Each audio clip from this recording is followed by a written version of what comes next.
And we are live. I hope everyone had a good Christmas and didn't look like that guy behind me.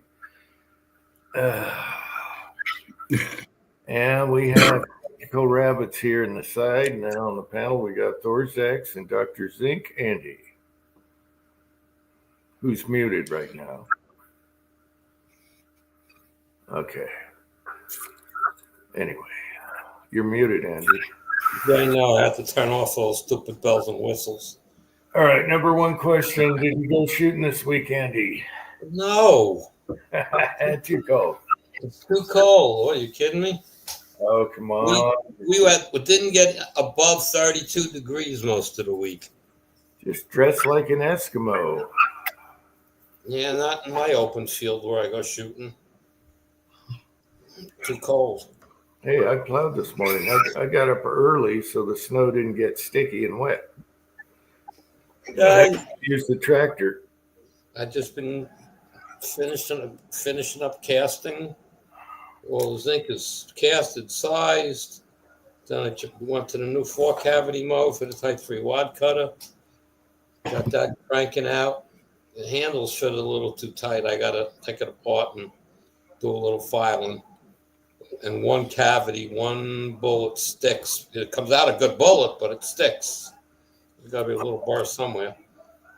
And I casted up about 500 of them in lead and powder coated them and sized them. And then the last couple of nights, one night I primed 500 9mm, and the next night I did 500 38 specials, so primed, ready. And then I'm gonna play with whatchamacallit. I gotta do I gotta do some loading of the 38s and test loads. Then they're gonna sit. They're gonna sit till the weather breaks. So, You gotta just put on a heavy coat and get out there. Come on, dress like an Eskimo. Yeah. It ain't my way of shooting. I can't go out the back door and to take a quick 5 and then go back in. Hey, I was on a tractor this morning, early in the morning, because I didn't want the snow to get wet. Anyway, we have Jag 1 is here. Old One Guy is here. Michael Hurtneck is here. Chessboard is here. Andre D'Angelo is here. Andre D'Angelo. Good to see you guys. 6 River Texans here. Howdy. How you doing? All right. How about yourself? Good. Tired but good. Didn't get my nap today. I'm tired. I didn't get one either. Ate too much pizza. It put me to sleep. What did I have? Burritos? Something like that. Yeah. Good to see Penny got her pistols. He's lagging a little bit, I think. Don't mean to eat in front of you guys. Yeah. Well, That's all right. I eat on here all the time. Hobby's Hobo's here. Hey, Hobby's.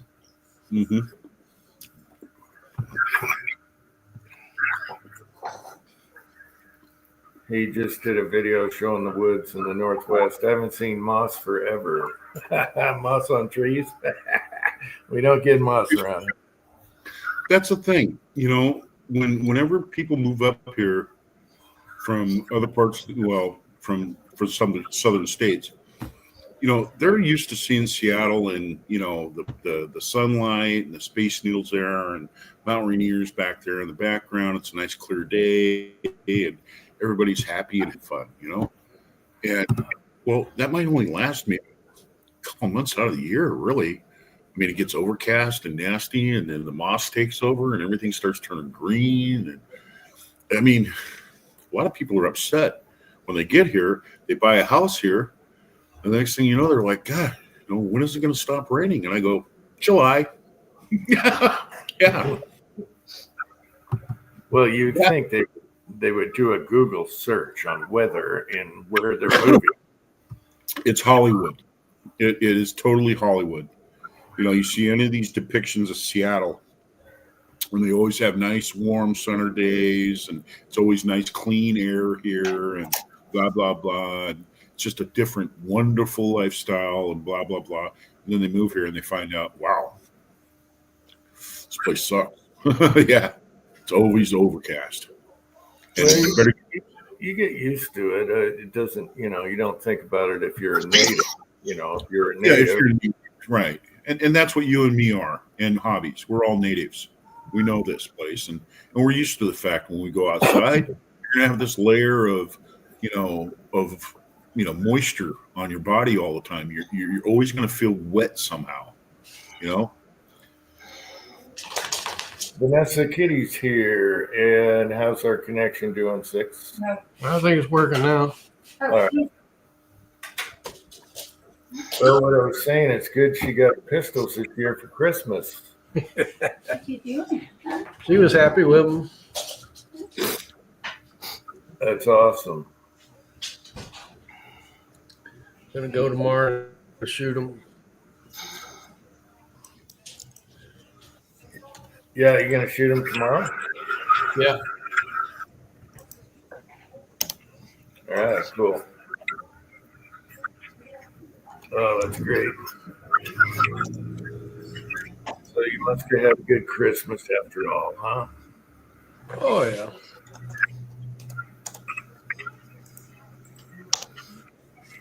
Yeah, ours was pretty good. We had fun.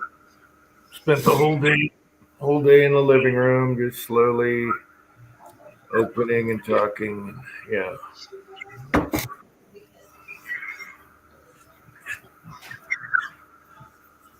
Okay, chessboard. Yep.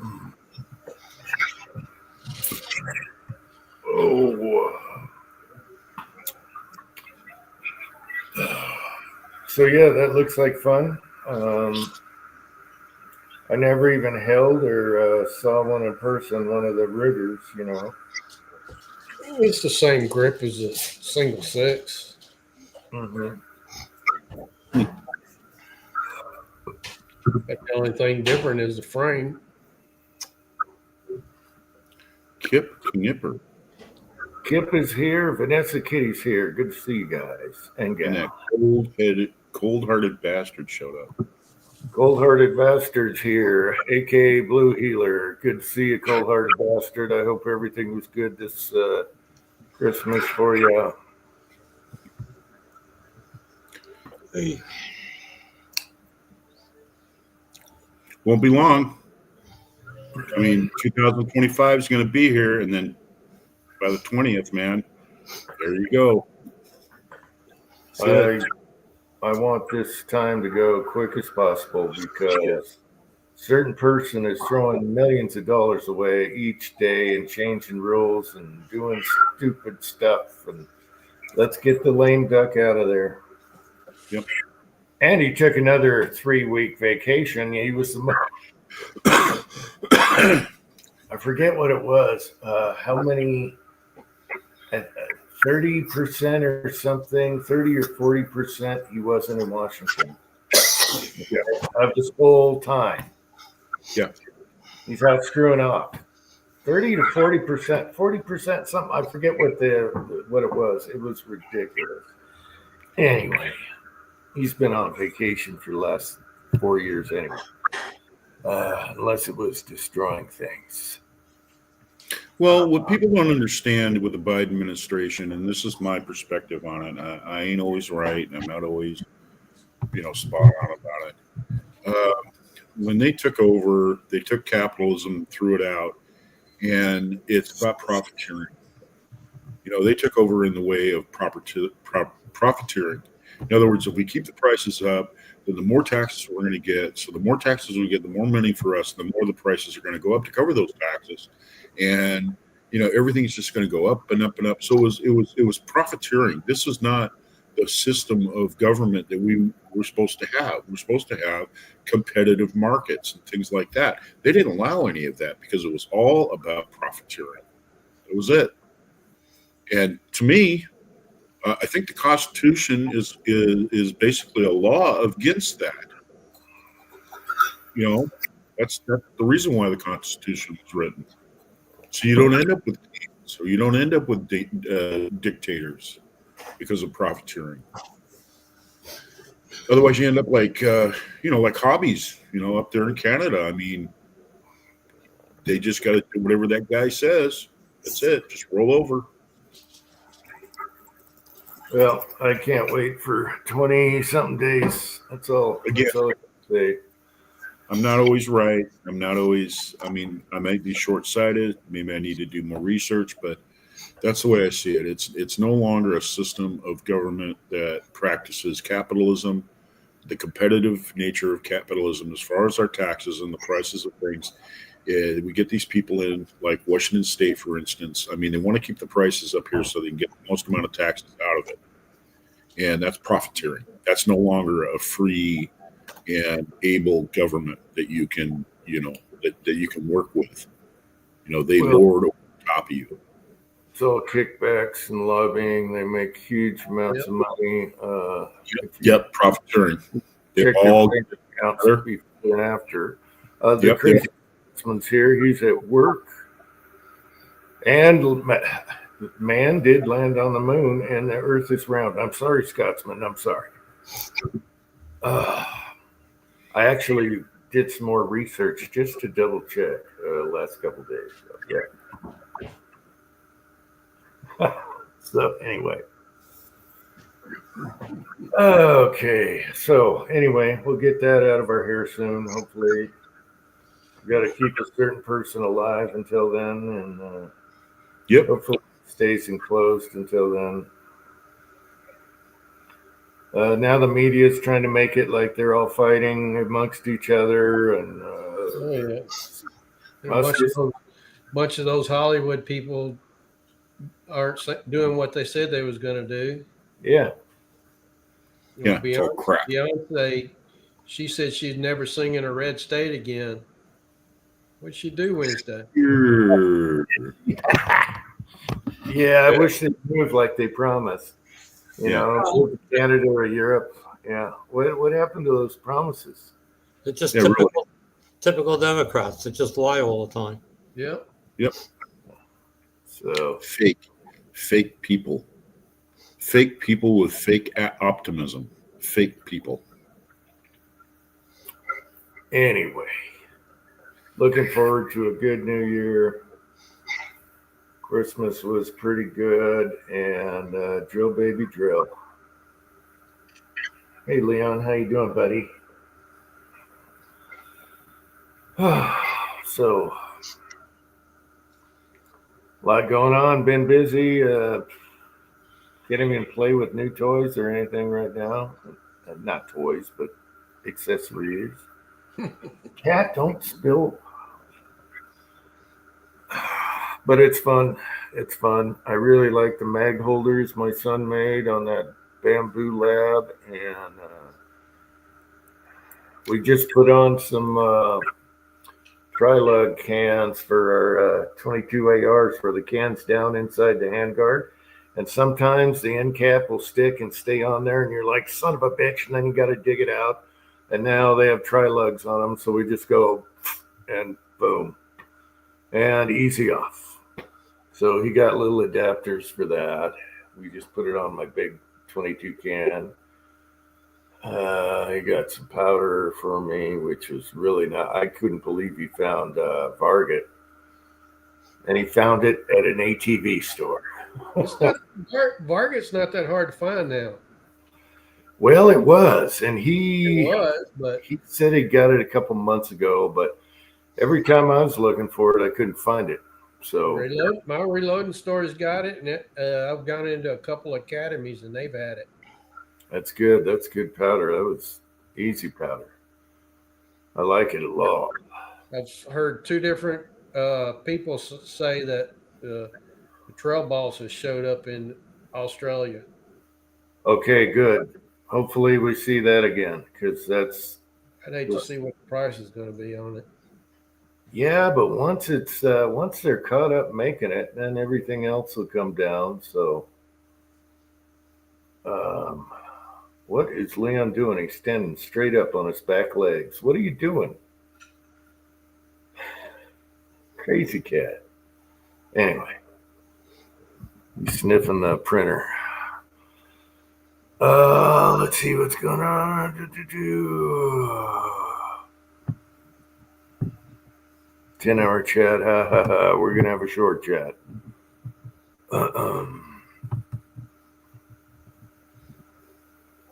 So 48.95 again. Yeah, 40.64. Yeah, it's all coming back. We just need cheap primers. Cheap primers and trail boss. I'll get plenty of unique. Get plenty of unique. I don't think I'll go back to trail balls for my cowboy loads though. You just do black powder or? No, we're shooting tight group. Oh, okay. Yeah. I might pick up a couple pounds of it just to have for. I like shooting it in my 30-30.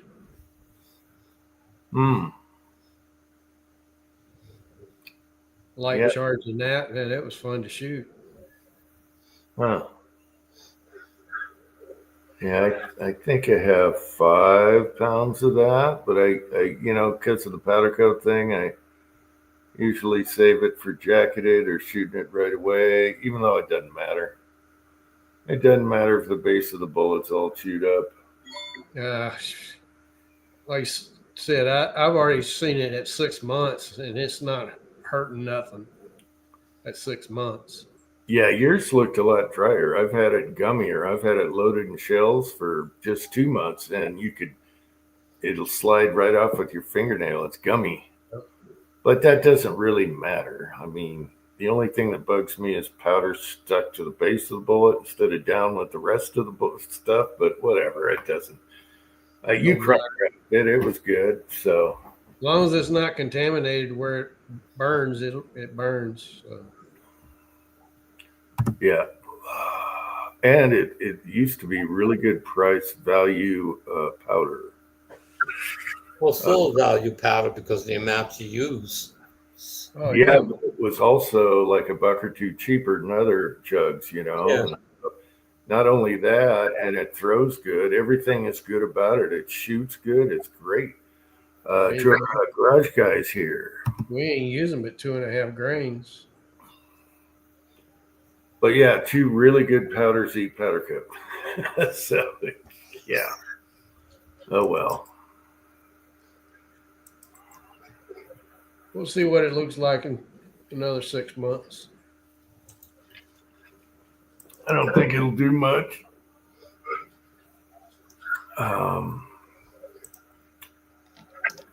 Yeah, so I watched, I playing around on YouTube and I found this video today. I'm going to post a link to it if anybody wants to watch it. A guy builds a piano that shoots paintball guns when you play the notes, okay? And, it's an experiment. So he starts out with a couple of guns and the ideas come along and now he's got like 50 of them lined up. So whenever everyone fires with different notes.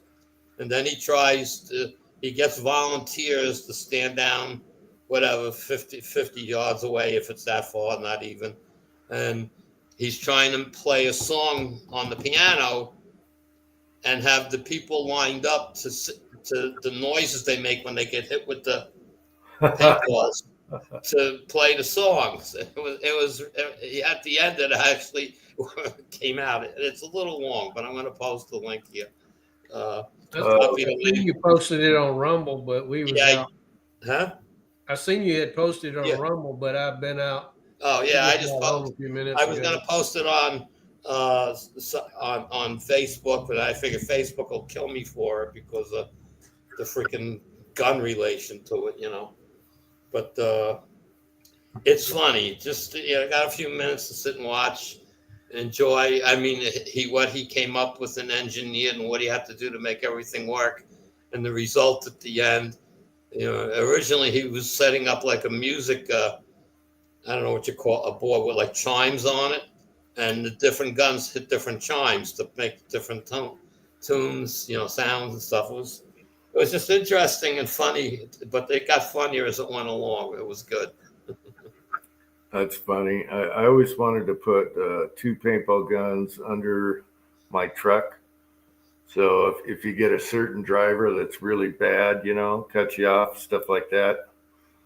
But then I thought, nah, that's just going to lead to this and begat and begat. Next thing you do, you got a shootout. So, yeah.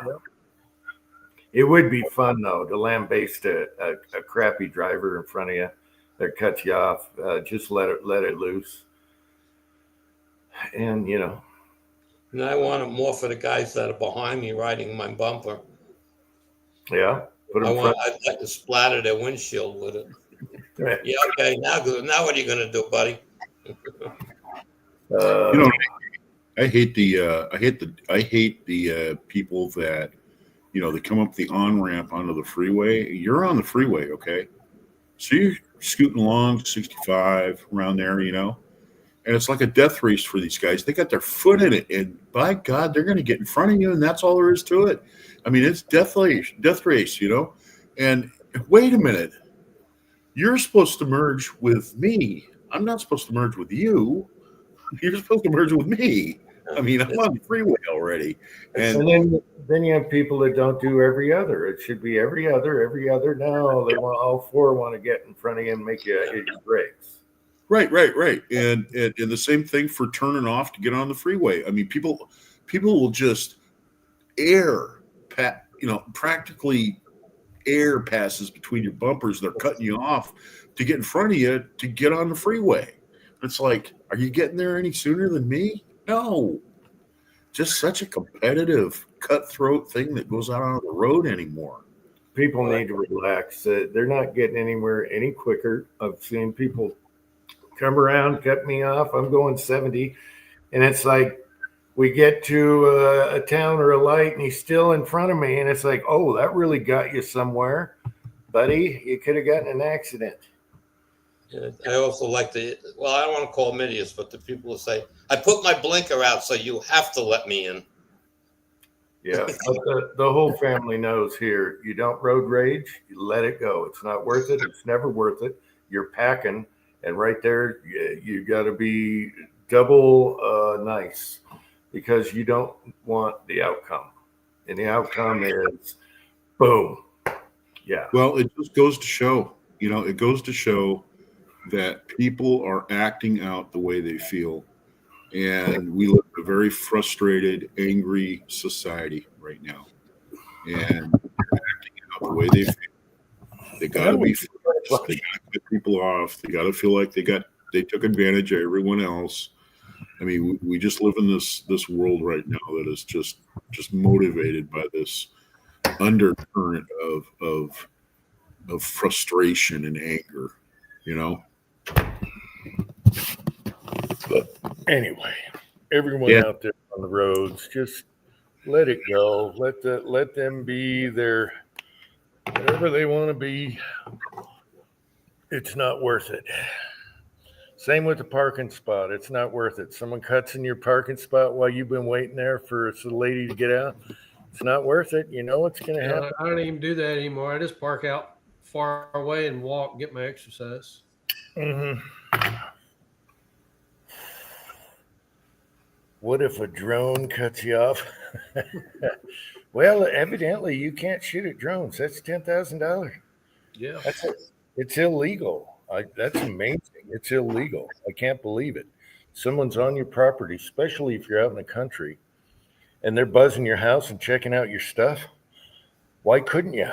They got to change that law about trespassing in the air, but there's no trespassing in the air. The thing about it is they don't have to fly that low to see you. The camera, they can zoom in, right down on you if they want to do that. Yeah, you know what they're going to see? They're going to see me and my buddies with a bunch of clown masks with Winchesters and a 6-pack of beer, and we're shooting them down. And that's what people need to do. What are you going to do? Come and arrest the clown? Which one was it? You know what I mean? People just need to get together and say that's enough, you know. And you know, you do have an airspace. Nobody's supposed to get in your airspace of the borders of your property up to 400 feet. Well, actually 500 feet. And most of these drones are rated for only 400 feet. You have to apply for a special FAA license in order to fly it above that. It has to have lights and all the rest of this other crap on it. And the bottom line, though, is it still doesn't stop the fact that people are invading people's privacy. You know, they're invading your privacy. It's like, you know, it's like standing on your front porch and there's a guy out there at the end of your driveway, you know, videotaping you. I mean, you know, like, what the hell, man? You know? Yeah, well, there should be. I don't know what the footage above your property, but there's no. Someone could just really scan your stuff, your yard, scope you out. I don't like that. Yeah, it's an invasion of your privacy. That's what it is. By the way, Jim, I do want to say something about your backdrop, your virtual backdrop. Nobody wants to see you that way. What, like that? Yeah, nobody wants to see you that way. Come That, on, man. that was Christmas Christmas safety lesson number 2. That's that was when I was opening presents before Christmas, and the wife hits me with a frying pan. That's safety lesson number 2. I think it was number 2 or 3. So that's why you see that. I needed a backdrop. I laugh at the robe. It's the same, not the one I have on now, but I have a robe the same exact color. Yeah. That's funny, Andy. I have a robe exactly the same color yours is, except for mine's got a hood on it. Yeah. It's comfy. Yeah, the one like that, like he has, is twice as heavy as this one. This one, Yeah. kind of thin. Yeah, that one's heavy and it's big, but it's comfy. Yeah. And warm.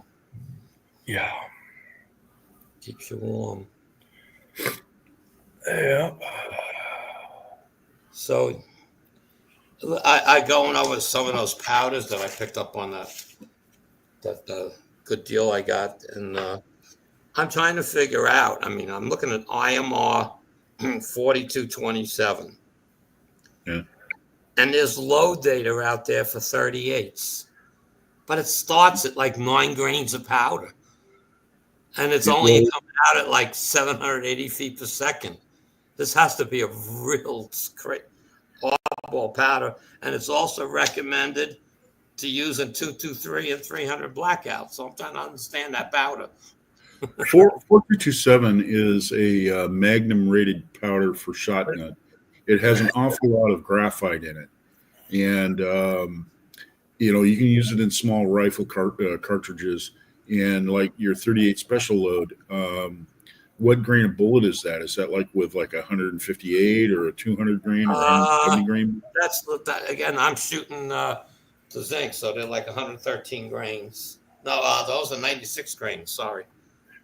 And it's there. I mean, I have quick loads, and I played with it on the 3 different bullets, and you know, I mean, on the calibers, you know, 223, 38, and 300 blackout, and the loads work. Okay, but I'm like, you know, I'm like 10 grains of powder going into a 38 case. Is like that case is like 97% full. It's like, what are you doing? Yeah, that seems really weird. Maybe it's for like your light bullet data, but that seems weird.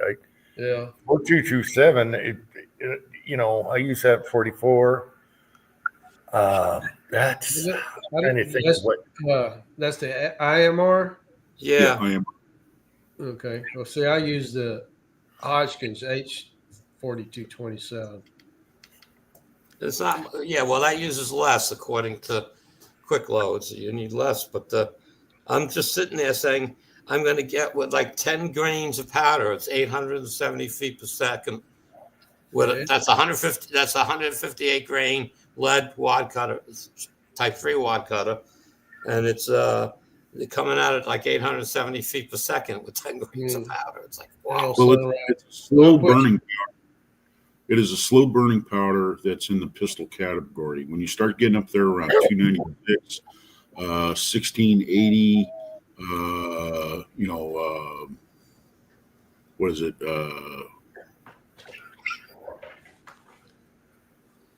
I'm I'm going to drawing load up some test loads and see what happens. top as far as slow burning powders for pistol.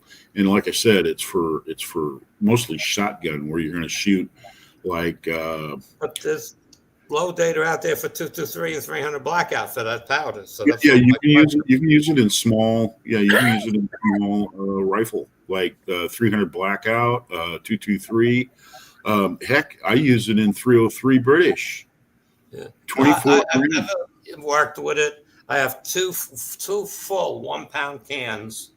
Mhm. Okay, not even cracked open yet, and it's like, I was trying to find something to use it in, and at 38s, I said if it works in that, I don't care if I use it up. It cost me like $2 a pound, so I don't care how much I. Yeah, it's pretty cheap. Well, I got like fifth. What did I get? I wrote it down somewhere, but it's something like 20 something pounds of powder for $50. Yeah, you can't beat that Deal. deal. So it's and I got some good powders, okay, but I got some. I'm like, okay, what the hell do I use this in? Okay, what do I get? I have an old powder called Action Pistol from Winchester. I can't find any low data on it. Here, let's make Thorzax happy. There you go, Thorzax. What do they do? I'm making you happy here. You want a different backdrop? Where's Oh, okay, yeah. I just don't like seeing you laid out like that, man. It's almost like you walked out of the Christmas tree and that was it. Stone dead. It's like the Well, wife there you walks go. out. Jim, you okay? I heard a thump. And there you are. There you Merry go. Dead. Let's sumo wrestle. Let's do some sumo wrestling then. Nobody wants to see you that way, Jim. Come on. Nobody. It was a joke. It was a skit. It was a Christmas skit. I know. Jeez, I do it all the time. You shouldn't be surprised. Yeah, but Andy, like I said, I use 4227 in my 303 British load, and it produces 2,000 feet per second. With a 200 grain bullet. Yeah, no, I know. It's just powders I've never worked with. I mean, I'm loading a long time, but I was kind of like, just straight up and down, when I started loading, certain powders with a standard period. You didn't sway from them, and it's like. 4198, 1680, 4227. They're all in that whole, small rifle cartridge burn rate, Magnum shotgun, for like, slugs and buckshot and stuff like that. 4227 is usually recommended for that. But yeah, 44 Magnum. One thing I didn't like about 4227 is that, you shoot it in 44 Magnum and you get a lot of unburned powder because the barrel's just not long enough. Yeah, I'm going to, my point is to use it up, okay? And I'm going to use it in probably my Rossi, so 20-inch barrels should be plenty. Start playing around with your 30-30. Start loading it for your 30-50. I don't have a 30-30 anymore. My 30-06. You can probably find something in there too, I've got a ton of. I shoot my 30-06 constantly with subsonic loads. Okay, yeah. I mean you're talking 11 grains of powder, and it's not even bullseye or unique. It's something else. So, and it shoots. I worked up a load that was accurate for the bullet I'm using in that rifle, and that's it. So I can shoot that. I pull it out, and people next to me getting ready for a big crazy boom. They go, "What was that?" So squib. It's they laugh at it. I said, well, look at the targets and laugh. And they said, yeah, I mean, it's like what is that? Is it 30-06? And I go, yeah. And he says, I said, how can how can you shoot it at such low velocities? Because there's actually worked up loads for that. Yeah. So it's let's face it, if you're gonna put 40-something grains of 40-64 in your 30-06, you're gonna go through a pound of powder real quick. and your shoulder's gonna know about it. So Yeah, well, if I say your shoulder's going to know it too. So it's I'm like, I keep telling people I got that Winchester Super Handicap WSH. It's a shotgun powder. There is totally nothing out there for low data. I found 2 guys that have played with it in 38s, and that's where I started playing with it. And I came up that it was similar to Green Dot. Okay. And been using Green Dot data, working it up, and it works. And it's like, okay. And so I played with it in the 3006. I started low and worked up, and it was okay. There's the null at 8, whatever it is, 11.3 grains or whatever, and it's close to putting unique in it. Like people that put 12 grains of unique in it, behind 150 grain bullet in a 3006, you shoot it all day long. So I went with that concept, and it worked for me. At $1 a pound, you know how many bullets I load? Yeah. Considering I have, we won't disclose the amount of pounds I have, but a great number. And I'm loading everything with it. I got 300 blackouts on my bolt action working with it great. Same with 223 and the bolt action working great. And again, I'm shooting all zinc, so I'm shooting nothing but zinc. So I feel backwards that I'm going back to lead for the 38s with the Type 3 wad cutter. But I bought that mold, 4-cavity mold, knowing I'm not going to use it for zinc. It's just such a good deal. If I could double my, I could just take it and double the price and resell it if I wanted to. But I wasn't looking to do that. And the mold is perfect condition. The one cavity might have a slight burr in it. It's a little hard to get the bullet out. But every bullet comes out perfect. I'd say out of 100, I maybe have 2 culls that I'm not happy with. It's well, it's just like, you use 2.7 grains or 2.5 or 2.3 grains of bullseye per shot with your, full or hollow base wad cutters. It's kind of hard to save money other than what you're doing is, you're getting your zinc for free. I mean, you know what I mean? Well, you're saving a lot of money on the bullet then. But I'm getting any lower than a charge weight of bullseye of like, 2.3 to 2.6 grains. I don't even need to be that low. I know with zinc it's a little different. You'll find out what you think is going to work. The zinc isn't going fast enough, so you're not getting the accuracy. And Walter Bunnings did a video, and he shot some of those Type 3 zinc wad cutters, and I get tight groups, and he's all over the place with that 2.8 grains of bullseye that he was using. And he agreed. Same thing. It's got to be faster. He says the zinc to go faster to really stabilize. He's right. You got to find that node. But it's only better. I think Rollins is in the truck. I think Rollins is in the truck. Well, I'm in Gladiator, but yeah, headed home. I'll be right back. I gotta get a snack. What have you been up to, Sticks? You don't have much to say. Oh, not much.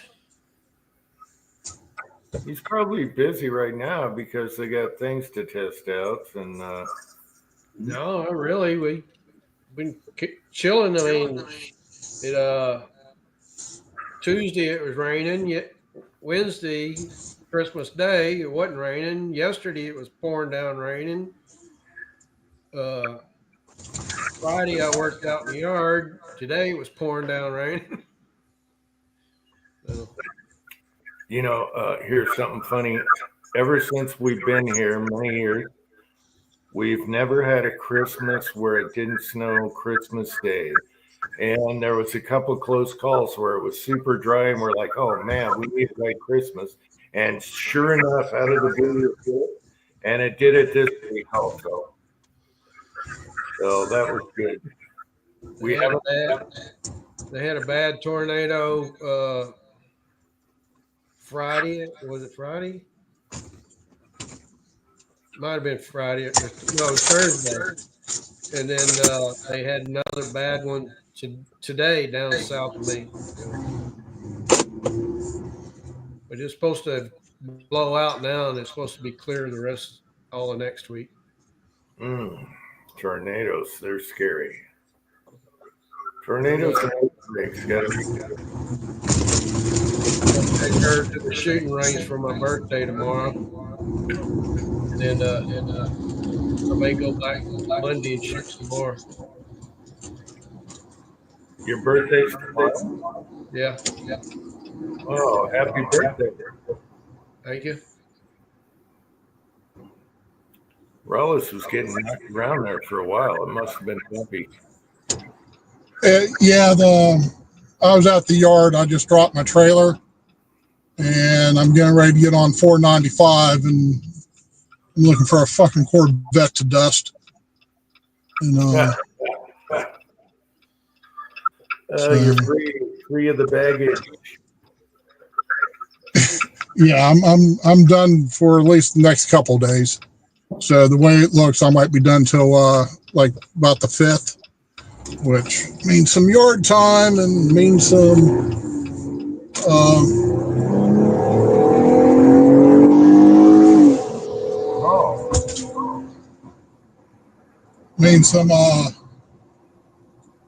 finish up a couple of gun projects. Is there too much echo or anything? Just a little echo. Let me turn this down just a hair. Maybe is that any better?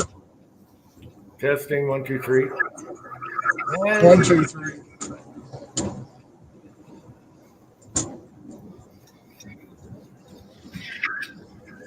Got some springs and shims coming in Monday for her pistols. I'll probably work on them one day next week. Yeah, and hopefully you don't get light strikes if you change springs. Got the same springs in all my other single sixes, and they work fine.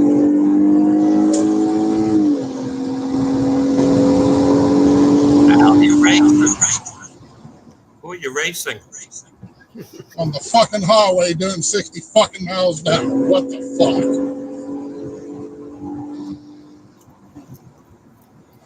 There. Yeah, it's okay doing 60 miles an hour on the interstate if you're in the right friggin' lane. Yeah. So 65, you get ran over here. It sounds let me jump out of here real quick, Susan Story. I'll check back in a little bit. okay.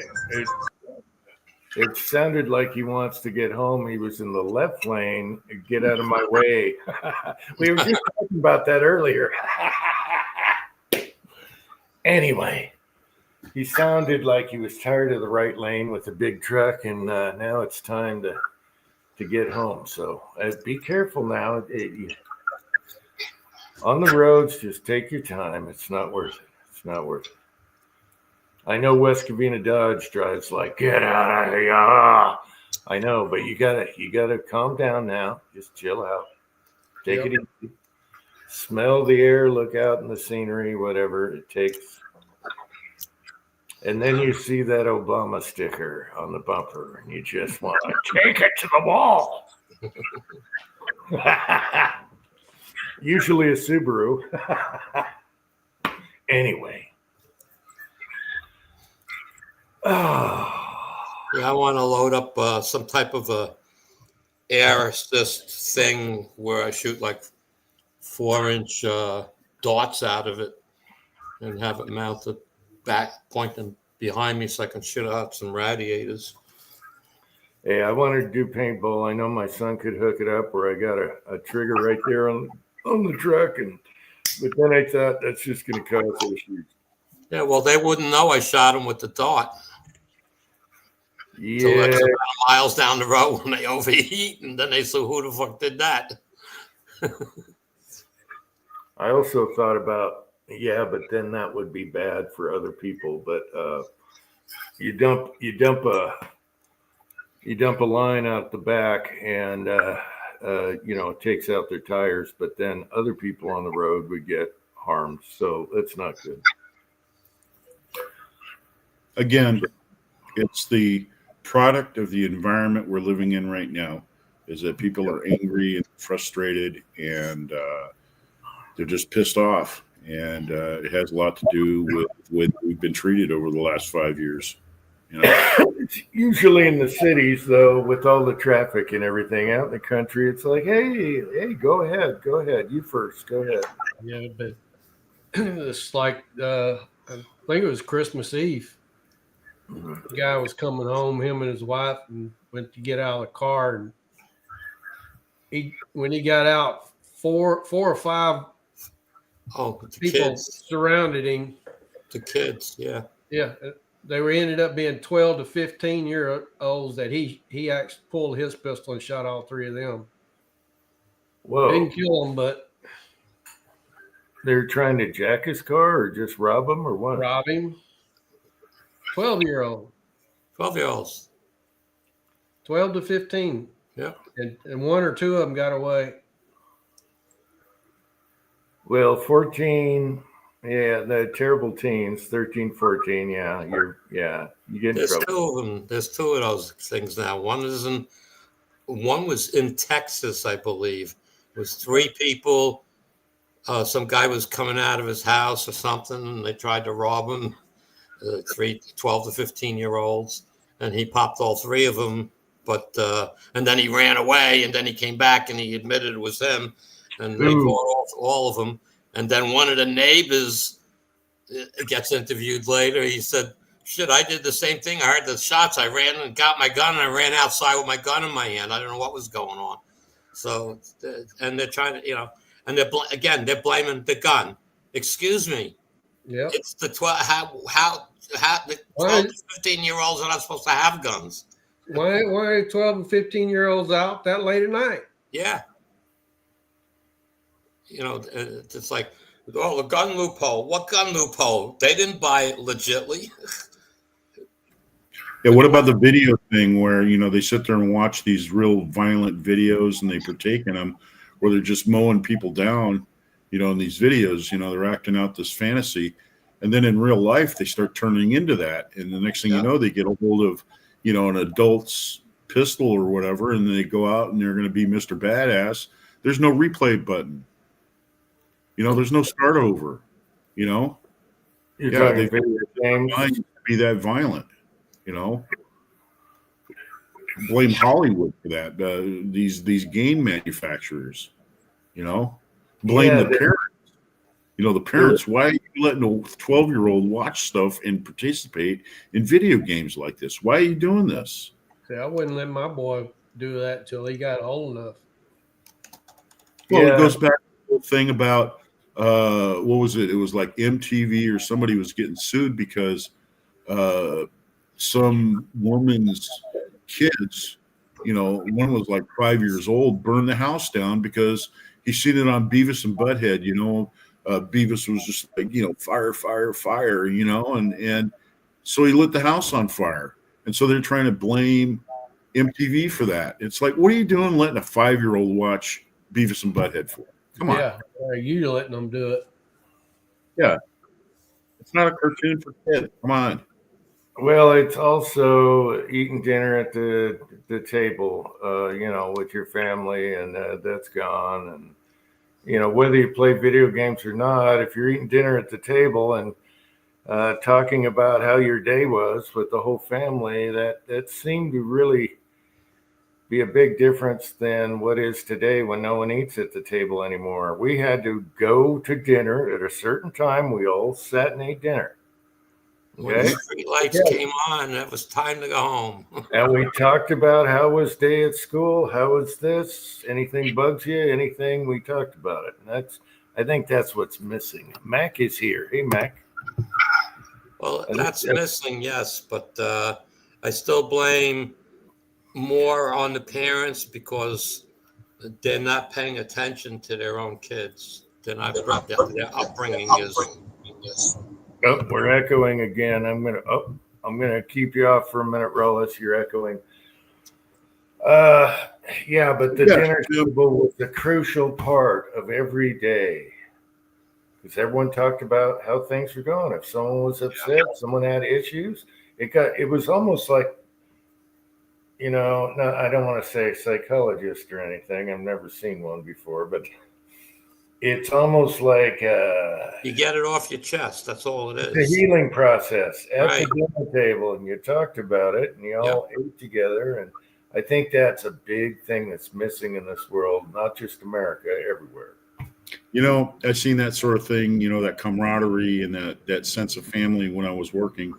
We had 2 dinner tables, and when it was time to eat lunch, it was time to eat dinner or whatever, we all sat down. Everybody was excited that it was, lunchtime, and we were going to have our time, be able to talk and, and converse and play a game of cards and eat our dinner, joke and do shit like that, and kids grow up nowadays and they don't have any sense of that because nobody eats at the dinner table anymore, Hmm. I think people should give dinner table a try again. It's been a while since people did that constantly. So,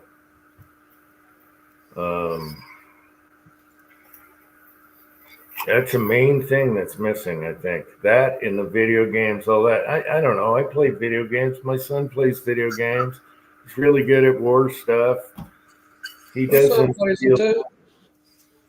yeah, he doesn't have the need to go out and do anything weird.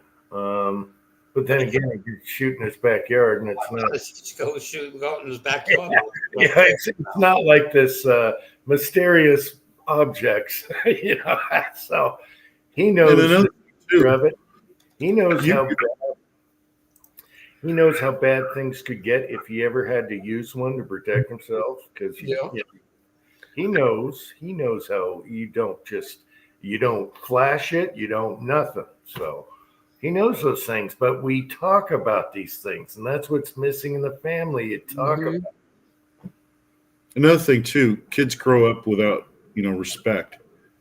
I'll tell you one thing, Jim. If I give any lip to my old man, holy shit. Well, Oh, he calls me bitch, but that's in a friendly way. That's like, Yeah, but guys. if he was totally inappropriate, I'm sure that it would go, further than that with you, and you would lay down the law.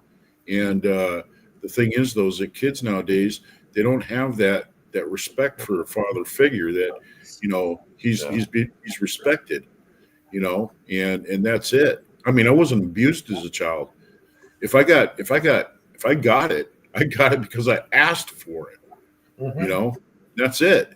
I watched, Yep. I watched a video, a girl, it was a young girl. I'm assuming they never did show it, but I was assuming she got a car for Christmas.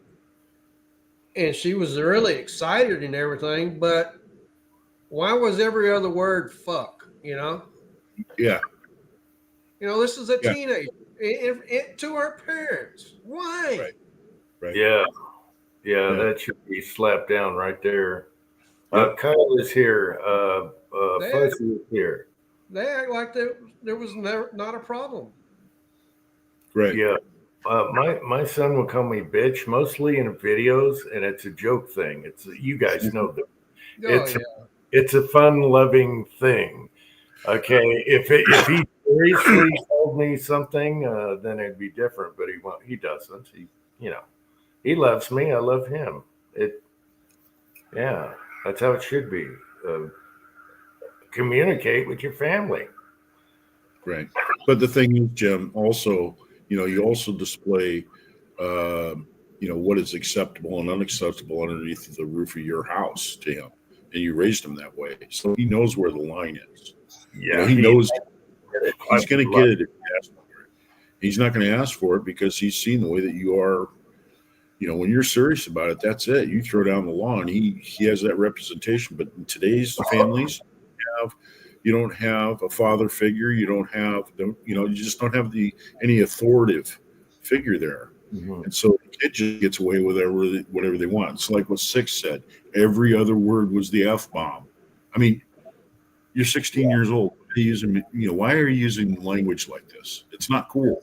Well, that's what they hear it, and that's what everyone says. I guess I don't know. Yeah. Yeah. So I remember years ago, I'm going to say maybe 17 years ago, 18 years ago, when my friend and I were building my car, his son was a real wise ass, okay? And his father didn't let him get away with things, but there was like no real like punishment, you know what I mean? Because it was already like you can't touch your kids; it's against the law. You know that crap was already there. yeah, But so what I'm saying is yeah.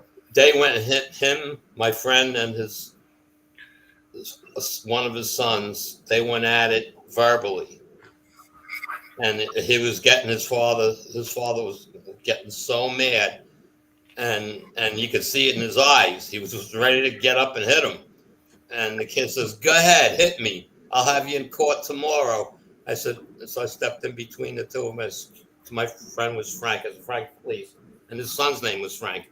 I said, "Just take a step back and let me deal with this." I turned around. I said, "I'm not your father, and I'm going to deck you." Okay? I said, "Well, now what are you going to do?" Yes. And he backed off. He was like, "Holy Yeah. shit." And you know what? The kid, I don't want to get into the whole thing.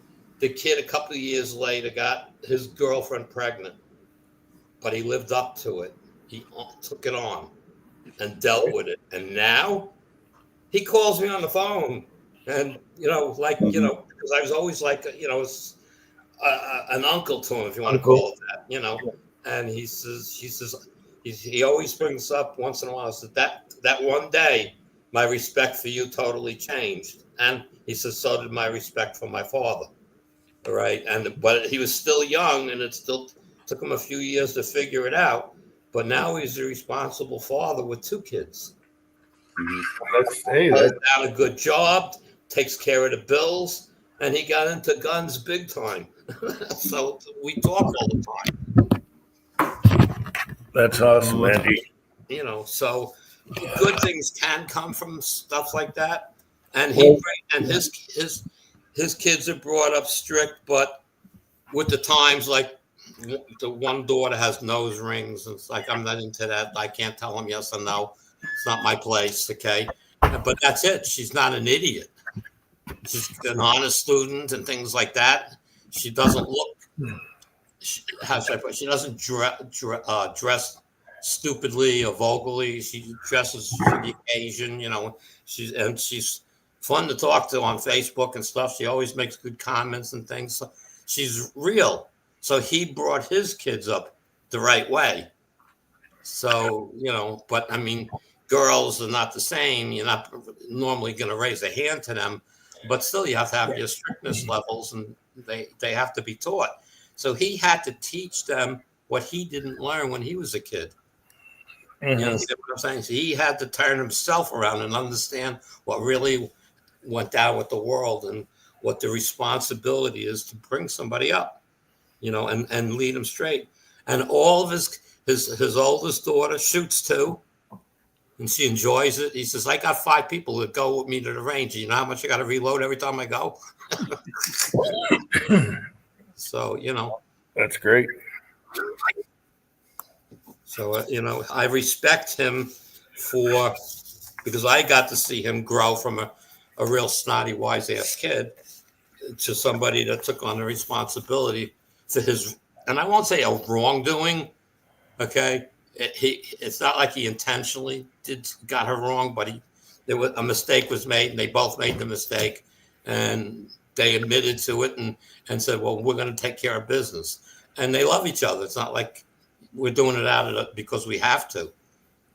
It may have started out that way, but it's not that way anymore. It's different. How many people in this world get started that way in the first place? Come on. I mean, what are we, stupid here? I mean, are you just going to be stupid? I mean, lots of people get started that way. Yeah. Well, I like to think I got lucky. My son skipped a generation because he's been good ever since he was born. So I never had problems with him. He had no interest in anything, drugs or anything bad, nothing. Okay, so I was like, okay, I didn't get revenge for when I was in my terrible teens, type deal, and I got really lucky. So I don't know, what his kids could be like, but I got super lucky with him because he's never given any trouble. As a matter of fact, he followed rules. Getting up there in age, dude. One of the funniest things when he was in grade school, an officer came to class and he's talking about drugs, and he wanted everyone to promise they'll never do drugs again or never do drugs. And years later, I don't know, my wife was talking to him or something about that, and he said no because I promised officer so and so I would never do drugs. So this is how he is, and I got so lucky it like skipped. Yeah, it was I'm going to awesome. tell you, your Well, boy's he had getting up there in age. Your boy's getting up there in age, and if he's going to have kids, you better start doing it soon. I mean, you want to get that stuff over so you can get into some sort of retirement mode in your life. But you have to look at your son. Get on the stick. Your And son is the good a- ones. The good ones start falling by the wayside as you get older too. Yeah, you but know? he always took his time on certain things. So driver's license, he waited a couple years. He just took his time. So hey, he's been such a good kid. Just do what you want to do. I'm not putting. I went through some stuff as a kid, and I don't want him to go through that. So he has been, as far as I'm concerned, just the perfect kid. So. I mean, he respects you, and he also he's not a stupid person by any means. All the things he's into, the working with steel, that's a lost art. And stuff, the blacksmithing, if you want to call it that. All the things that he's picked up on, the fixing of motors and the chainsaws and all these things.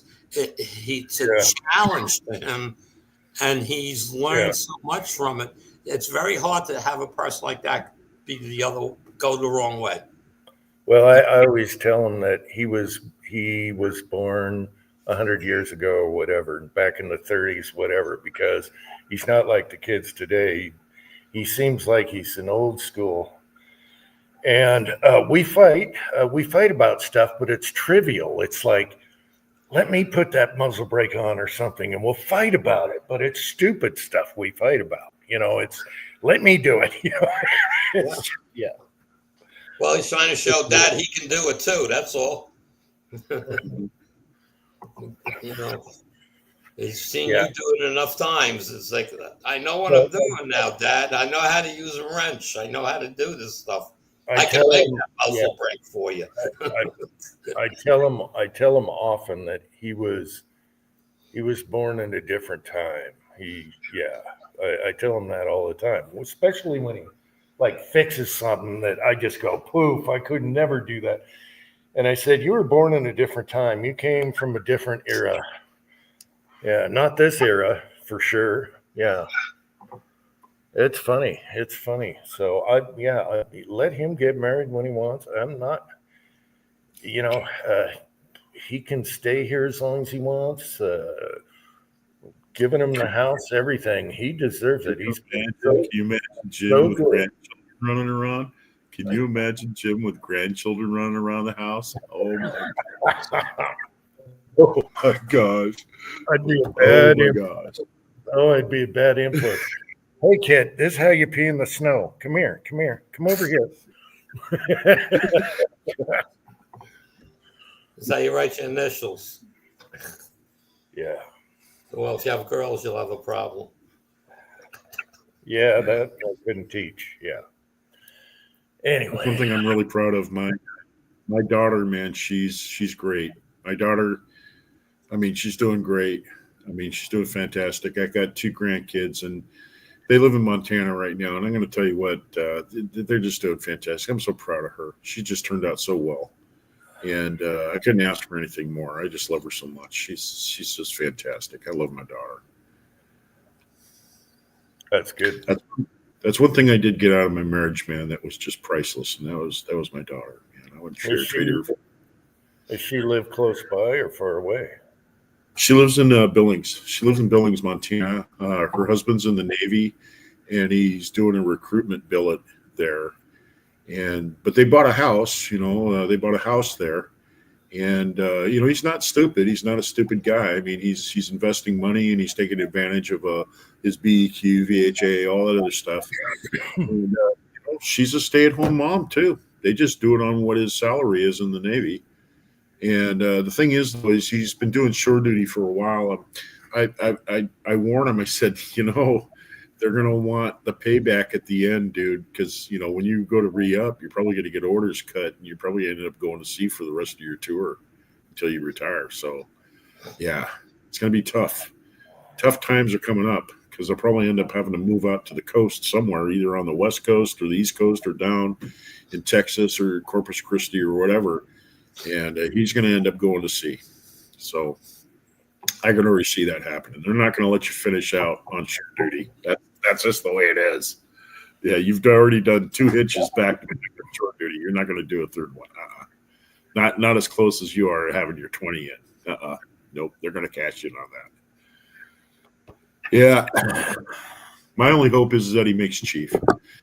I want him to make chief before he gets out. He's first class right now. So when he makes chief. But it's real hard in his rate. So, yeah, that's the way it goes. But he takes care of my daughter, and my daughter's doing great. They're doing great, and I'm happy.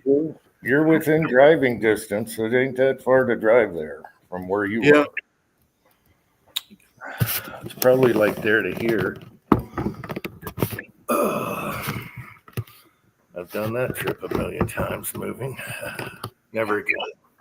Never again. I will never move again. I tell my son all this time, I said, hey, okay, you're not going to reload and stuff. I give him the rundown if Dad croaks any day now. And I'm like, this gun, do not give this gun away. And he knows. There's certain things you got to tell him before. Yeah. Yeah. So he'll figure it out. He always does. And they got the internet now, so they can look up anything. Scotsman's back. Yeah, he's at work still. I think Kyle is still working. Hasn't been on the rickshaw yet. So I seen a video. A guy, he had a 1911 that his dad had in World War One. World War II. It's just, he pulled it out every now and then, shot it, put it back up. Never paid much attention to it. And then him and his brother finally decided to look it up. It was a Singer. Oh yeah, okay. One of the he was offered something, ungodly amount of money for it. There was only 500 of them made. Yeah, there's one more. Which is it? Not what is it? It's Allied Switch Signal. Switch and Signal, and there's one that's super rare, but Singer is like super sought after. I have an antique Singer right to the left of me right now. Sewing machine, not a 1911. But yeah, some of these kids, they don't look and they're like, okay, let's sell Dad stuff. They don't look into it. And, think about that Singer going to a pawn shop for $400. I mean, bad. Yeah, pawn shop people, the employees, the people that own pawn shops, they're scoundrels. They're the scum of the earth. They're worse than that. Not all of them. Wait a minute. These are people that take advantage of people. Their whole thing is to take advantage of the situation. I will say this much: I've gotten some good deals in pawn shops because I knew what the hell I was looking at. I knew what it was worth. But they're not all bad. There's really greasy pawn shops, and then there's legit ones, and they're always busy because I worked at a pawn shop when I was younger, and that was the best job I ever had. My boss was awesome. And he always told me, we don't want their stuff, we want the loan. We want them to keep coming back and just getting the loan and take it back. We don't want their crap. We want the loan. And he always had good prices. He never screwed anyone out of anything. So The Some of these pawn shop places I where you go take- to for my They'll just give you pennies on the transfer. dollar. It's valuable. You know, something that's very valuable, and they know it, and they'll give you pennies Well, on the okay. dollar. Usually, the person doesn't really care. They just get rid of it. Thorzax, I had, and then I'm going to let 6-shooter Texan talk here. I had the luxury of working at a really nice, it was all guns, but, some tools and stuff, pawn shop. And like he said, we only want the loan. And here's the thing, a bank isn't going to give you a loan. The only service out there for people that need money right now and want their stuff back later is a pawn shop, and that's why they exist. But for every good pawn shop, there's 10 greasy ones. All right, Yep. so Texan, there you go. Yeah, the one I use, they're a Christian family owned one. Yeah. You take that a little bit one way or the other, but the majority of their guns, as a matter of fact, you can probably walk in there and they probably don't have 10 used guns in there. Everything else is brand new guns. They're literally a firearms dealer. They're a Henry dealer. Yeah. They order straight from Henry. Yeah, our Glocks were $25 cheaper than all the other stores around, and we were a pawn shop. Brand new Glocks. Yep.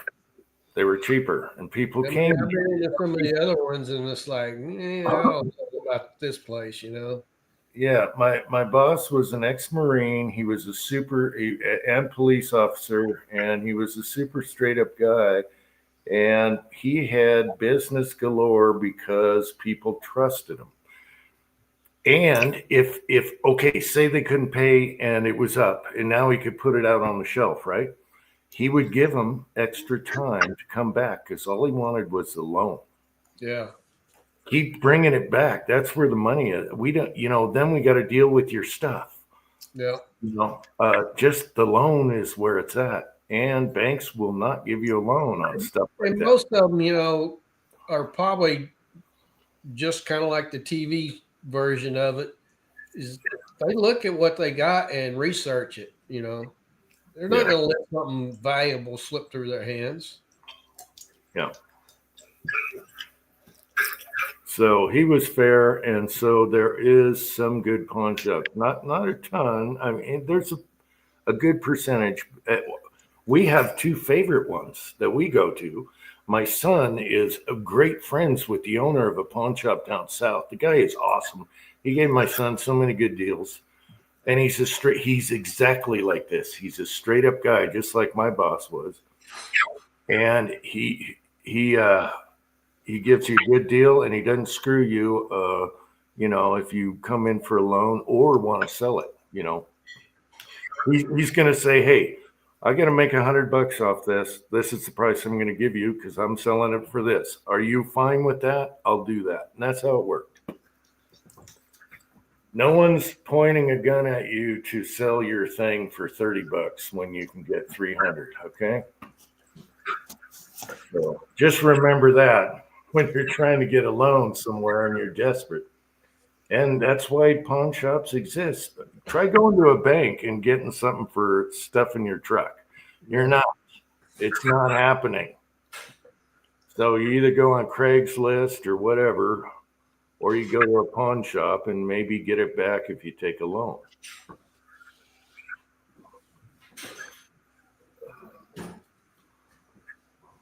So there's my take on that. I've seen some really greasy pawn shops that you want to wash your hands after you leave. You want to take a shower. It's so bad. But luckily we have two really good ones here. One we use for an FFL. The other one we buy stuff. Yeah.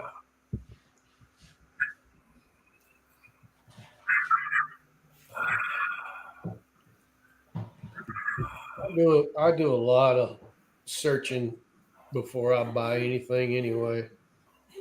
Yeah. Yeah, I probably could have found her pistols $10 cheaper somewhere else. But I by know. the time I drive around and do all that, it's like I Yeah, knew they had two of them, and I went there and got them. that's right. Like our closest pawn shop, I'll go to that guy and give him the money. I don't mind paying $10 more. He's straight up honest dude, very honest dude, very good guy. He doesn't give a crap. He also just wants the loan. You know, pawn your stuff, get it back. I don't want your stuff. I don't want to store your stuff. I don't want to have to deal with selling your stuff. Just come back and get it. Give me my percentage. That's it. Easy.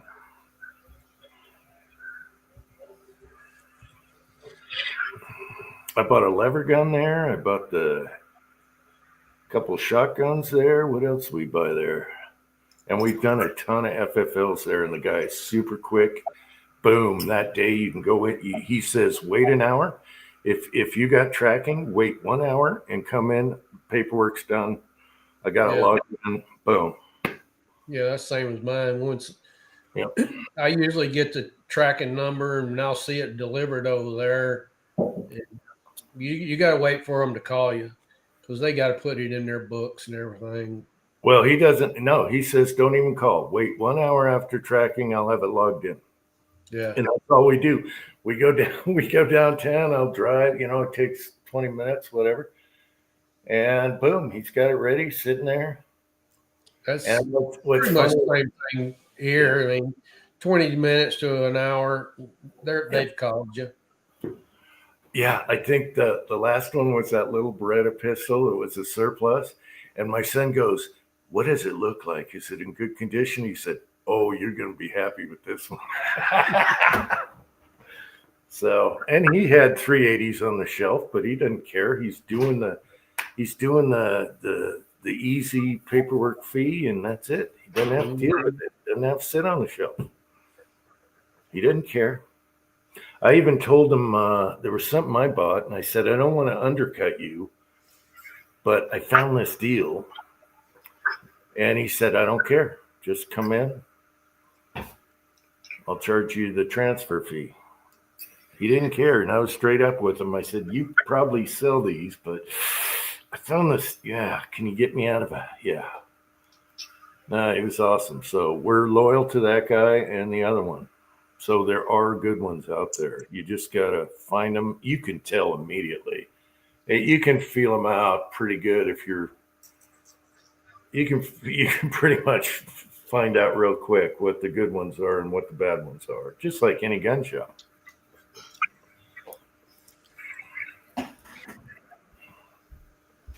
The first thing is walk into say a regular gun shop and said, "What would be the best pistol for me?"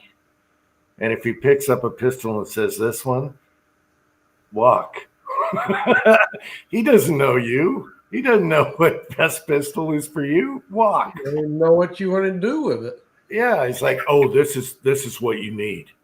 How do you know? Do you know me? Have you seen me I wonder share? if Alaska brown bear, you know.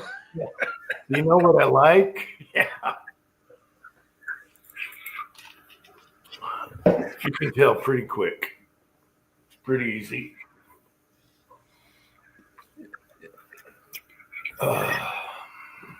Yeah, Or- again, you just got to feel them out. You know, and you're right. There are some pawn shops. You know, you go in there and it's mostly guns.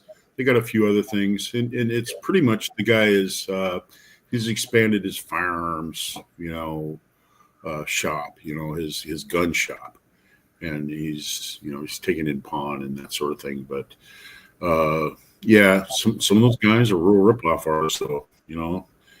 They'll see something very valuable. I'll look at it and I'll go, "Yeah, I'll give you pennies on the dollar for it." Sure.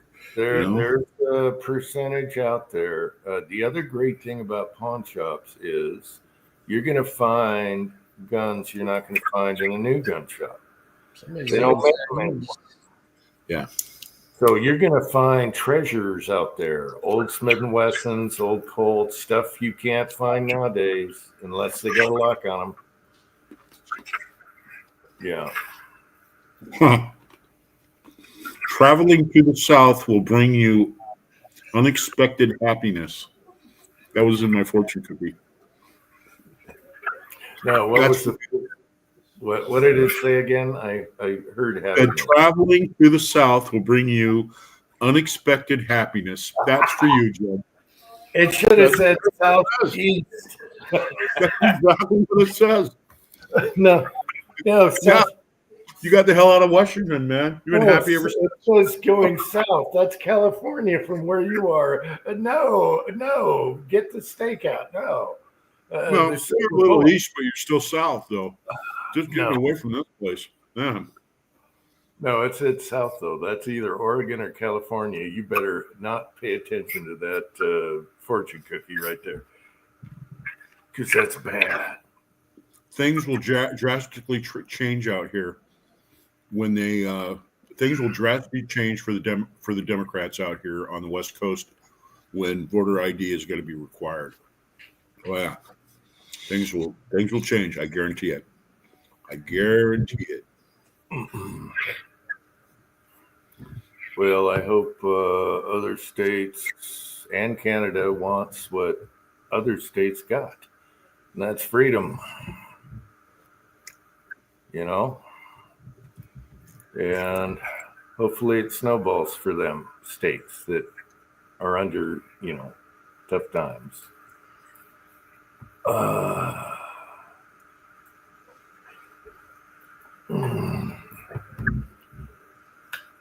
Yeah, but I do like pawn shops if you got the right one. Luckily, we got two. I can't even think of a stinker around here. But where we used to live, we had a greasy ass pawn shop. You want to take a shower after you walked in there. It was greasy, and I know what you're talking about. But at the other hand, 3 blocks down the street, parking lot full, that was the good one. Well, I don't live in the big city, but I pretty much around it, and there's a pawn shop on every corner. Yeah. You know, one thing that I've learned through the past is that no matter how bad the economy does, pawn shops seem to survive all that. That's because people need money, and the banks won't give it to them, and they can pull out whatever they got in their garage and try and get a loan on it or sell it. That bank, liquor, no money. yeah, No that one liquor store. No money. Yep. Yeah. That Oh, liquor it's making store. bourbon brownies. I'm drinking bourbon and making brownies. Oh, there you go. All right, James, you like nuts in your brownies? I like nuts in the brownies, walnuts. I don't like nuts on my brownies. I don't You even do, you do or don't? Don't know. Oh, like nuts on my brownies. 6-shooter Texans the same way? Yep. What the hell are we talking about here? Oh, okay. All right, this Jeez. drives me crazy. You got to have the I crunch. feel like you've been there before and say, no, I'm not into this. No, this drives me crazy because you don't like the crunch in there, that added crunch.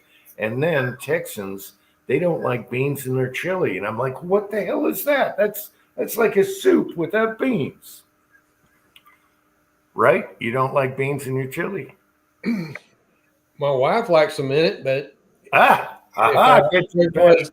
if it was up to me, I'd leave them out. But yeah, she but likes then them, it's just so I've just got used to eating them. okay. I found it weird that chili had no beans in it. It's like, it's what? It's a sauce.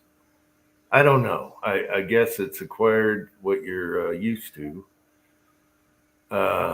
Good for Penny though, liking beans in there. What else was I going to say about the Like brand? beans anyway, you make them anyway. Yeah. She made a big old pot of pinto beans with deer burger and onions and stuff the other day with a pan of cornbread, and that's what we had for supper Nice. days. Speaking of brownies, James when I is was- the good guy. Okay. James. when I was working in manufacturing, Okay, I was working in the weapons industry. We, you know, we noticed that, like you open up your lunch sack and your Twinkie was gone, or your ho-hos were gone, or we had somebody going in the refrigerator going through people's lunches, and somebody bringing a plate of cookies or some crap, and you go in there and like, a third of them are gone, before lunchtime, and we're all working out on the shop floor. Anyway, so we got together, and this guy Rick Ray, he looks at me, he goes, "We're gonna fix him up. We're gonna find out who this guy is." So he made some X-Last bounties, and he set them in the refrigerator. And everybody knew, man, you don't want to eat these brownies. And it ended up being a general foreman, Dennis Lucas. He came back to work the next day. I don't know what happened. I had to go home at lunchtime, man. I just could not quit crapping. So he knew exactly who did it. It was like, that's the guy. Oh, that was good. And he ate a bunch of them too. He ate like 6 of them. So we're like, yeah. Oh my gosh, Vanessa Kitty fruitcake. Oh, with all the stuff in. Oh, You see, I like fruitcake. I'm sure Vanessa's Kitties is good, but fruitcake that's been laying around for a year with all those candy. No, you don't get those fruitcakes. You get good ones. It's made. They're good. Yeah, a good fruitcake is good. That is, slice. Especially one that's been soaked in rum. Good. Okay, I believe in Vanessa's and maybe what Six Shitter was talking about, fresh, but any store-bought Amazon fruitcake, you can forget about it. Yeah. From an unknown bakery, no, I wouldn't probably eat it either, but there's a bakery up that Ozark Eden talks about up in Corsicana. They make some good fruitcake. Yeah. Guys, I'm going to bail out. Happy New Year to everybody. All right, Andy. Happy New Year. Happy New Year, Andy. Yeah, good night, Andy. Put your Eskimo suit on and get out shooting. Come on now. We all can shoot in the cold. It's all the way you dress. Put gloves on, cut one finger. Cut one finger off the glove and you're good to go.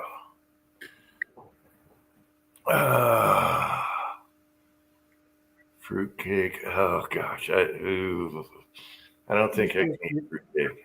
I've seen. Get down to 50 in the morning. Well, we have no snow all week, so I did my plowing this morning and I'm done. And it was fun. It was actually not bad, even though my chains came loose. I had chains whipping on one side, got out, fixed it, chain whipping on the other. And it's because when you put chains on, you got to break them in. When you got a giant tractor tire that's 3.5 foot high, you gotta retighten them, and I didn't. And little spring hook thing was flying around, and I was like, geez. Anyway, I got her done. Went up and down, and driveway was perfectly. And it's warming up, so the driveway's clear. So I don't have to do nothing for a week. Now we can play. Yeah. Finding brass is kind of tough in the gravel and the snow right now, but whatever. You cast any 7mm bullets? Me? No. I've the 30 cal is 300 blackout, so I don't do any rifle, no. Casting wise. What are you thinking about?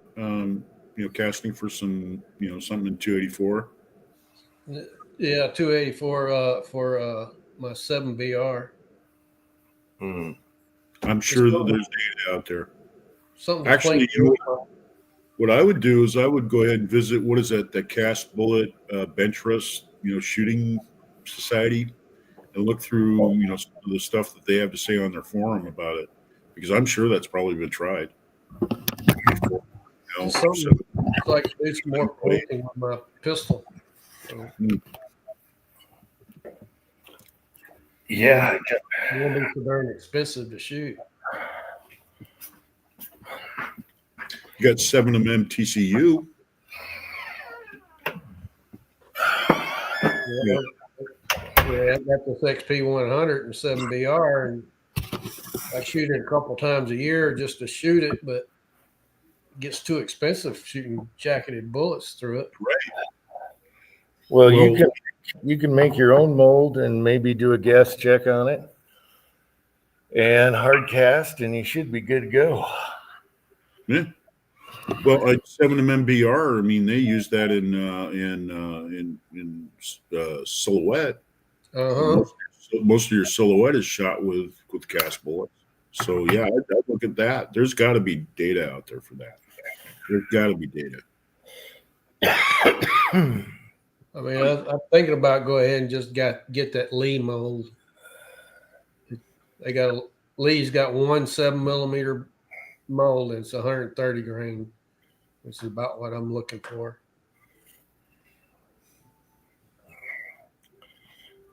Yeah, I don't do any rifle other than 300 blackout, which is lame. I mean, someday everything else is jacketed when it goes to the rifle.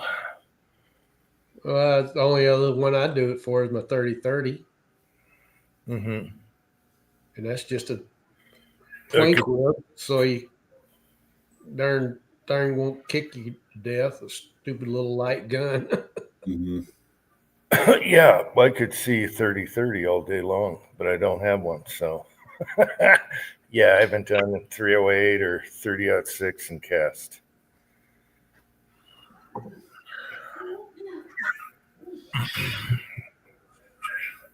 Probably one of my least favorite guns to shoot is a 94 Winchester in 30-30. Yep, it That's knocks the least. crap out of you. Oh hell yes! And it's funny, you turn right around, grab your 336 and 30-30, same exact ammo, and you can shoot that all day long. Never bother. Yeah, they do kick a bit. The Marlin's heavier. It's not as bad, especially if you got a pad on it and 30-30. But they do kick a little bit for the size of the round. Right.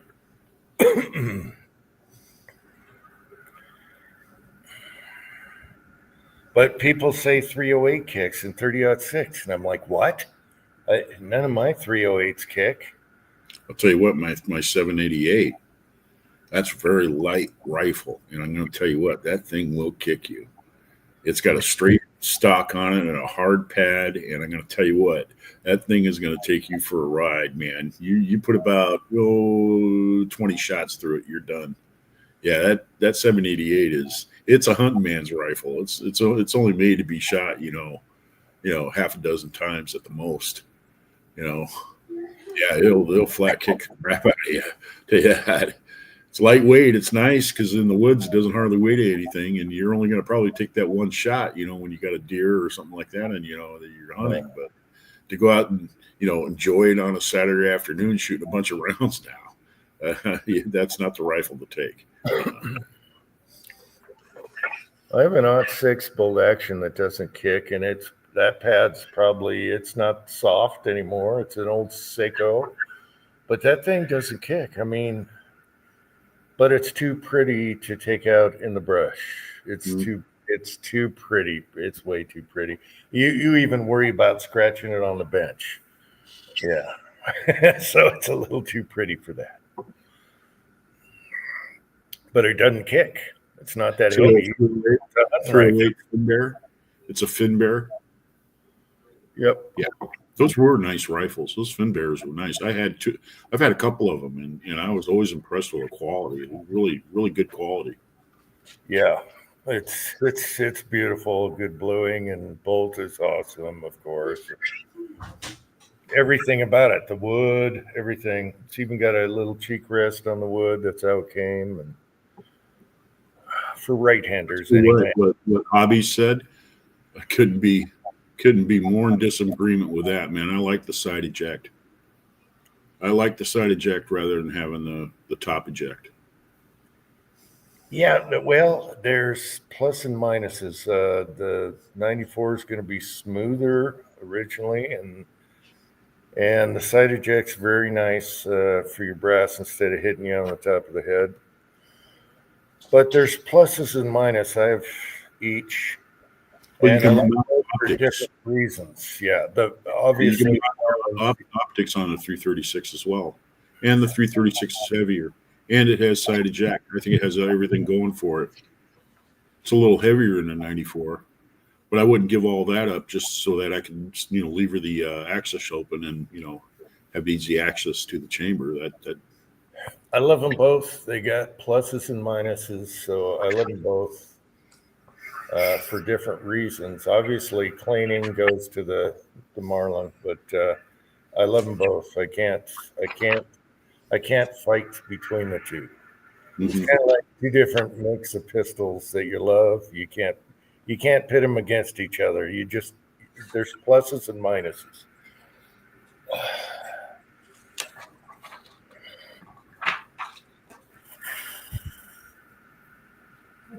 Well, you can single load a Marlin if you're talking 94.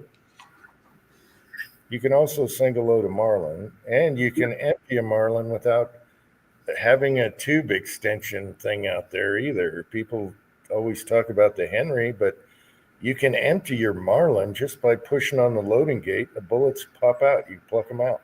Mhm. Or you Yep. can rack it. It's got a crossbolt safety. You can rack them out. If you're out in the woods, go to your front seat and rack them out with the crossbolt on, or you can push down on your loading gate and pull them out. So, yeah, everything has pluses and minuses. I'd rather clean a Marlin. It's easier. Pull the bolt out, boom, bang, pow, And barrel. that's it. However, I do like the 94 also.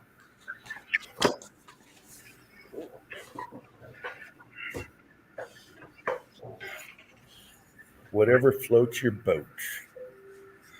My boat, the 336. I like the 336 better.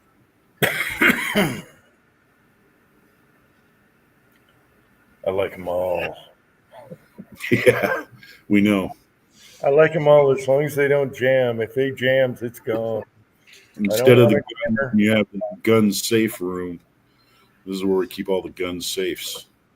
Let alone how many guns you got in the house. Wow. Shit in the herd. Here's the problem. You're better off only owning like 5 rifles and 5 pistols. And that way you're not jumping around all the time and you're used to what you're shooting.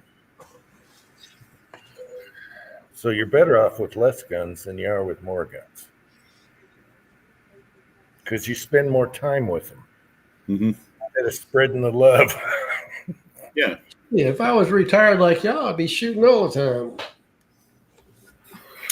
Well, I got to wait to heal up before I do any shooting with my shoulder. Yeah.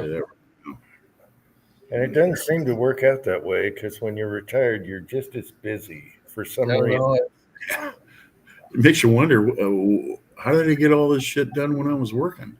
That's what I keep thinking. How did I get home and do projects? I made coffee tables, all kinds of crap. And how did I have the time? And now it's like you're just as busy retired as you are. You probably have more hobbies, and that's what makes you more busy. I got 3 or 4 things in there I want to work on, and I haven't done it. Even been off for a week already. I haven't gotten there and done it. I still got to cast your shallow hollow points and your solids. And I just moved the tote out in front of my thing to get the tractor out of the way and the heater. And oh my gosh. And I've been meaning to do a second casting on the others. And he just where's the time? I've been busy all week, with Christmas, busy all month. So, yeah. We did have. I want to do those shallows. They're going to be perfect with. I'm also I've got a tub down here, softer lead. So Yeah, we're gonna have fun with that. And then we got 357 Maximum and Magnums and blah blah blah. It goes on forever. That's what I was talking about. Too many chambers, not enough time. We had company over, so I haven't been able to get in my reloading room too much. Yeah, I should. But retirement, I will say this: retirement doesn't mean you're not going to be busy, because Mm-mm. you are. Uh, Got decks to always build. Oh, there's so many projects I need to do. I never remodeled a house. I'm not going to make it. I'll leave it to the son. You remodel it, boy. We'll leave you. We'll leave you with the projects. All right. Anyway.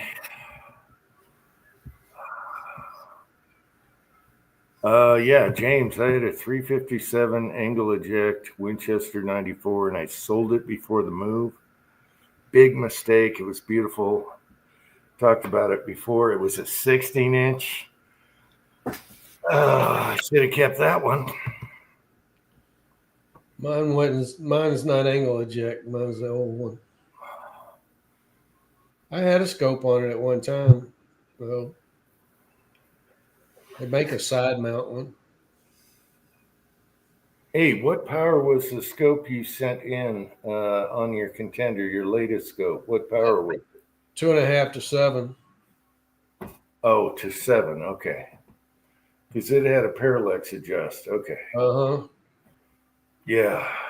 Well, keep an eye out for the old Japanese glass. But I know you like more power, but when you get in the 2.5 range to 4, there's some old Japanese glass out there that's still really good. Pistol scopes are a bitch. But you can find some old Jap glass sometimes, but it'll be less power. And no parallax. You know, you're going to be at 50, whatever. Yeah, I shot that last Monday. I came home, did the video, and then took it off, emailed them, and I go, I'm probably not going to hear nothing this week, being Christmas week. And sure enough, about 2:00 Tuesday, Christmas Eve, I got an email, and they had a shipping label in it. Oh, And it wasn't prepaid though. Oh, cool. I didn't even have it wrapped up and boxed up yet. So I went and boxed it up and printed out the label and put it on it. It was fixing to go to the post office, and I got another email and it had a prepaid label on it. So I had to take the other one off and put it on there, and then go to the UPS and drop it off. It's there in Greeley, Colorado right now. So it'll be delivered Monday morning. and they fixed it. It's an older one, so they can still fix it. Oh yeah, they can fix it. Wow, that's good. James, I got a backdrop, so I don't know if I can show you. No, I can't. You got to keep it up close to you. Close to me. Yeah. Oh, okay. There's the Winchester 994 angle eject. It had burled forend and a really beautiful stock. It was new in the box, never fired when I sold it. I never even fired it. It was unfired in the box. I bought it from a guy that bought it for his dad. His dad passed away. And I should have kept that one. It was beautiful. The front forend was just burled, and then the back had some stuff in it. I bought mine when I was, I think, 18 or 19. Brand new. Nice. I beat on it. It's pretty good shape for as much as I've used it. I want a beater. I want one that's all chewed up. I can throw on the quad. Oh, another Christmas present from the son was ATV rifle racks. You know, So you can put weed eaters and all that other stuff. But on our ATVs, he got the rubberized racks that just fit on your things in the front and the back. Yeah. You can just grab a lever action and boom, that's another present we got to figure out and put on. Yeah. But nice rubberized. They won't go anywhere. They won't slip around. And we can also do the yard equipment and put them on there too, because that's always been an issue with bungee cords and all that. It's much easier this way. Yeah. Yeah, the boy was very thoughtful. He knows stuff that bugs me all the time, and he did really good 3D printing some stuff. And I guess he pays attention when I bitch about stuff that bugs me. So, yeah, James has rifle racks. Yeah, he got me 2 sets of them. So they're 2 sets of 4. So both quads. And now we can slap a rifle on there. No one would think twice if you're driving down the road with one on. No one thinks twice about that. Same with the back of your truck. If it's in the window, no one thinks twice about it because you're out in the country. So you can have rifles in the window, even though mine are behind the back seat in my truck. The racks are behind the seat. So you can't see anything when you go into a store. No one can look in. That's what I was at a store and a guy pulled up in front of me in an old truck and he had lever actions in the back of his window. I don't think he even locked the door, and he walks in and he goes somewhere else. And I'm like, we better watch this truck for this guy because anyone can, just grab him. Yeah. Ain't no way I'm going to leave him hanging in my truck anymore. Yeah, I'm pretty happy with him behind the seat. So, yeah. I got me one of those lock boxes that goes underneath the back seat of my truck now. Mm-hmm. So, but most of the time I'm carrying more guns than that'll fit in there. So, yeah. Yeah, I just couldn't believe that guy, though. I didn't see him lock his door or anything. I was like, all right, you'll be back in 5 minutes, but I could have grabbed him, Yep. Not that I would. So what do we, okay.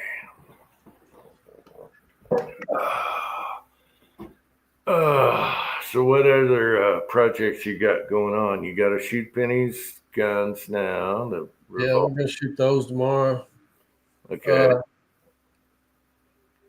I got worked some more on my big air rifle that I've been working on. I need to shoot it, and then test out that can on the other one.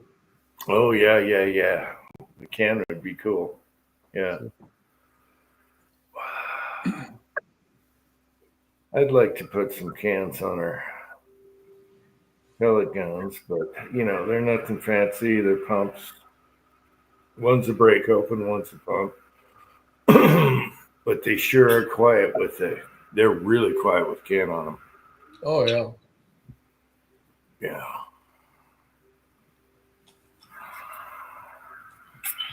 We got our bow. I need to load more 32s up for cowboy shooting. I'll probably get that done sometime next week.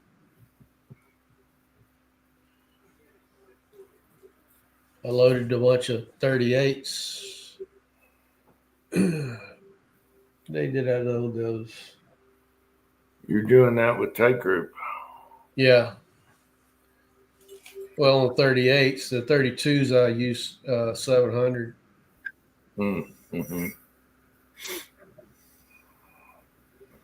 And I need to get some more of those loaded up. I need to load some shotgun shells.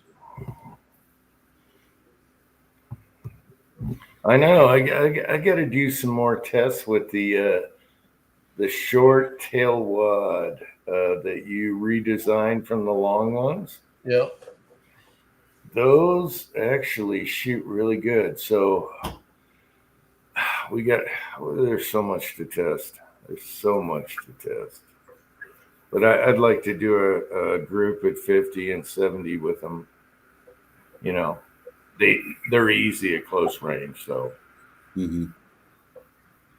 I want to load up some of them, just real light loads, and shoot through my 73 just to shoot them. I ain't even shot mine yet, so yeah, they're perfect with hobos. Same wad, everything. Just dump them in, hit it, and go.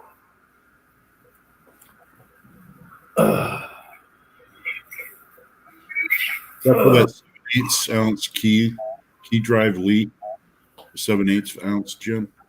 Or is Seven, that- 8 ounce, yeah. And then we have a trimmer where it only trims the inside edge, so it's got enough friction in. And once you just take a hobo, dump the shot, and you got a rim of.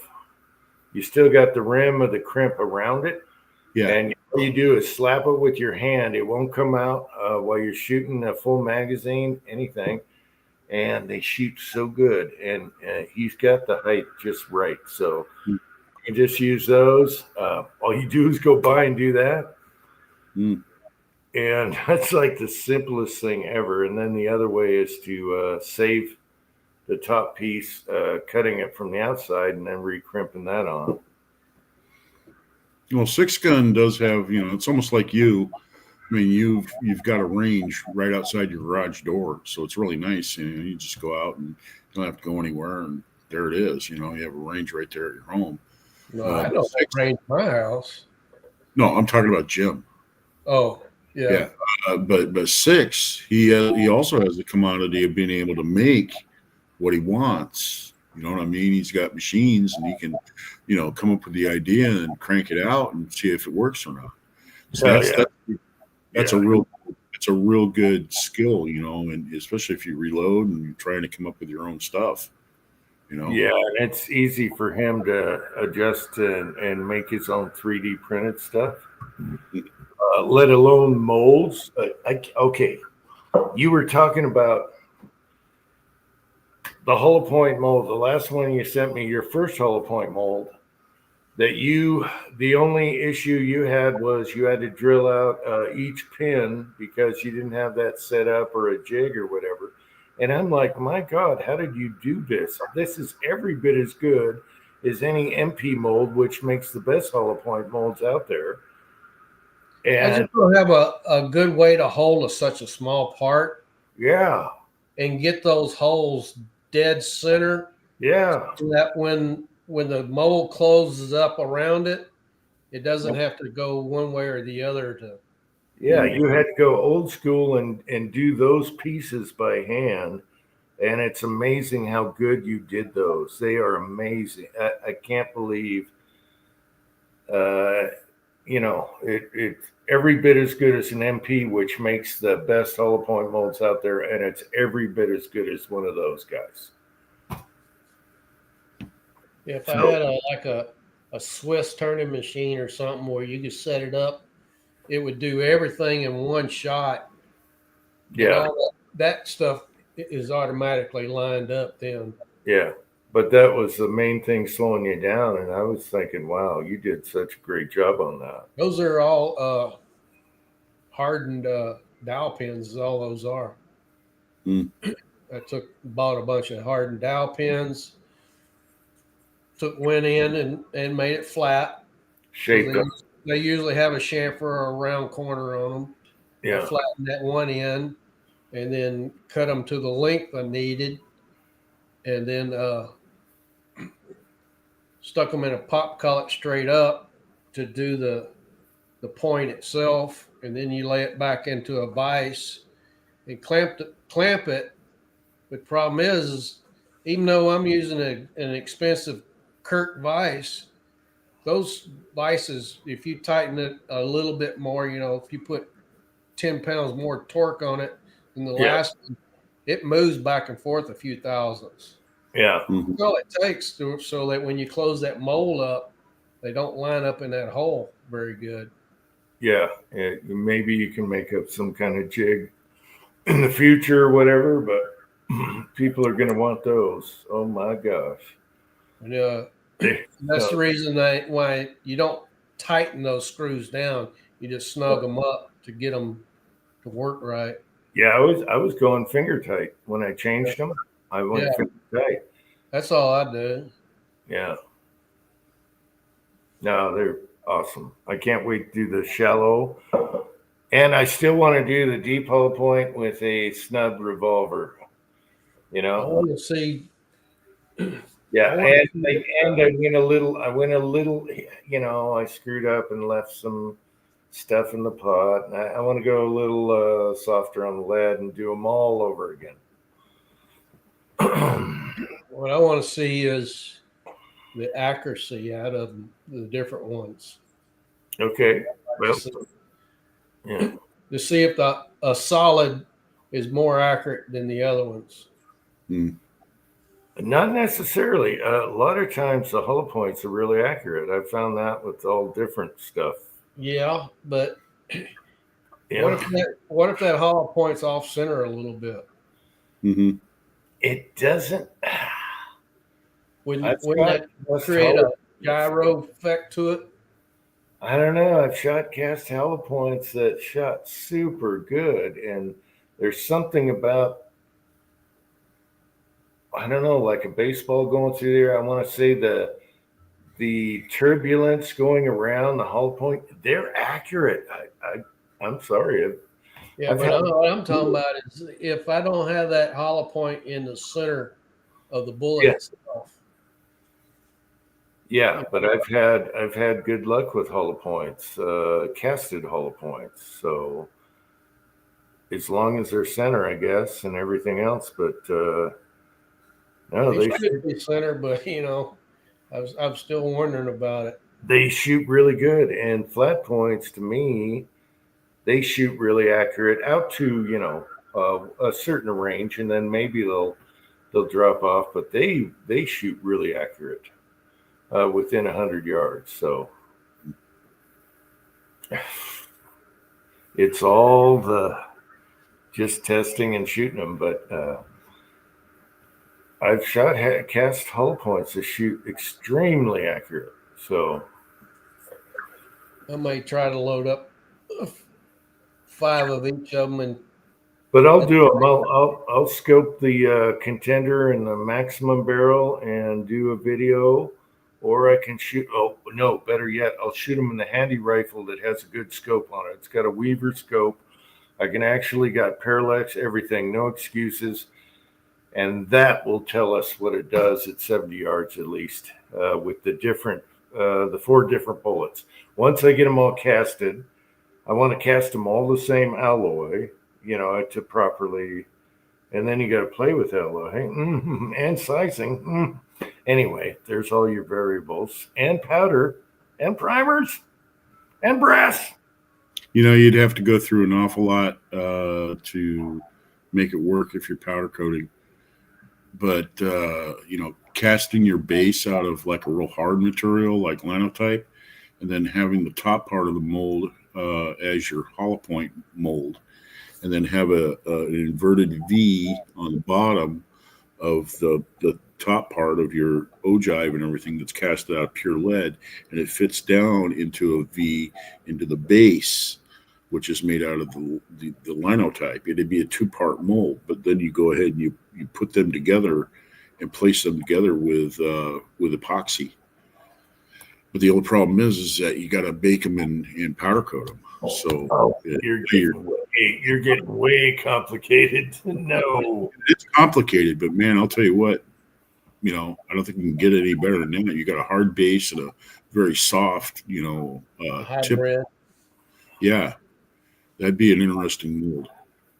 yeah, but I think you just find a happy, A happy jacketed hollow point out there, yeah, but No, cast. I'm talking to cast hollow points, casting them just find the happy size. Hmm. Primers, powder. Here's the factors with reloading.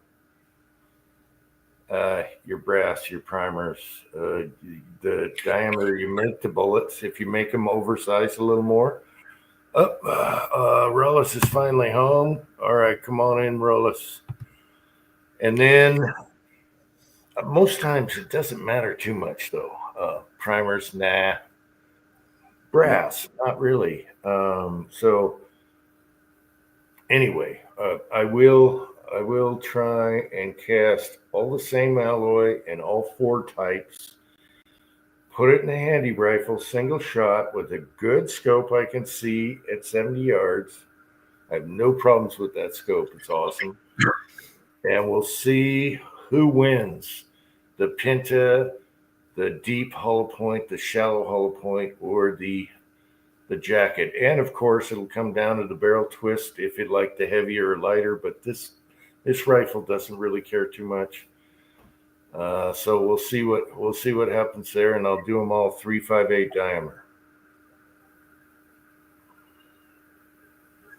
Yeah, well, Jim, but I'm going to make room for Rollis when he comes on, so I'm going to go ahead and jump off. So it was good talking to you guys, and Happy New Year. I mean, New Year's coming in. Got 2025 rolling in. Things I think are going to get so much better for us from here on out.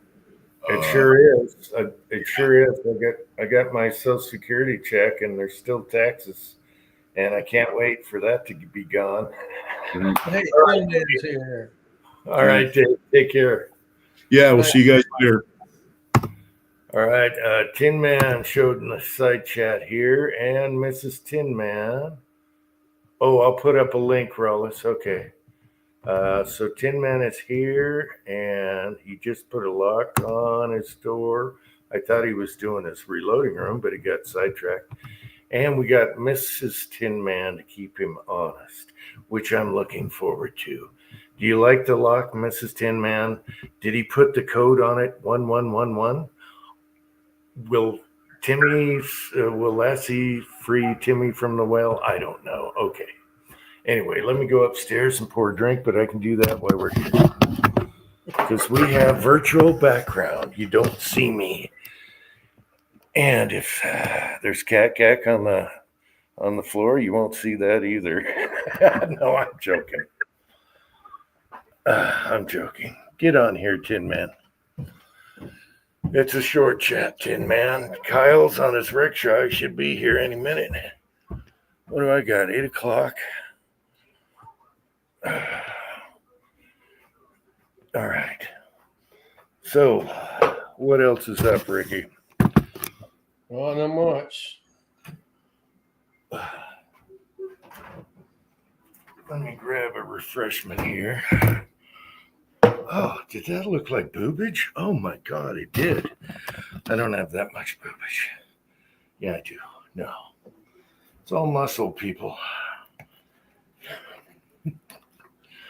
I can't believe you guys can see what I'm pouring here. What's going in the side chat here? It was 50 degrees today. Let's see. Oh, Rollis, I'm sorry. I didn't do a link. Damn it. All right. There's your link. It was 50 degrees today. Did outside stuff. Okay. She didn't even go look at the lock or the handle. Mrs. Tin Man, you gotta, at least appreciate what he did today. Jeez, Mrs. Tin Man.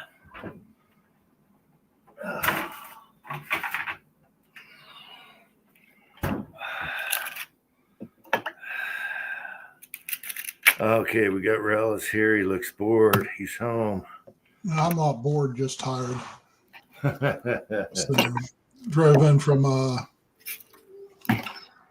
Christmas Day, Christmas evening, went up to Tennessee to make a delivery the following morning. They come out and said, "Oh, we canceled your load." Oh. So I sat for 2 days up there at the truck stop and finally got unloaded this morning, then came back in. They couldn't take your load? Yeah, I do liquid. So if there's not enough room in the tanks, they can't take it. So the sad thing is, once this particular product, once it starts pumping, it takes like 35, 40 minutes to unload. I spend more time hooking my hoses up and tearing everything down than I do actually doing the unload. So, but yeah, so then when I was on earlier, that's when I was coming back from the yard. That's the high point of my week so far. Yeah, but at least you're home. You can relax now. You can chill. Yeah, and I'm home probably till, unless something comes up, I'm actually home for the next week or so. I mean, there could always be something little come up, but then I'm going up to West Virginia for 2 deliveries the second week of January. So, but yeah, so that's all that's going on here, really. Then go cut brush, and Monday go to the gun range, do some of that stuff. All right, do some shooting.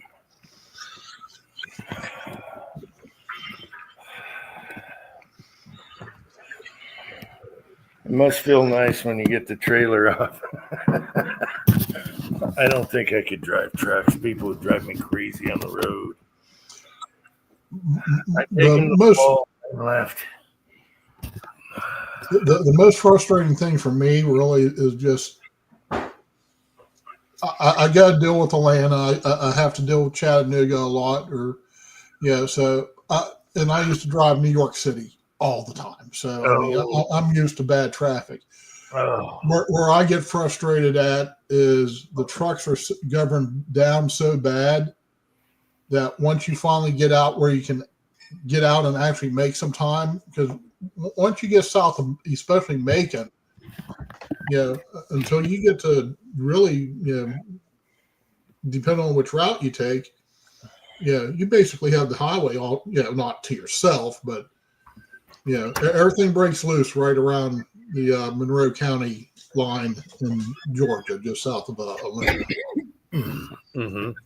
And then, and you can make good time, but our trucks are governed at 64, 65 miles an hour. So that's why when I leave the yard, usually it sounds like I'm driving a big V8. Yeah. Get that lip foot lightened up a little bit. Yeah, it sounded like you were racing or something. It actually has a pretty decent sound for just a 6-cylinder. Eventually, the exhaust is going to get bad, and I'm just going to get just where it's just barely legal, and I'm not going to do anything with a perfectly good exhaust, but someday it's going to need to be replaced. When it gets replaced, I'm going to be like a dumbass teenager. So. Yeah, Tin Man, even when you think you got it all perfect, after you prime, you'll see some spots, and there you go. Make it perfect. Yeah. Tin Man's been working his butt off, trying to get his reloading room done. He's got kids, he's got children, he's got a wife, and he put in a lock on the front door. So you can't say that Tin Man sits around and lollygags, that's for sure. I usually go, son, can you put in that lock for me? I'll be down in the reloading room. No, all right. Never ends. It doesn't. It never ends. It never ends. I bought a faucet for our bathroom about a year ago. And probably a month after I put it in, the cold side started dripping. Just been letting it go and letting it go. And finally, about a month ago, I go, I'm tired of this. I'm going to fix it. Well, it's not doing it no more, is what she told me. I go, okay, so I didn't fix it. And so, Those are usually just washers, but yeah. no, these kind of don't have washers in it. No rubber washers? No, I think these have the cartridges in it. Oh, okay. It's one of those Okay. cheap ones that you get from Lowe's that's got that them two dudes that are like TV stars name on it. I can't think of what their name is now. Aren't they like brothers and they both sound a little bit Yeah. like? Yeah. They have a line of everything like at Lowe's, furniture and So are they like polymer washers with screens or what? What's going on? What's causing the I think leak? they have a cartridge in it. Property Brothers? No, the Allen Roth or something like that. Okay. But I hate anyway, a while ago we was at Lowe's and we bought a big name brand one this time. So I got to put that in. I changed the filters in the water system yesterday. Yeah, I have to go. We're going to Lowe's sometime tomorrow, get salt for the new water system. We did a roof and a new water system is about 2 years ago now. And Yeah. Purifier. the purifier. So we got to go pick up salt. But I mean, I use a third of the salt that I was using with the old system. See, I'm the opposite. I have very low pH water. It's acidic. Mhm. It eats up the pipes. Our copper pipes were getting ate up and stuff. So when we had that freeze and we popped a bunch of them, we just went in and had PEX put all in it. So I have a full system now in my water well shed.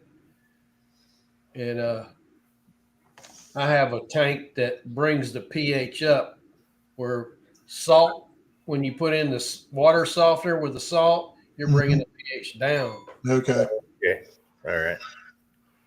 'Cause, this is the first house I ever had that had any kind of water softener system because we were either on county water or city water, whatever the case may be. Yeah. Hey, it's Maddie. Sorry about that. How's it going, Matty? Good to see you.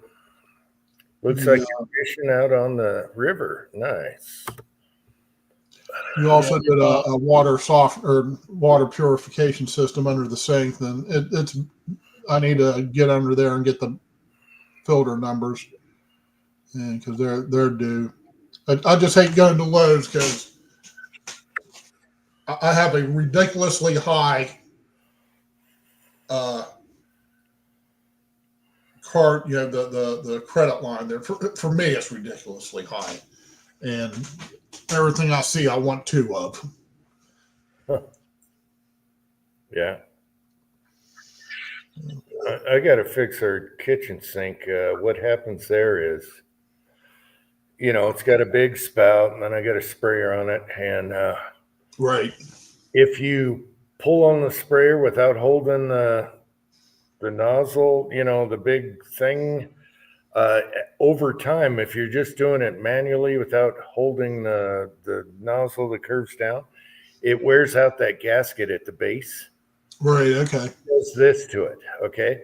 And now when you turn the water on, it takes a while because it's sucking air, and then boom, you wait 2 seconds. Luckily, the people that built this house, they bought two of everything. So we have two extra sink things, the whole thing, the units, and all the toilet stuff and everything. So it's like, hey, I think I'll talk to the son and we'll just take that off and put the new spout part on with the gasket. We don't have to touch anything else. Otherwise, put the whole thing in. But they bought 2 of everything, extras. Right. And now, all these years later, I'm like, hey, that was good thinking, people. Probably just that Mormon, that old school Mormon, survival, be know. ready for everything kind of thing. I don't know if they were Mormon, but they sure acted like it. They have cold storage here, a bunker, lots of storage. Yeah, but there's a lot of things that are funky that I don't like. So, Yeah, anyway. so that's about the only thing I miss about my house in Ohio. We had a full basement under it, and it was going to be my shop / reloading room / just whatever. Here, you dig 2 feet down in the ground, you get flooded out. So you can't. Nobody has basements around here, and so so that's just storage because we're I'm a hoarder. Half-ass hoarder. But Susan and I will get pissed off and we'll just go through the house and start throwing stuff out. So Sorry, Tin Man, I'm retired. Put some color on the walls. It's a good time. You should have done it before you moved in with no furniture, no nothing to worry about. Anyway, throw some color up on the walls. It's no big deal to get a brush and a roller out. Come on now. It's easy. And a roll of tape for your base. You cut in your doors like a man. You don't tape off your door jambs. You cut them in like a man. You learn how to cut. You get a good brush. Get a Purdy brush, okay? Purdy's. All right? Don't buy any shit brushes. All right. All right. And I like lamb's wool rollers, but you might not like them. They don't splatter, but they're not as fine. They leave like a little nappy when you roll it, but when you back roll it, it's perfect. No splatter whatsoever. That's what you should be using, a lambskin roller. They're expensive roller covers, but they'll last forever. I got some that are 20 years old that I wash and use over and over. They even get better with age because the end tip when you're laying off doesn't leave any. Oh yeah, it's perfect. Come help us. No, Tin Man can do it. I'm retired. I haven't even painted my house. All right, they got smooth wall. I don't really want to paint them, but yeah, it's all smooth wall. It's all they sprayed the whole thing, so it's like glass walls. There's no texture at all. Talk about a sheetrock nightmare. Yeah, those sheetrockers better be good. I found some spots though. Anyway. now this room I'm in, they painted it not quite background green like what you would use for but it's almost that color, and so I don't know if whoever had it before us, if they did any kind of stuff on where they needed a green screen. They just said, hell, we'll just paint the whole room, or if they just got a really good deal on really nasty paint. Yeah, Tin Man can pick out some pretty colors, get some color on the walls when you got time. Just do a room at a time. Don't stress out. Just take your time. Do a room at a time. Put everything in the middle.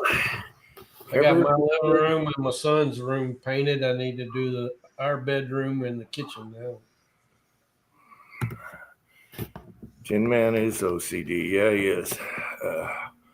But that's okay. It turns out to be a good product. I saw his last job when he did his living room and stuff. He did a great job. He's a little OCD, but he did a great job.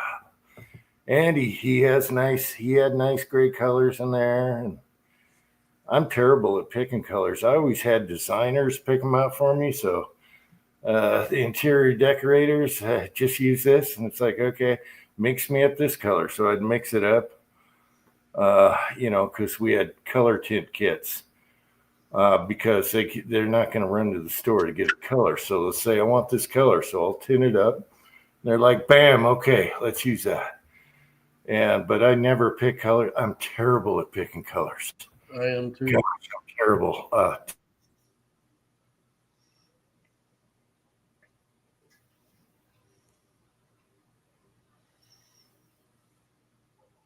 Jim locked up. I don't know if he locked up or not. Looks like it. Or else he stroked out. Hope not. I think he locked up. Yeah, hell, Cal's going to be coming on shortly, so he better get unlocked. Yeah. Kyle's here.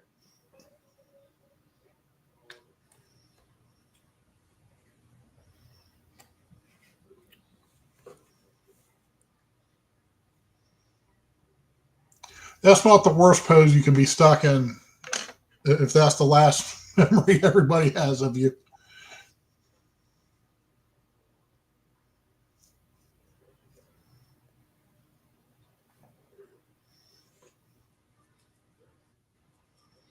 My internet's been cutting out on me.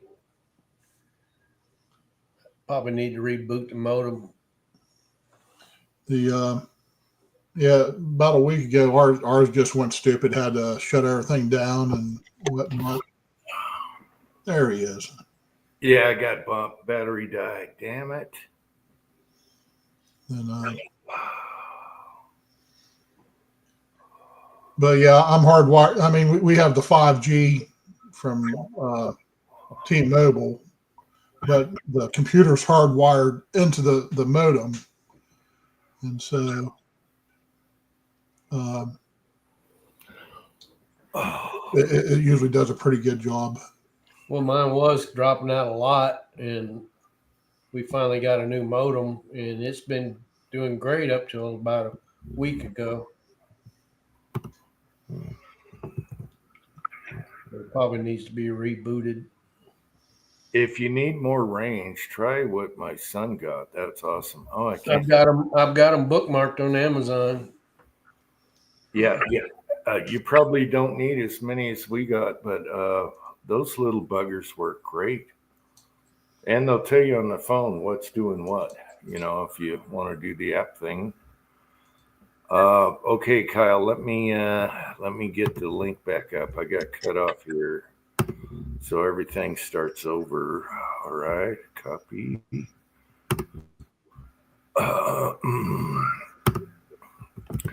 Yeah, so there, if you don't range around your house, just get a regular modem. But if you need extended ranges like we did after we put the thing way over on the corner of the house, that really worked. I'm pretty impressed. Even out in the garage and everything, I'm getting good. We got a new modem a couple months ago, and it's got a good strong signal. It's just all of a sudden here in the past week, it's just a little quick cut in and out. Okay. Yeah, I've been really, really lucky where we live that we found good internet, and it's cheap. It's actually cheaper than what we had. So very happy with that for where we live. Otherwise, you're screwed and you're laggy and slow, and pretty freaking happy. So that's another thing that bites the dust. Had to deal with that over the years. I don't think I've ever been cut off from a live chat from internet. It's just battery. I forget to plug in the battery on the laptop here, and that's what happened.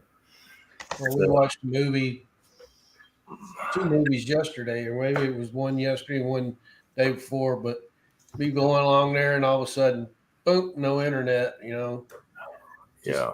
Hit the play button again and it comes right back on. So it's just a little quick drop. It does.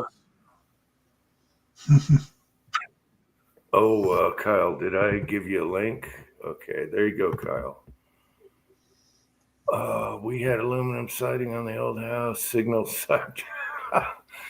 Okay, we got brick and mortar. I don't know what's worse than that. Okay. I got hardy plank around mine.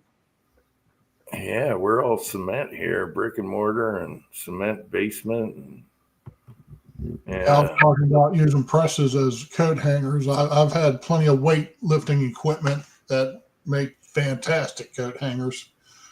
I found over the years. Oh yeah, there's a treadmill and a bicycle in yonder. Can't I even used see to them. we used to have a Nova track under the bed. Yeah, hardly used. Like new.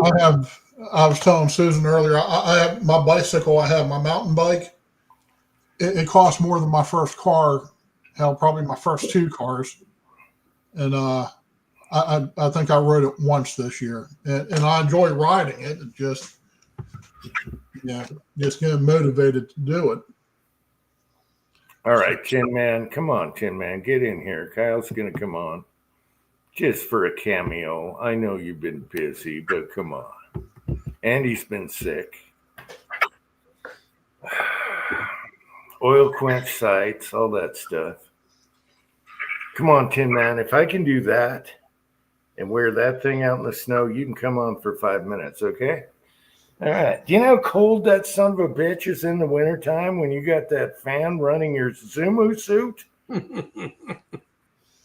Yeah. All right. It's cold. You should come and paint your house. No, I'm not really a house painter, and I'm not. I'm retired. My house needs painting. What are you talking about?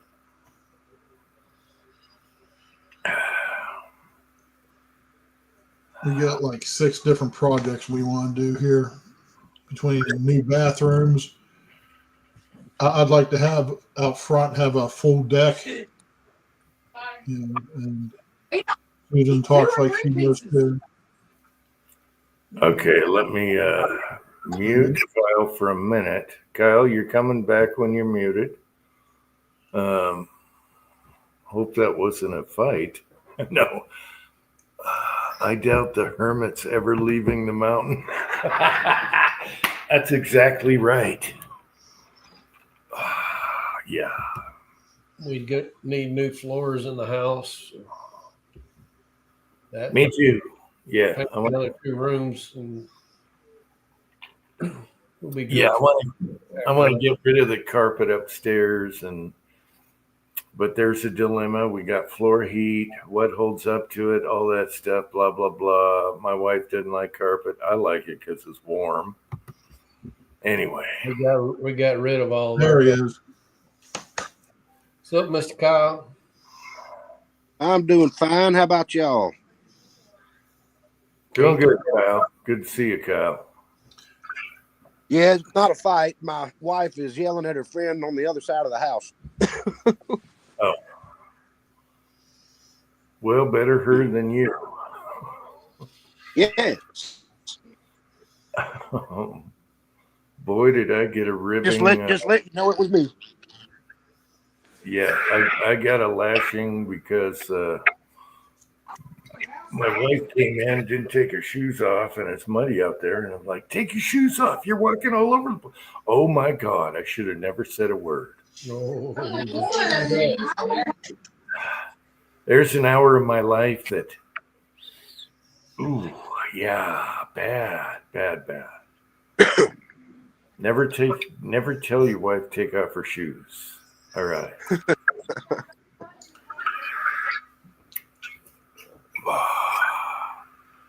So what did I miss? Oh, we're just yakking on a live chat here. Earlier this evening, I was trying to find a Corvette to pass, but didn't. So that's about it for me, at least on my part. You have a good Christmas, Kyle? Yeah. Got to spend a lot of time with my family. All right. Oh, he's cutting in and out. There's still some arguing going on. That fight. Let's see the cat fight. Cat fight. No, it's not a cat fight. There you go.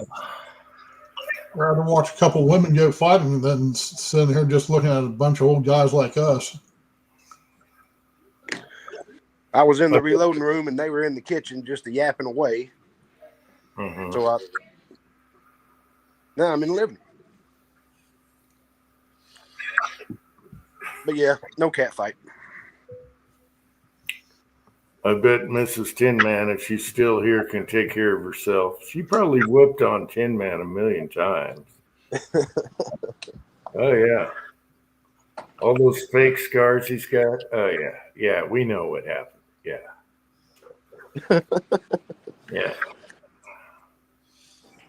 We know. Oh, yeah, we know. We know exactly what happened.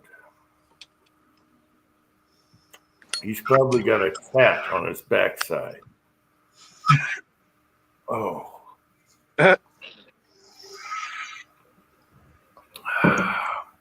They must be gone. They're not watching anymore. But I bet you Tin Man has a tramp stamp because of Mrs. Tin Man. She tramp stamped him.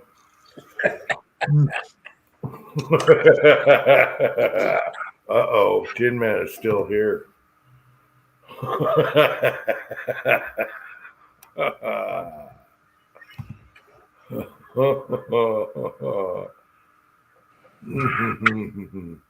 on my phone. I can't read that. Oh. Yeah, and if you're on another device, you can click at the bottom on and off to read text, and then you got to come back. He blamed the cat for the cut on his face. A foof. It's just like this, the karate chop a foof right across this. Yeah, I know.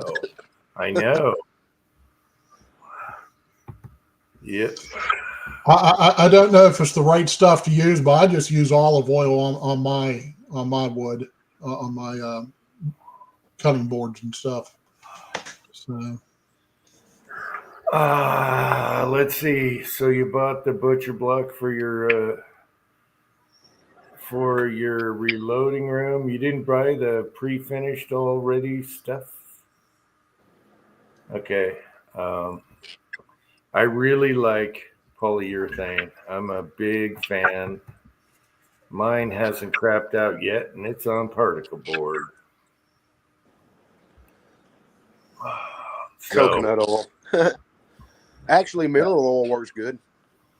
I do the polyurethane 2 coats. You want to make it fast, take a foam roller that doesn't have hairs on it, a foam roller. Roll it on and back brush it with a brush. All right? Nice long strokes all the way. And it's going to look like glass. It's going to settle and look like glass. If you got to thin it a hair, you can. And then it's going to be like bulletproof. Markers, anything gets on it, you can wipe it right off with alcohol. So I'm a big polyurethane guy.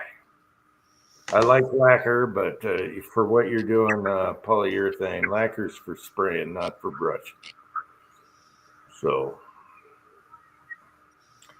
you can always use linseed oil, stuff like that. But if you want a really glass, slick surface, I would go satin polyurethane or matte polyurethane and do that.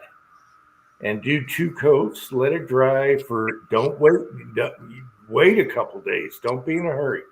Yeah. Do the first coat. Make sure it's dust free. Tack cloth it, and then a foam roller, and roll that out with your little roller pan that's cheap throwaway, and then back brush it real fast before it sets up, and let it lay down. It'll lay down like glass. A good brush. And then wait a day and buff it real quick, buff her down, light, fine sandpaper, steel wool, whatever, and then do the final coat and walk away. Don't let any dust hit it, nothing, and you're good to go. Yeah, tung oil is popular. It's kind of like linseed oil, but if you want a glass durable surface, I got polyurethane on there that Yeah, it's gonna last forever. You can put drinks on it. Nothing to worry about. So, good grade mineral oil, cutting boards. Yeah, but that's just going to give you a soak-in finish. He's talking about wiping his powder off the bench. You know, wiping off. Oh, I spilled hoppies on my bench. Polyurethane, okay? One and done. You can buy a quart of it. It's going to take care of the whole thing. Two coats of it, you're done. Shellac, actually, okay, shellac, my nightstand was shellac. Shellac's an awesome product because it's alcohol based. However, it'll take any coffee cup stain and leave a ring. I love shellac because it's so fast. It dries fast. You can do 3 coats that day, but shellac is going to leave. You put a cup of coffee and spill some, it's going to leave that ring. Shellac is not that animal. Shellac comes from a beetle.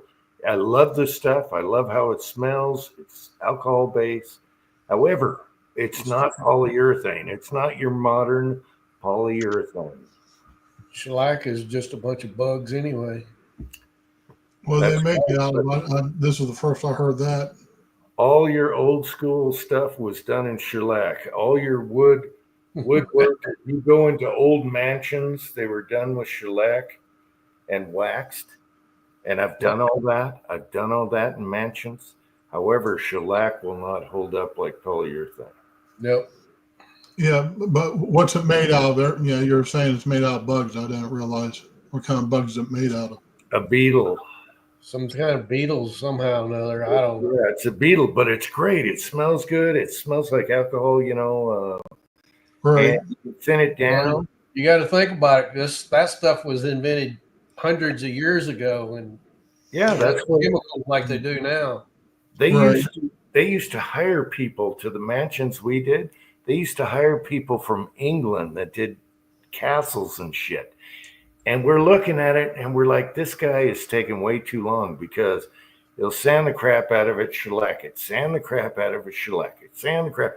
And it's like, dude, we could spray that with lacquer, sand it, spray it with lacquer, and build it up and make it look like glass before you even got a closet done. However, they wanted the old school thing. I love shellac. I love the smell of it. I did a nightstand with it, but it's not polyurethane. I can go show you a ring on the nightstand from a coffee cup. I guess Tin Man just Googled it. He Googled it. Well, yeah. Female lac beetle, native to India and Thailand. Thus the term shellac.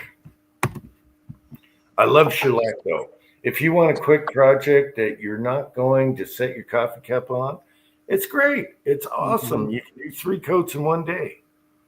It's awesome. You can coat it, buff it, coat it. However, and then lacquer's your second one you can do that with. More durable. Oh, you know, Tin Man was bitching about door handles. Brass door handles are old. They're all coated in shellac. That protects it from the elements. So it keeps it shiny. Yeah, it keeps it from getting corroded. Okay, I love lacquer. Lacquer is one of my. Did that a lot on ships too. Yeah, so they use lacquer on all the brass. They use lacquer on 5.7 brass. Anyway, if you want a good coating for your reloading bench, polyurethane. All right, cut her down a little bit if you want. My favorite, I don't know if they make it anymore. I can go in the boiler room and show you the brand. That stuff was the crap. That's there's nothing that can eat through that stuff, and it still looks like glass. It was called, I forget what it's called, but you can do Minwax or whatever. Just get a polyurethane, and you only need a quart for what you're doing. Just only pour half of it in. Save the other half for your finish coat so you don't get any dust or anything in it. All right, your OCD, you don't want to see no lint So only use half for the first coat.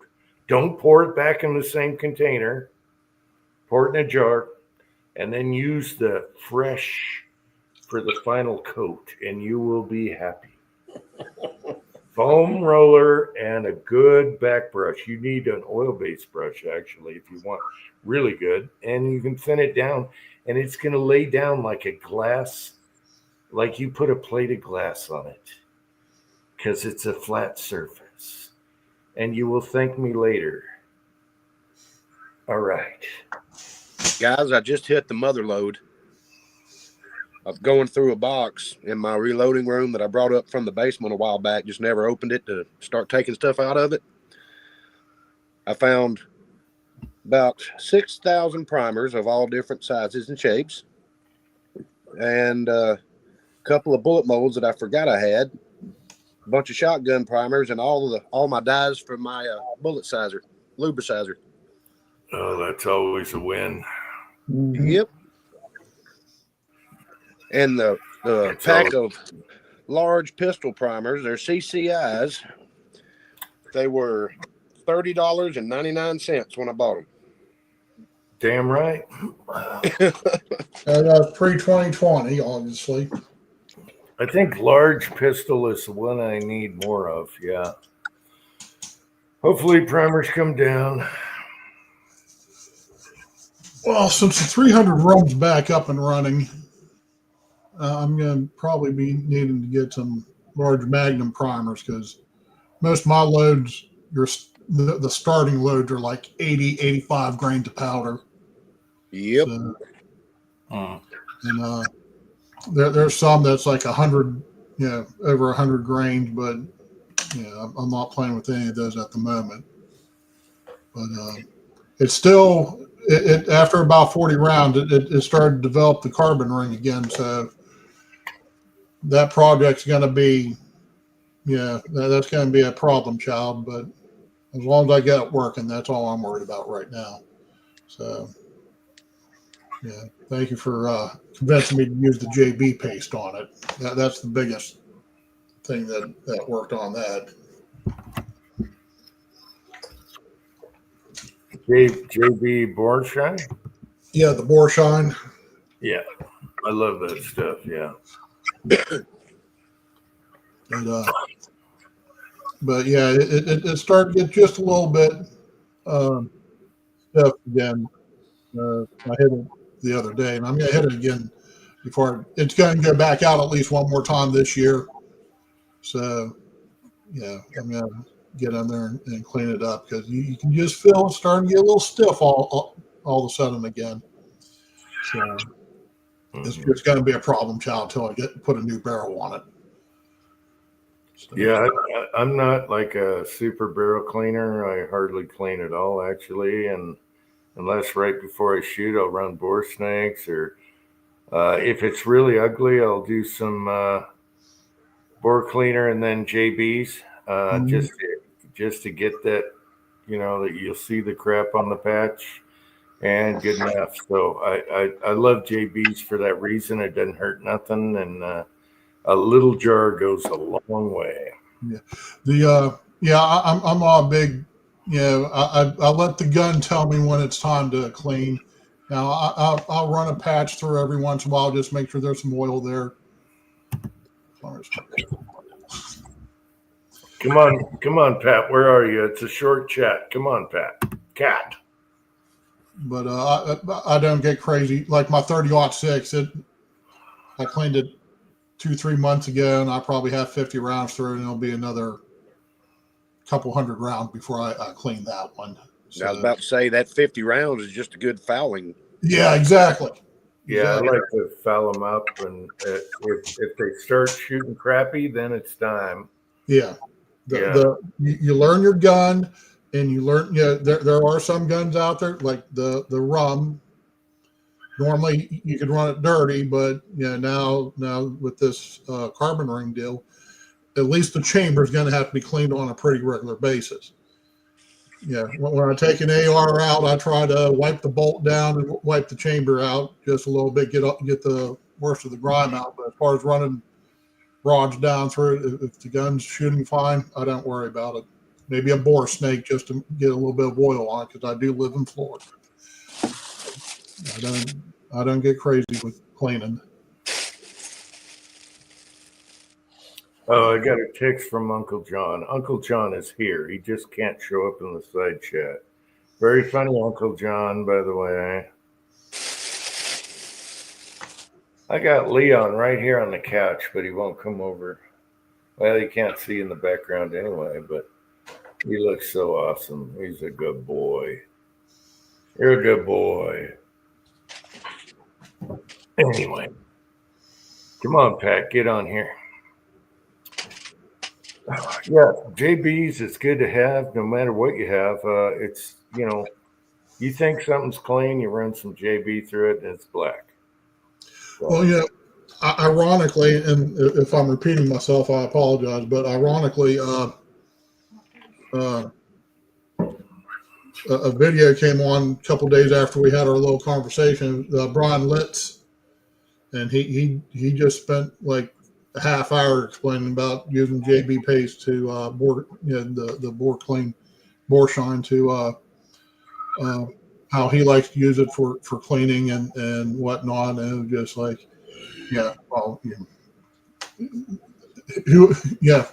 what better authority than him? Yeah. make sure to use oil with it. Put some oil on the patch and use JB's. So it's, But anyway, it's not going to hurt nothing. It's like a vegetable product. It's not abrasive. It's very Right. fine. So, yeah. Anyway, I always keep a little tub of that. Gunsmith turned me on to it a long time ago, a friend of mine. That in G96. Bam! G96 for your quick cleaning and lubing. Yeah, it's not really a lube, but does everything. Yeah, like I said, I'll squirt just a little bit of oil or something down there and pull bore snake through just to to protect protect it. But Yeah. don't go crazy cleaning stuff. Yeah, neither do I. Unless something's going wacky on groups, I don't clean it. So I just, like you said, you can run a bore snake in oil just to preserve it while it's sitting in safe. And then you can wash out all your bore snakes and hang them up. I got a little hanger over here I could show you if I didn't have a backdrop that hangs everything. It opens and folds up, and you can hang 20 bore snakes from it. I do everything on the back porch, so I just drape them over the banister and let them dry. Well, I like everything clean and sanitary, no dust. And this is for hanging clothes, I guess. It folds up and it's got all the notches. And you can do 20 bore snakes on it. So I'll spend a day, I'll put them all in a baggie and squirt it with whatever, Simple Green or soap, and wash them out really good. And then I squeegee them off with my fingers, and I hang them on this rack that looks like this big umbrella that can hang strings, and it all folds out and folds away. It's pretty, man, I wish I didn't have the backdrop. It's right there next to me right now. I don't know what we used it for last time. It's great for everything. You're painting shit and you hang it on there to dry. I got it from my mom, actually. She used it for clothes. That's a great little thing. It's like a tripod roller pole, adjustable, that folds out and has little notches to hang everything on. Best invention ever. All right. What bore snake brand do you use? Well, I've tried the cheap Chinese. I always go back to the Hoppies, and the Hops has the new one that has the super flared out end. Have you seen those? I got one, and I don't think I've used it once.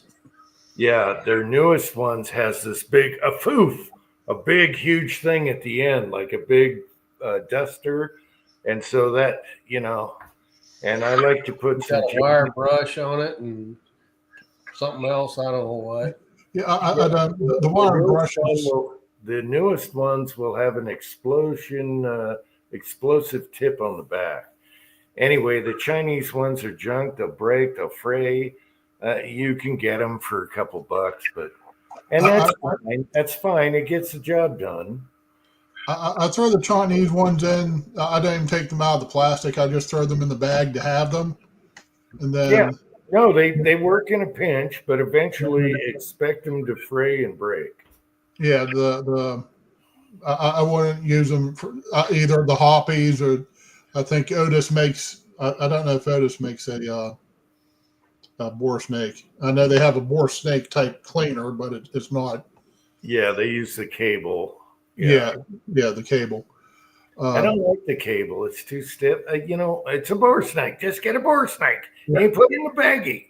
All right. Yeah, I buy them at the club, $10-12 a pop, and the club's non-profit, so all that money goes back into the club, into payroll, and into the youth programs. So I don't mind paying an extra couple bucks.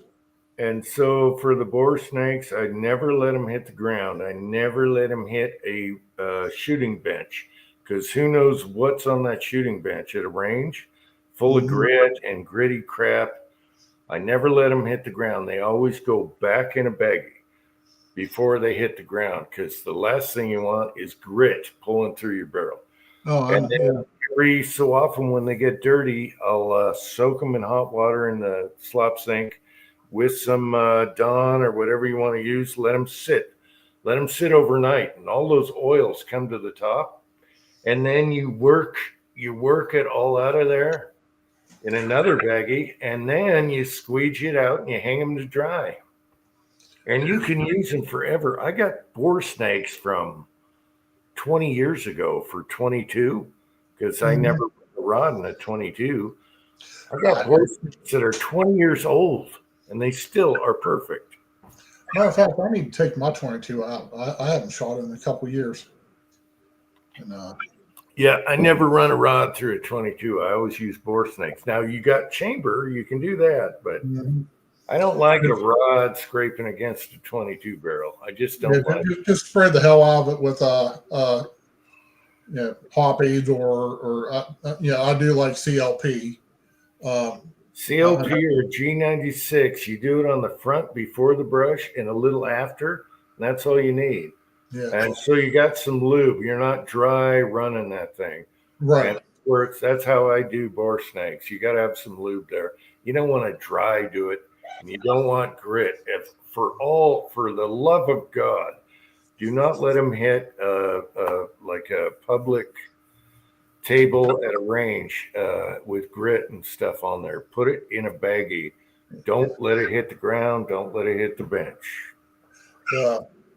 You can let it hit newspaper when you're doing it at home.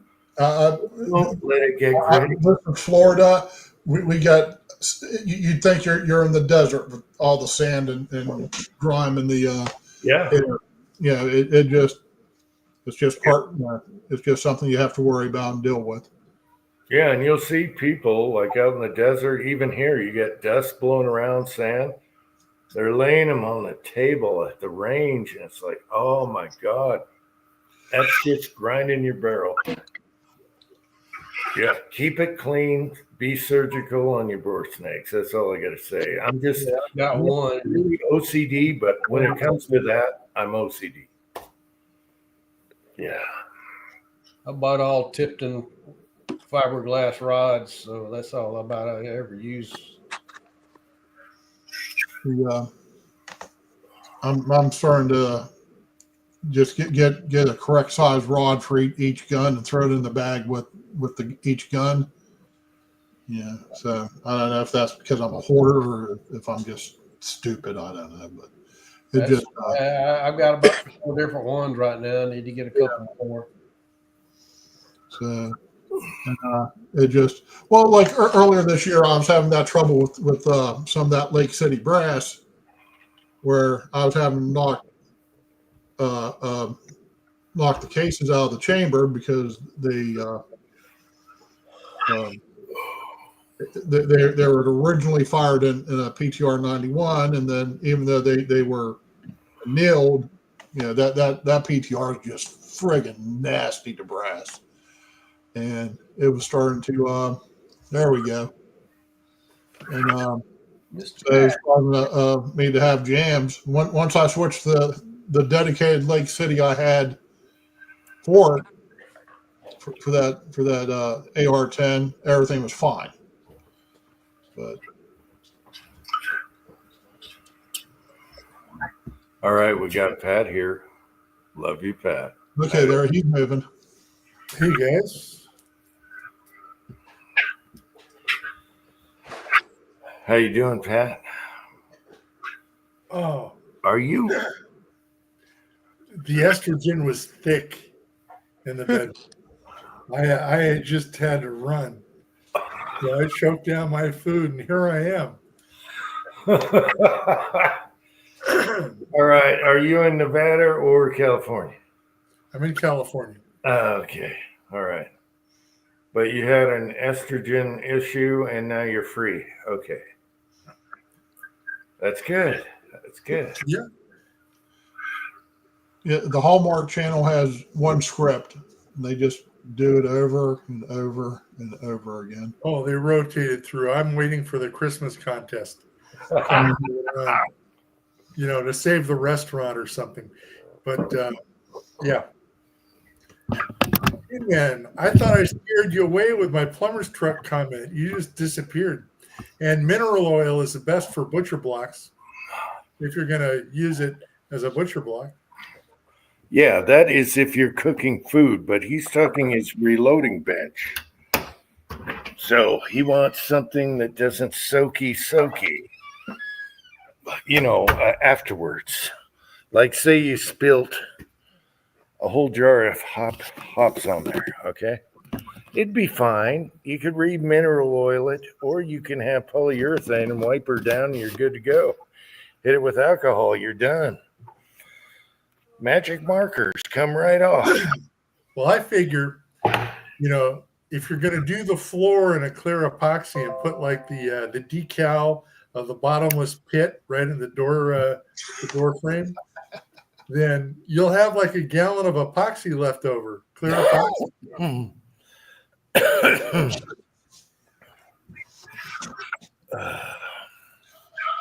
Yeah, poly's going to be cheap and easy. Just do it. You can clean up with thinner. You're done. It's going to be like glass. And like I said, save that half a can for the final coat. Don't put lint back in your can. All right. Your final coat is the unmolested one. All right. That's my advice. I'll leave them alone from now on.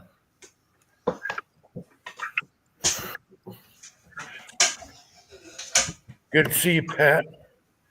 Good to see all you guys too. You should see that VZ thingy, all pimped out with the dot. And everything. Oh my gosh, I got to do a video on it. Okay, I saw your combat desk video. The World War II desk. Yep. Okay. Do you know what's funny about that? In one day, 1,200 views. Because I kept getting replies, and I'm like, what is going on? And it's because of the World War II or something. But within those views, I got replies, and I got to reply to everybody, and that's the only way I notice is I'm getting pop-ups like, hey, someone commented. A lot of those replies were about that little folding pistol brace, and it's like, what brace is that and what dot is it? I have the same thing and I've been looking for that forever. Where's your mount? What mount did you put on it? So anyway, I did a video on it, but it sucked. I did it 2 days ago and it sucked so bad. And it showed everything you need, your dot, your brace, the adapter, everything you needed to know. And I had to blow these guys off and said, I'll do a video this week. So that's what's going to happen because it was so stumbling. It's not my wheelhouse. We'll do a new video on everything that goes with that. But half of those replies were on that gun that was in the drawer. from people that already have them. All right. As far as making stumbling, mumbling, half illiterate videos, I'm pro at that. I guarantee you're not half as good as I am at that particular aspect. I'm a monkey, and I will always be a monkey. But we have everything what everyone that has one of those wants. So I'll tell them what mount it is, what brace it is, and what dot and everything. And boy, Pat, it is set up beautiful. It is perfect. Oh, don't twist the knife. All my customers have stopped paying. It's like, I can't wait for Biden to get out. I am flat broke right now. So no VZ61 for me. Not for a while. So no, Christmas is good though. I mean, not totally broke. I had prime rib. Oh, Prime rib was on sale. oh, you're killing me. I had nothing. Yeah. Splurged on that. Yep, we had standing rib roast. I didn't even have a ham. Oh well, we screwed up on that. Apparently, Aldi's bought out all the Winn-Dixies around here. So now Winn-Dixie's just has everything on sale. And so we're going to go back tomorrow and see what kind of deals we might be able to get there, because they're trying to get all the stores cleaned out. Yeah. And so they can come in and do the makeover. Might be able to pick up something good. Yeah, our Christmas was I made an omelet, some bacon, and hash browns. That was it. Nothing. Wow. Well, I told Susan for New Year's, we're going to do a little bit of kibasi and some sauerkraut, because I don't want to go to hell. But I told her to do a lasagna and just get one of those Stofers and throw it in the oven and just We're having ham, cabbage, and black-eyed peas. Yep. I love cabbage. I had that yesterday. Yep. Cabbage and some Uncle kind of- Jim's appreciating that. yep. I just had cabbage. We stopped at the store today to get some cabbage. They were already sold out. Oh, my wife brought a big old head of cabbage. We'll do fried rice, and I throw it in there too. Trying to eat fried rye. Fried rye. Anyway, cabbage goes with everything, especially kielbasas and yeah, baby. That was my diet food. I used to make what do you call them? They're not burritos. What's the other thing, Pat? Enchiladas? No, they're like burritos. Taquitos. No, Tamales. no. pierogies. It's something rolled up in a tortilla. It's got its own seasoning. You roll it up in a tortilla when you're done. What's the other one? Come on, people. Oh, gosh. Dirty donkey. No, you guys are killing me. I'm going to give up. I got to go pee anyway. Oh, hang on. I got to crack a beer before you run away. No, I got to pee now. You're going to have to wait. When old men have to pee, it either goes down their leg or I'll be right back. And I'll turn the sound down so you don't have to hear it. I'll see. We got quesadillas, quesadillas, whatever. Quesadilla. Quesadillas, fajitas, chimichanga, tamale. Tamales. Yeah, I can barely speak English, and I'm trying to speak Spanish here, or at least American Spanish.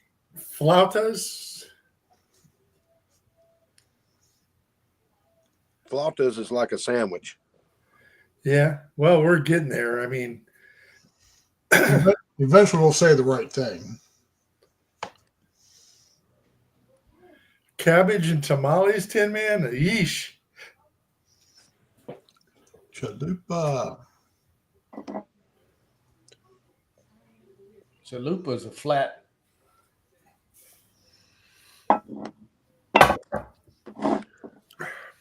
Yeesh. He's about got to be talking about chimichangas or something.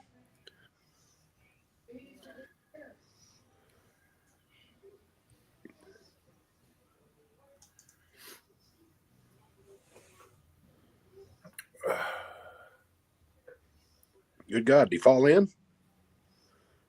No, he's muted.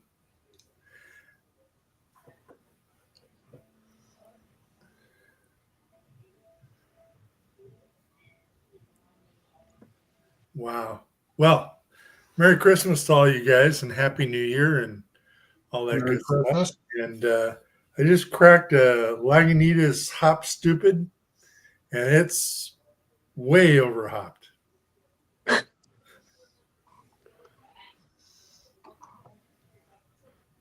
Hop stupid.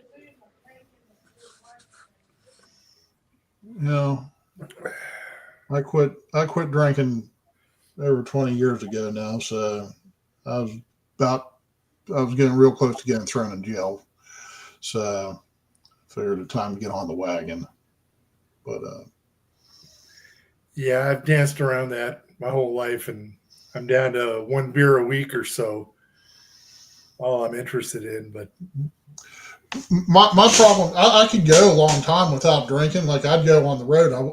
I would never drink on the road. But come home, I tried to make it up. And I tried to make it up fast. Bless you. thank you. Yeah, I know. When I was young, I used to be like after work, I needed about 4 beers just to wind down. Mm-hmm. But now, yeah. Nobody helped me out. Nobody got it. They were fajitas. Fajitas. Fajitas. Well, there's no tortillas in fajitas. Yeah, there is. You put them on them. Okay. What do you mean? Fajita is just a sauce juice? No, you put them on something. Fajita is the meat. It's steak or chicken or whatever, and bell peppers and onions. Yeah, what do you put them on? You eat it like a stew, or do you put it on something Put like it on a tortilla. Roll it up. Depends on what kind of tortilla you want. You put it on a tortilla and roll it up. Tin Man says he said fajitas. I didn't pan back that far. Did he or didn't he? Yeah, he did. I bet Mrs. Tin Man said fajitas. All right. So when I was on a diet, I'd take chicken. I'd take garlic. I'd take lots of peppers, different colors, green peppers, red peppers, all of them. Okay. Anything that wasn't fattening. And I would cook that with cabbage as a filler. The cabbage is your filler to save calories. And I'd have me 3 big ass fajitas, and then I'd put no cheese, of course. And then I'd put, actually, I liked, you can put hot sauce on it, but I actually liked the one with the chicken, the Asian chicken. What is it? Sriracha.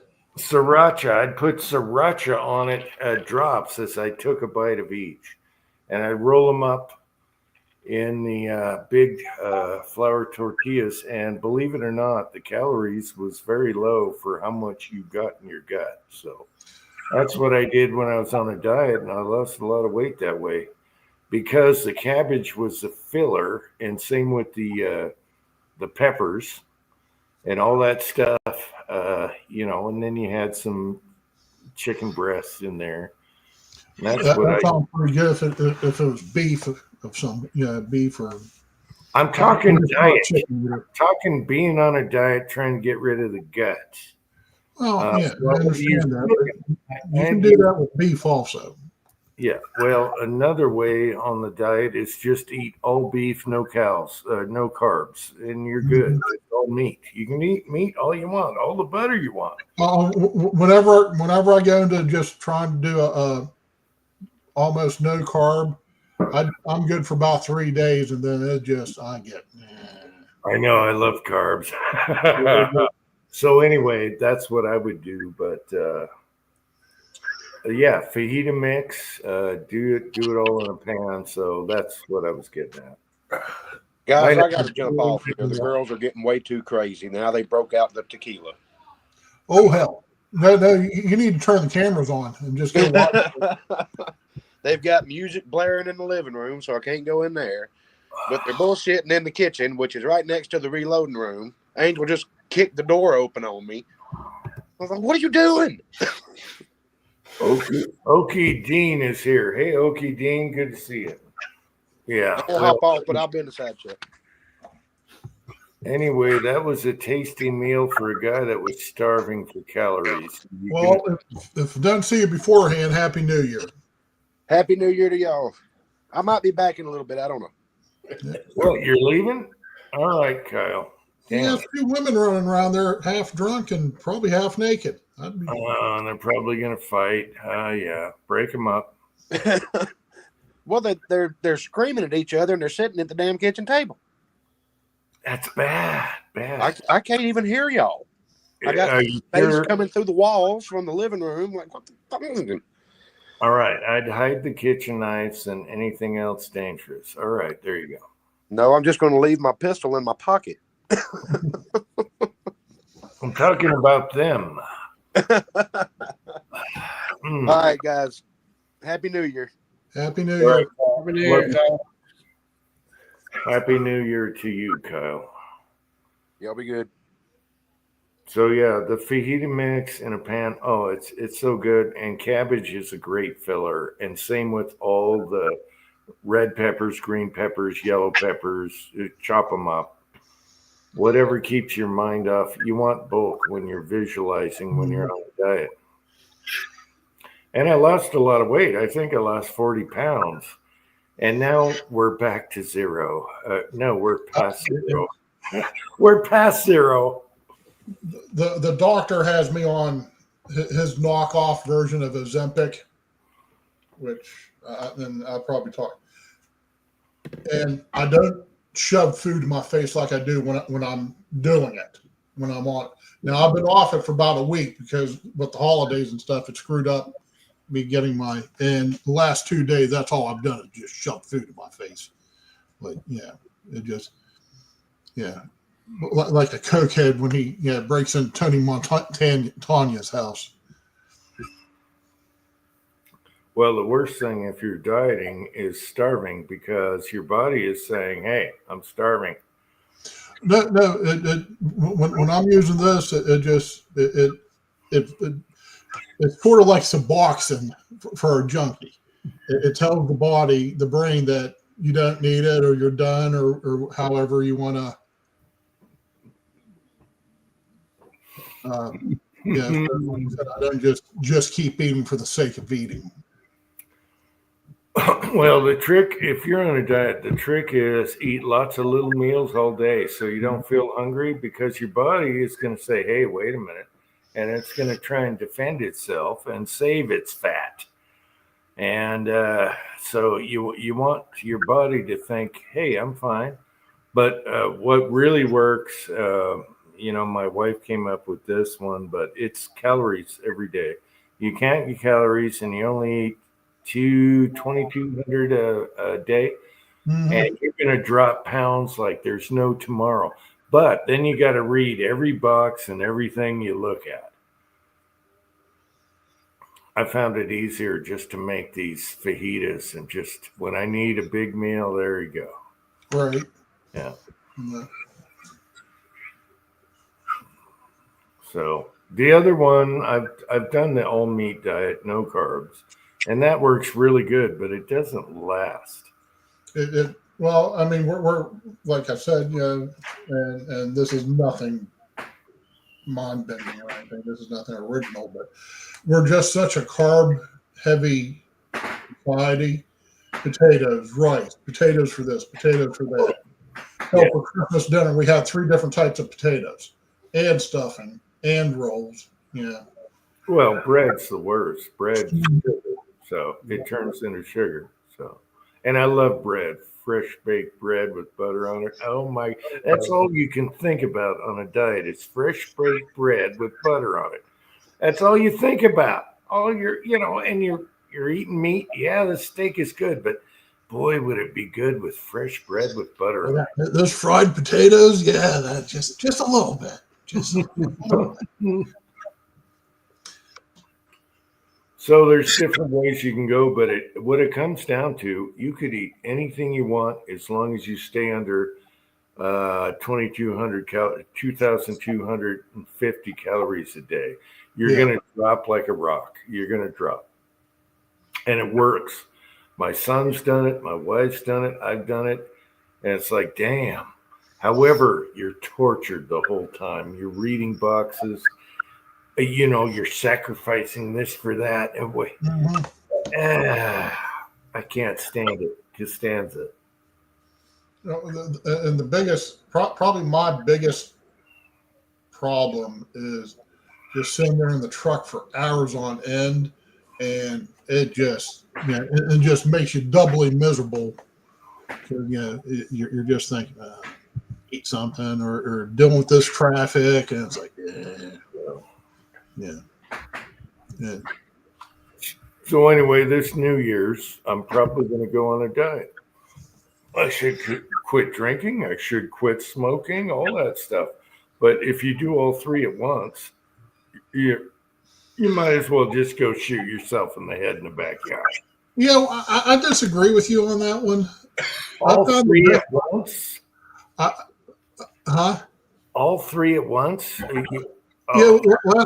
Last time I quit, once, and it's been probably 10 years since I've used any nicotine. But last time I quit, I mean, I'd already quit drinking a while back, but I was in the middle of doing a pretty good weight loss routine. I quit the nicotine. Susan and I were under so much friggin' stress between losing the house, moving down here. She and I were just about, we're practically divorced, and my stress levels were so friggin' high. Just quitting the nicotine was just like, okay. Instead of it being 11, it's 11.1. Yeah. Well, I have some old videos where I'm in skinny pants. I had no belly. I'm here and I'm shooting in the backyard, and I'm skinnier and shit. And I was like, how the hell did you do that? So I want to get back there, but I'm not quitting everything at once because cigarettes are a stimulant. That's one thing you want when you're on a diet is tobacco. It's the only thing you're going to have to, and so I got to figure out all these things at once. Yeah. But I'm going to try on the first to lose. Got to get rid of the gut. I'm thinking 40 pounds. So, and one thing you got to do is get on the scale every day in the morning. And that keeps you thinking, okay, there's my weight. I did too. All right, let's see if we can do another tomorrow. Boom, boom, boom. If you don't look at your scale, it ain't going to work. You got to I would do it every other day. You got to have goals. The scale makes your goals. And you're like, okay, I can do this. 1 more pound tomorrow, whatever, next day. Anything quick is just going to come back. So you want to do it gradually. And that's what I did. Like my older videos, I'm skinnier than hell. They're not on YouTube anymore, but there's older videos. I am living here and I am freaking skinny and I'm hiking around the backyard. And I want that back. I want that. Last time I broke down below 300, I mean, you could tell it. You could tell. But that's been 4 or 5 years ago at least, and it like I said, this med the doctor has me on it. It seems to help. Now I just got to get motivated to get my big ass back onto the bicycle again. At least walking around. Not like have to worry about where I'm at. I mean, same thing with Susan. She's complaining about her back and legs. I told her that you just need to start stretching, just like I need to start stretching again. Yeah, well, okay, here's the thing. A lot of people like work out and stuff or you got bicycles and all that. Hell, if you live out here, all you got to do is go hiking every day. You know? I was just going to say, if you walk to the bottom of your driveway and back up every day, Yeah. that'd probably burn, How you doing, boy? a few billion calories quick. No, the driveway is boring. What you do is go hiking out. You go hiking out in the woods, and you see all the beauty. It's kind of like when I was younger, and you got a football in your hand. You don't realize you're tired. You don't realize you're ready to die because the ball's in your hand. Mm-hmm. But when you go hiking and look around, you don't realize, oh, that looks nice, boy. You don't realize that you're actually exercising because you're hiking up in the mountains there, and you have to come up and down. And me and my wife were doing that, especially when I got really skinny. She got skinny, and we both got skinny. And that's what we need to do is just go hiking around because everyone else around here does that, and they're all skinny bastards. Anyway, that's what I'm going to do is just start hiking around the property. And you don't notice it because if I had to sit on a bicycle or a treadmill, I would go crazy. But I'll go to the gym for like 2.5, 3 months. And I start feeling good again. I just get bored with it. I'd go crazy. But if you're looking around, you don't notice that you're exercising.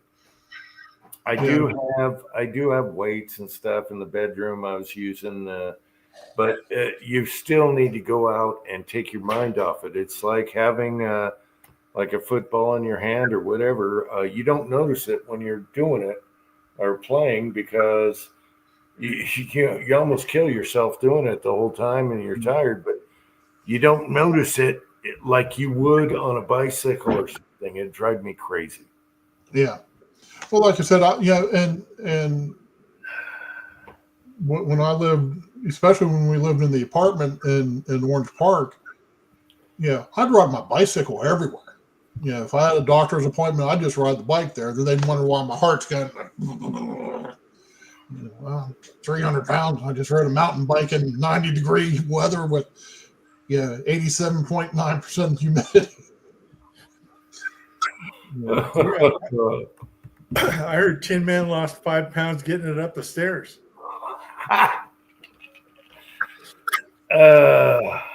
See, I can't diet.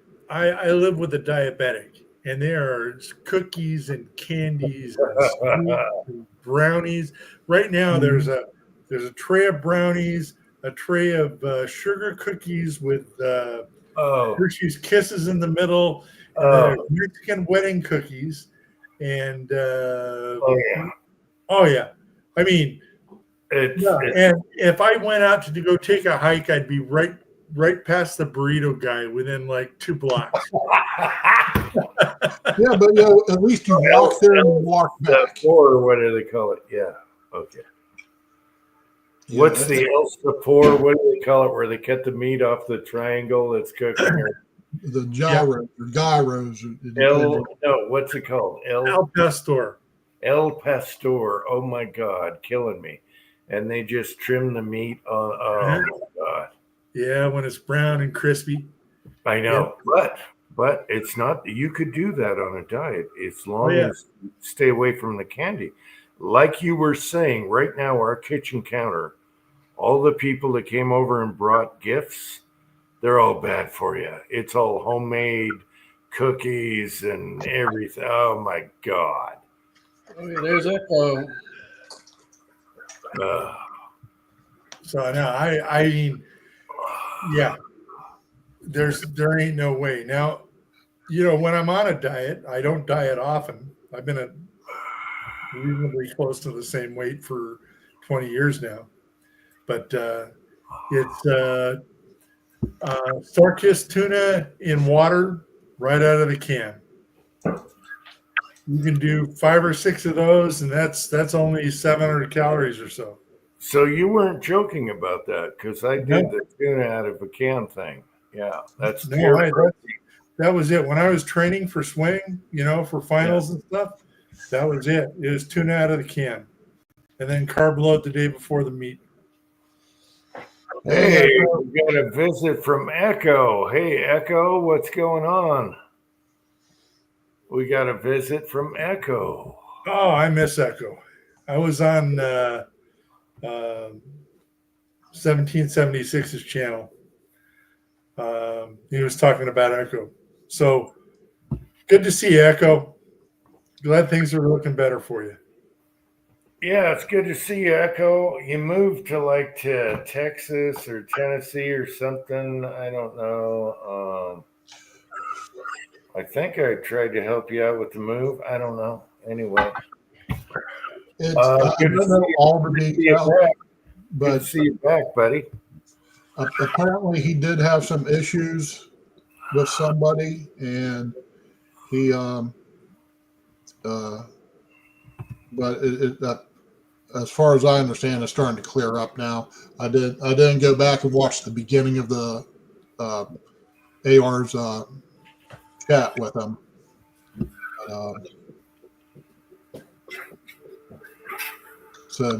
Yeah, he had a few issues there, which I'll let him jump on and tell about them, I guess. No, Cranky's here. Yeah, I swear I sent him money for to move. I know he's breaking up with his girlfriend, and I sent him money to help him move. Yeah, he apparently he's back in Orlando, so good.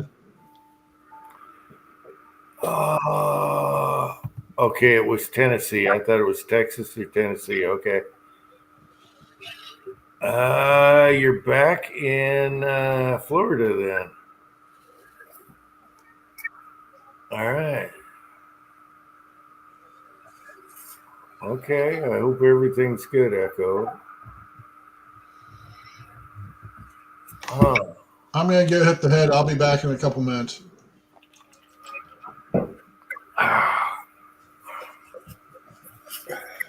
Yeah, I know he's going through a tough time, having to relocate and all that. Well, I hope he's doing okay. And it's good to see you again. So hopefully we see some videos, and it's been a long time. You had a couple where you're like shooting AKs or something, but not much. All right. Cranky. Got the card, Cranky. You had the card taped up, and the little one said, I ain't opening that. Nah. Why don't you go outside and open that? Oh, Cranky is here. Cranky is here. Hey, Cranky. Clothes hanging on the...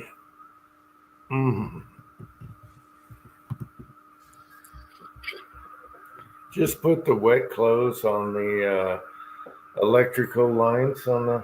No. Oh, bad. Okay.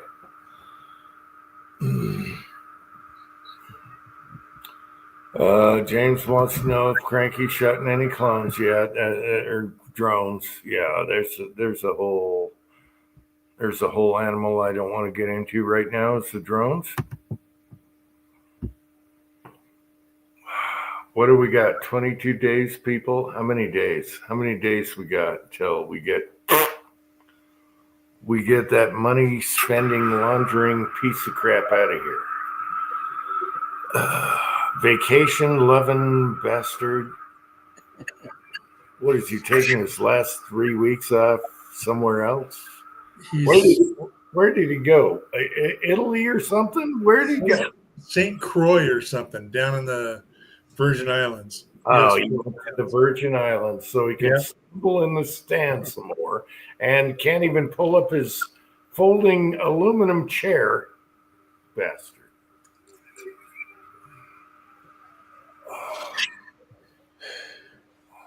hanging in there. Injection.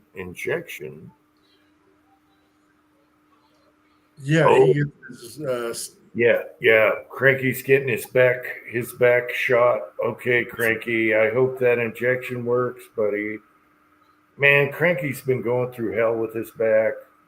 yep. That's the last guy you want to see going through all this crap. Nicest guy in the world. You guys know. I love you, Cranky. I know you love me. And that Leon video was for you. Him with the beer and the pretzel in his hand. That was for you, Cranky, just to cheer you up. Pat, did you see that one? Yes, I did. Yep. Okay, that was for Cranky, though. He was so perfect. That was on Christmas Day. We recorded that. So, yeah. And then he was up in the rafters watching us open presents. Yeah, you saw all that. All right. Yep.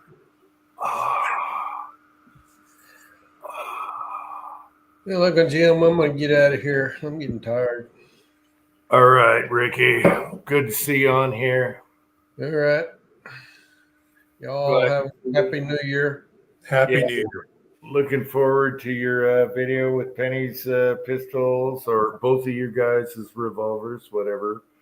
I didn't realize two, but I guess you got to have two. I thought you were only getting one. All right. Nope. I guess you got to have two. There's 6-shooters on both sides. Yes. All right. Yeah, I'm curious about those little monkeys, so. All right, Ricky, I appreciate you coming on, and hopefully see you next week. Oh, he's gone. Rollis has a pillow. Interesting. Pat. Ejected. Rollis just ejected his pillows. He extracted. Yep. Pat, I've been watching a lot of like old movies on YouTube and everything. I'm cracking up. Anyway. Oh, there's been some really interesting ones lately. So me too. I've been watching some of what was today. They segued automatically turned me over to Horatio Hornblower with Gregory Peck. Okay. I love Gregory Peck. You got to see Big Country. Yeah. If you haven't seen Big Country, everyone should watch that one with Gregory Peck and Charlton Heston's in it. He's the his nemesis, whatever, and the Mexican guy that does the horses. That guy is awesome. Anyway, everyone watch Big Country with Gregory Peck. The Big Country, classic movie. Okay, Pat, I'm sorry. Keep going. No, that's all right. No, there's been some interesting ones popping up lately. I love Gregory Peck, though. Yeah. Yeah, I think I've watched all the 50s sci-fi I can deal with. The thinly veiled Red Scare, the Martians or the Commies movies. Yeah. I even went old school this weekend and watched Samson and Delilah with what's his name? His last name's Mature, that actor. Yeah, Victor Mature. Yeah. Victor Mature. What a name. And that's his real name is Victor Mature. Mature. Anyway, I love Samson. How come I can't say it now? Samson and Delilah. I can't say her name. Yeah. Samson and Delilah. Monkey. Anyway, that was fun to watch. However, I guess it was done so long ago in Technicolor. The special stunts and everything were so goofball. You could see that a guy's hanging from a string when he throws the giant, and then the pillars and everything. And then they do a retake. It's a retake between the what do you call the guys that do the dangerous work and the regular? Man. Yeah. Anyway, it's so hilarious because It's like, damn, I could do that better on my cell phone today.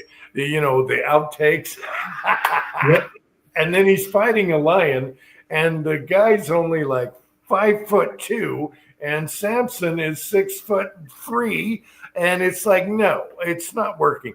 However, for back in 1950 or 40 something, whenever they made that movie, it was awesome.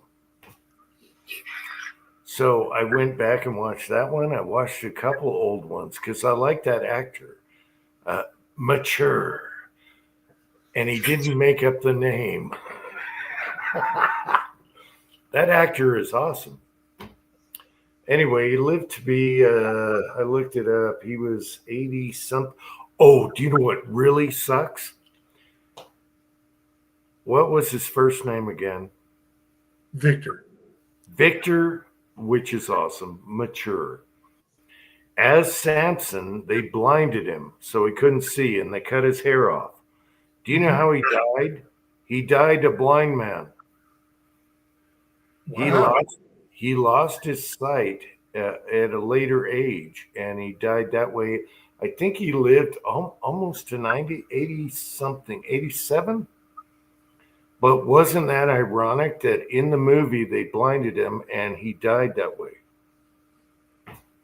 You live long enough, you're going to be blind, deaf, and won't be able to feel anything. And Yeah, but isn't we'll that have your prostate will be that big, and yeah, but it's kind of ironic that his most famous movie, well, I don't know if was it Samson and Delilah that was the most famous, or was it the robe, the cloak? What was it? Where Jesus's robe? He did that movie, and that one got huge ratings. So yeah, I don't remember that one. oh, it's called the robe. It's the road. Yeah. It's the robe. It's about it's same actor, and he has the robe that Jesus died in. And then you got the Roman guy, which is a great actor, and he is like all paranoid about this damn robe, and he throws it on his face, and he's like, ah, geez. Anyway, those two movies were his like best movies, and I don't know which one topped the other. I think Samson topped the other one by a little. No, maybe not. I think the robe might have topped off that last one. So anyway, those are two classic Technicolor cinema movies from the old days with some really crappy like cuts and special effects. However, what are you going to say for back then? Yeah, it was awesome. I watched both of them this weekend. It was awesome. All right. Cranky says the Grateful Dead song. Oh my God, Cranky.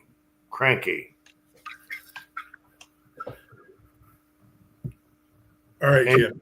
Victor Mature, one of my favorite, most iconic faces. You see that guy? He is, you know what I'm talking about, Pat. Iconic. And he was a big boy. Do you know what his first movie was? 1940. His first movie was A Million Years BC. Oh, It's a caveman movie, and it sucks. It's terrible. But that's how he got his start in Hollywood. 1940s, A Million Years. isn't that the one with Raquel Welch? No.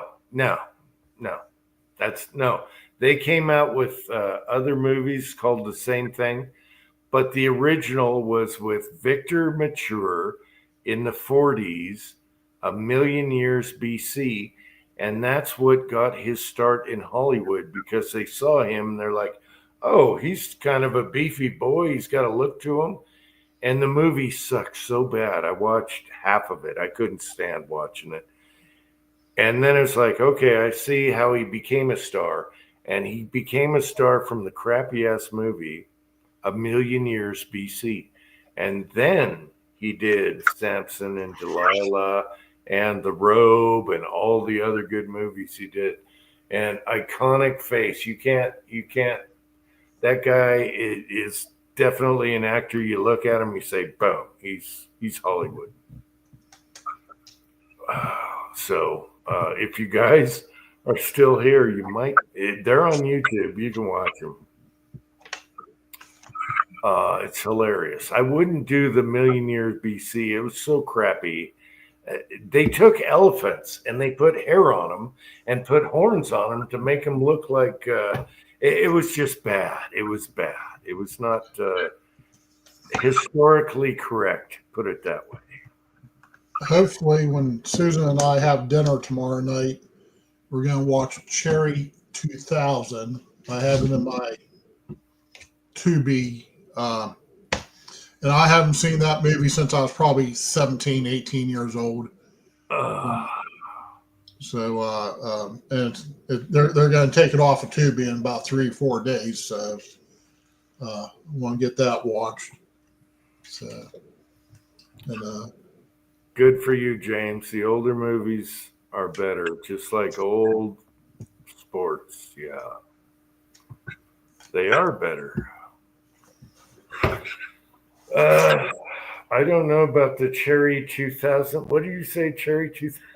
Cherry 2000.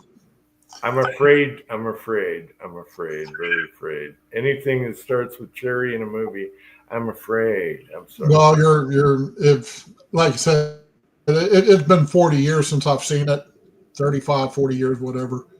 And it's just a typical 80s era, sex babe, romp through the desert, end of the world desert stuff. So it should be fun. Yeah. No, it's actually a good cheesy movie. Yeah. Yeah. I like those, hitchhikers stranded in the desert movies. Hills Have Eyes. All those. I like those. They're just weird. Have you seen The Hitcher with Rutger Hauer? That's another one that's been like 35, 40 years also. Now, when I saw it, we had it on videotape. It was like one of the 3 videos we had in the collection. So, it got watched pretty regularly. And speaking of Rutger Hauer, I watched A Soldier of Orange just day before yesterday for a Rutger Hauer movie. Is that the one where he's like the medieval knight and they're No, that's World War II in Holland, and the Nazis invade, and he escapes, and comes back, and all his high school buddies are knocked off one at a time. Yeah, right. Okay, yeah, I'm not familiar with that one. There's one where he's playing a medieval knight, or they're out running around the countryside terrorizing people that they and I can't. Lady Hawk, I think. Is that it? Yeah. No. Yeah, because I know at one point they have somebody who has the Black Plague, so they chop up the body and they start flinging the body over the wall and winds up in the water, the well water of the castle, and so there's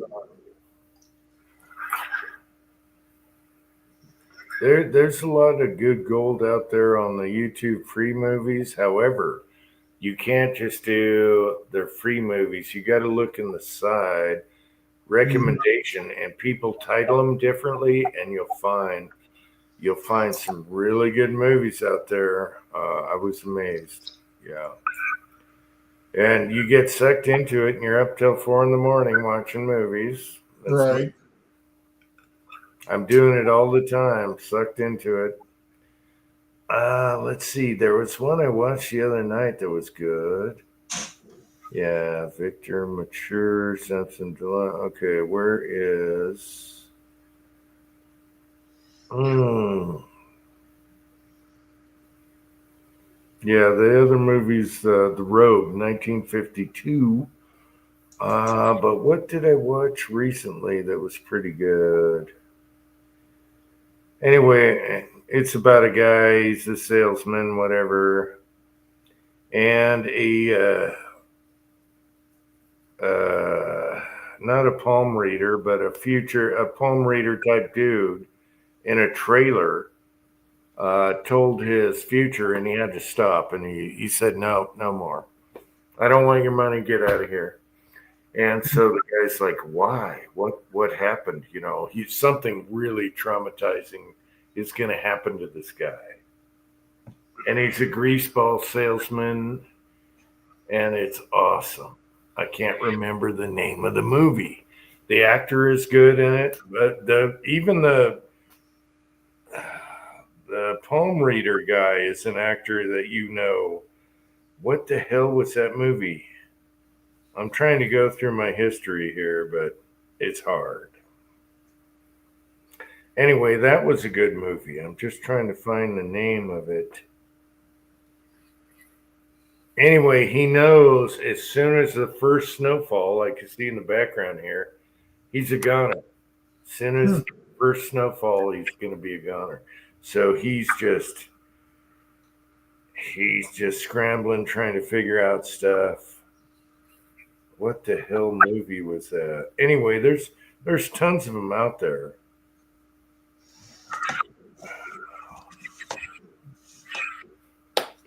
They are out there. A lot of times, like I said, you can't find them if you just try free movies. You got to look in the side, and people title them different, and you're going to find all kinds of gold out there that people snuck in under YouTube's radar. Right. They didn't name the movie. So keep looking in the side there while you're looking at other movies, pan up and down. I can go all night on those, and that's what I do. Yeah. I'm starting to get discussions about old Soviet science fiction essays about them. So now I'm starting to get curious about just actually watching the movies. And a lot of that stuff's starting to pop up on YouTube, like you're saying. And so there's a.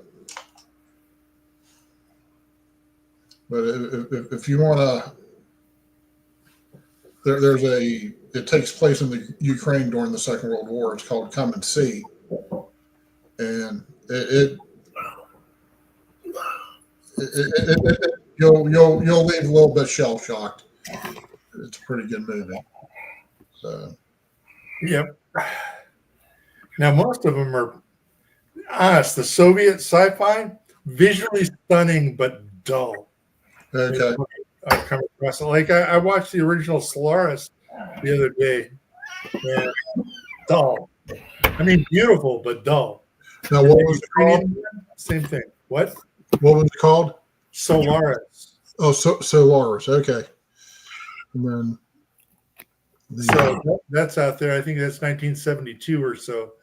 And I mean, deep story and all that other good stuff. And I forget, it got remade in the 80s, 90s in English, and it kind of sucked in that too. But it was interesting. So socialist science fiction, same here. I've watched a few of them lately, and they're really well done. Yeah. But I don't know. I still like the American sci-fi where, you know, the alien is a thinly disguised Soviet. Right. Russians weren't doing that.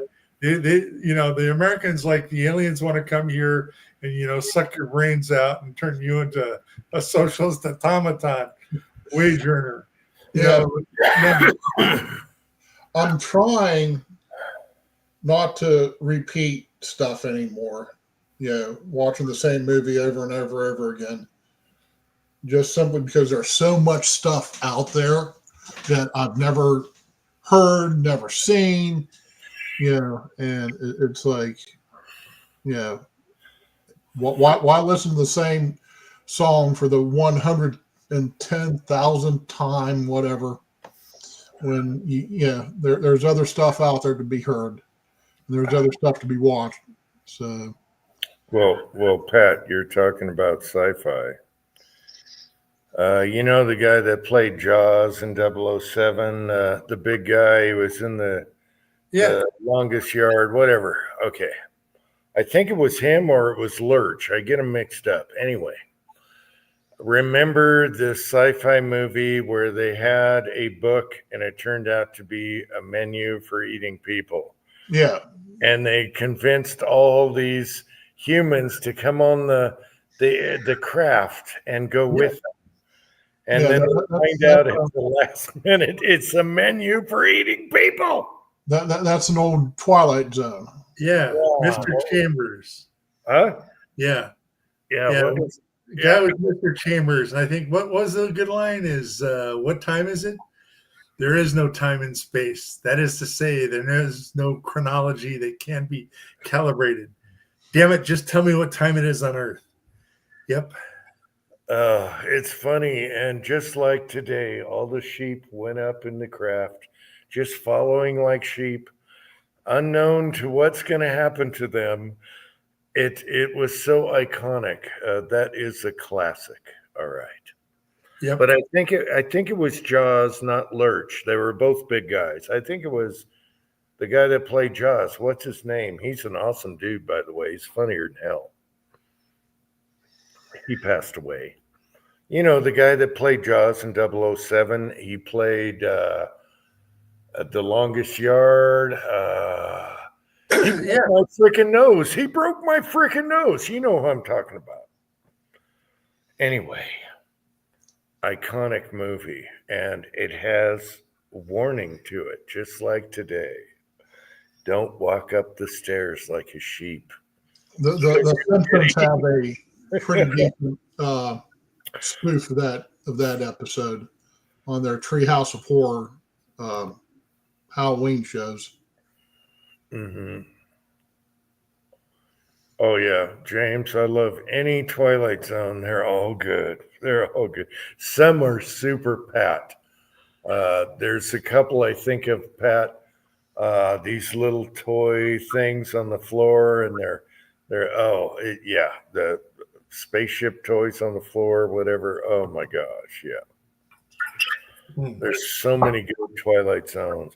I even found a fake Twilight Zone yesterday, and that was good. They copied Twilight Zone. It was 1961, and it was really good. It was about a guy that they're poor, and this couple, they come on hard luck, and they're poor, even though they got a brand new 50-something station wagon. Anyway, out of that, they buy, they stay at a hotel, which is $1.50 a night back then, and $2 if you're deluxe. And he finds a book in the room, and it's just like the Twilight Zone, and it's about these guys trying to find gold. And this guy was a writer, and he lost his job and everything, and does something else. Anyway, he wakes up in the middle of the night and starts typing, and he doesn't even know he's doing it. It's like sleepwalking. And he writes this big story, and the paper loves it. And they said, we want more of this.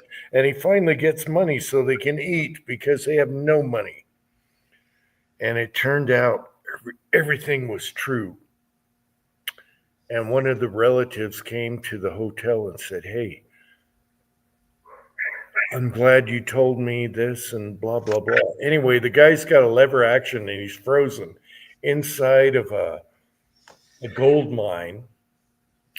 He's totally frozen solid. Anyway, it was just like the Twilight Zone. It was hilarious. I watched that last night, by the way. You will never know what comes up on something you've never seen on YouTube, but it was very well written. It was very well done. Well, there was, of course, the Twilight Zone, and then there's the Outer Limits. This was a total knockoff on the Twilight Zone. The narrator, everything. Yeah. And it was like, what is this cheap English knockoff of? Yeah, there's one called Macabre that had what the hell is the old actor's name? Played the guy played he did 1,000 movies, but everybody knows him for Frankenstein. Boris Karloff. Boris Karloff. He had a TV series called Macabre. He was the man. Yeah. and then you had I mean, and there's like you said, dozens of knockoffs over the years. Yeah. So, yeah. And then what makes it worse if you're trying to sleep at night is then you got to go look up the actors and their whole life story, how they died, what they went through, how many wives they had.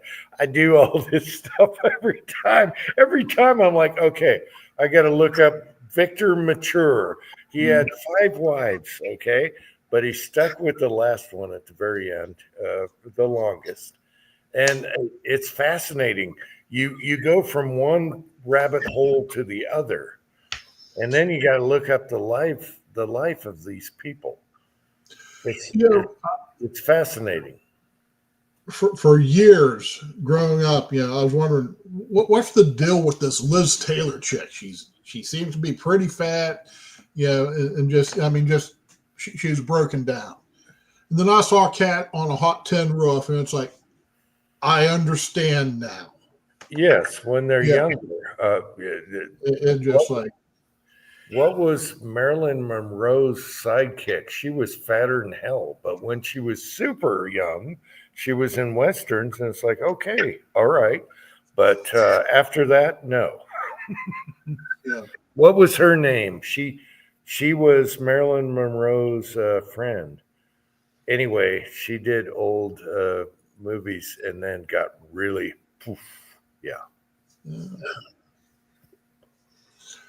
The cocaine they had back then wasn't as good as the cocaine. No, I find it fascinating. Then I go through the history of each actor, and I'm up all night on this stuff because I can't sleep anyway. Mm-hmm. And I learned so much about these people. A lot of them are World War II veterans that went through hell, got a lot of medals, and it's like, damn, I didn't know that actor was a badass. There's so many out there. It's really, the internet is a fascinating thing. Well, that's like, I guess Eddie Albert was, during the D-Day, he's driving one, operating one of the boats that shuttled everybody from the ships to the beach, and he was in that. And he got some medals out of that because he was not only would hit the beach and offload everybody, he'd start loading not prisoners but wounded in, and started picking people up, and they everybody else was just taking off, headed back to the boat, back to the ships, get out of the firing zone. So that's just one example of. There are a ton of, and you can look it up. Just search YouTube actors that were badasses or whatever. Mm-hmm. Anyway, there's tons of them. Obviously, Audie Murphy, but there's lots of them. Some you wouldn't think that would be badasses. What was his name? There's so many out there, and you would think, really? And they were butt kickers back in the war. So there's tons of them. And then I look them up, and then I got to find out everything about them and all that stuff. So, but you could look up, I don't know, top 20 actors that were badasses or whatever. You can find stuff like that. Apparently, Christopher Lee was a real fucking badass. And he had no trouble talking about it when during the Second World War. I guess he did some pretty nasty stuff. So yeah, Lee Marvin was a Marine. Lee Marvin's also well known. What was the famous actor in It's a Wonderful Life? General James Stewart. Stewart, yes. James Stewart. You wouldn't think he's kind of a skinny, lanky guy. He led squadrons of bombers. Okay, he World War II bombs during Vietnam. he led squadrons, and James Stewart, yes. And so you would think that guy, he's a little geeky. He's not. No, that guy was a badass, and he led all those bombers through World War II, and he became, what was it, colonel or whatever. Anyway, Yeah, but I mean, he was still flying during Vietnam. I mean, he was running missions even then. but if you look at James Stewart, you wouldn't think like Rambo. Right. But he was. He was actually more technical, leading bombers and everything through all the German tundra and everything like that. So I find real history more fascinating than fake crap. And they start off in fake movies and they turn out to be real freaking historical heroes. Okay. And there's tons of them. I go through this every night and then I have to stay awake and look up all these. There's tons of them. There's millions of them out there. Anyway, that's why I can't sleep at night. I got to know. I got to know about people. I forget the title, but there's a Lee Marvin movie where he's a gangster in England. It's like one of his first. And I saw it, I don't know, about 3 weeks ago, and the title escapes me. But if you look up Lee Marvin, you'll find it. Fucking great movie. Excuse my French. I love Lee Marvin because he didn't give a crap. And he chain smoked. He lived to 80 something anyway. Jag said Clark Gable. Yeah, I couldn't stand Clark Gable. And I guess he had bad breath because he had false teeth. Anyway, he was a war hero type guy. James Pullard said Elvis. No, sorry. Well, he served, but he was over in Germany, in the 50s. But yeah, he was stationed. No, he was stationed. They knew he was Elvis. They weren't going to put him in harm's way. Oh yeah, but there wasn't really anything going on. It was after Korea anyway, so he just he did his whatever. Yeah. However, I'm not going to take anything away from him because he served and he was Elvis. He didn't chicken out, so that's good. Mel Brooks had no clue, Jag. I don't think so. Biloxi Blues is all the movie Biloxi Blues is about when he. I've only seen bits and pieces of it, but it's about when he was going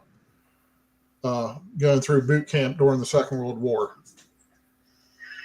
And I don't know if he fought or anything, but Jag knows what's up because Charles Bronson, yes.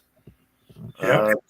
Jag has done some research. There's a lot of stars that served in the wars, and they were badasses. Yeah. Mel Brooks, though. Mel Brooks. no shit. Okay. Are you kidding me? Mel Brooks, of all people. Yeah, he survived that, so he wasn't worried about anything. You gotta love Mel Brooks for how weird that sucker is. Okay, Mel Brooks, I give it to you. Okay, that's good. I didn't know about Mel Brooks. There's a ton of them out there that were true badasses. Mel Brooks? All right, good for him. Okay, guys, it's midnight here. I'm gonna go snuggle up to a former blonde, and This is a short I've chat. been up since about 3:30 yesterday morning now. So, you doing anything for New Year's Eve? That's probably it. I don't know. What is it? A couple days from now? Yeah, 2 or 3 days. Maybe. Okay, maybe we do that. If you're on and I'm there, I'll pop in and irritate everybody. And if not, you guys have a good New Year's, and I'll see you soon. All right, take care, Rollis. Thanks for Take it coming. easy, Rollis. Thanks for coming on. Anyway, it's hilarious. You know, you start with movies and then you're like, wait, this actor is a badass. And then you got to go through his life story. And it takes all night, but I can't sleep anyway, so I might as well. All right. Well, here's one for you that'll keep you up all night. El Cid. El Cid? Yeah, What about him? that's a great movie with Charlton Heston. Oh, El Cid. Okay, I got to look that up. See if it's, you know, I looked up some movies and they want you to pay for it, even though it's from the 50s and 60s. Yeah. And I'm like, are you kidding me? You want me to pay for a movie from 50s and 60s? El Cid, Charles Bronson. No, El Cid, Charlton Heston. SID?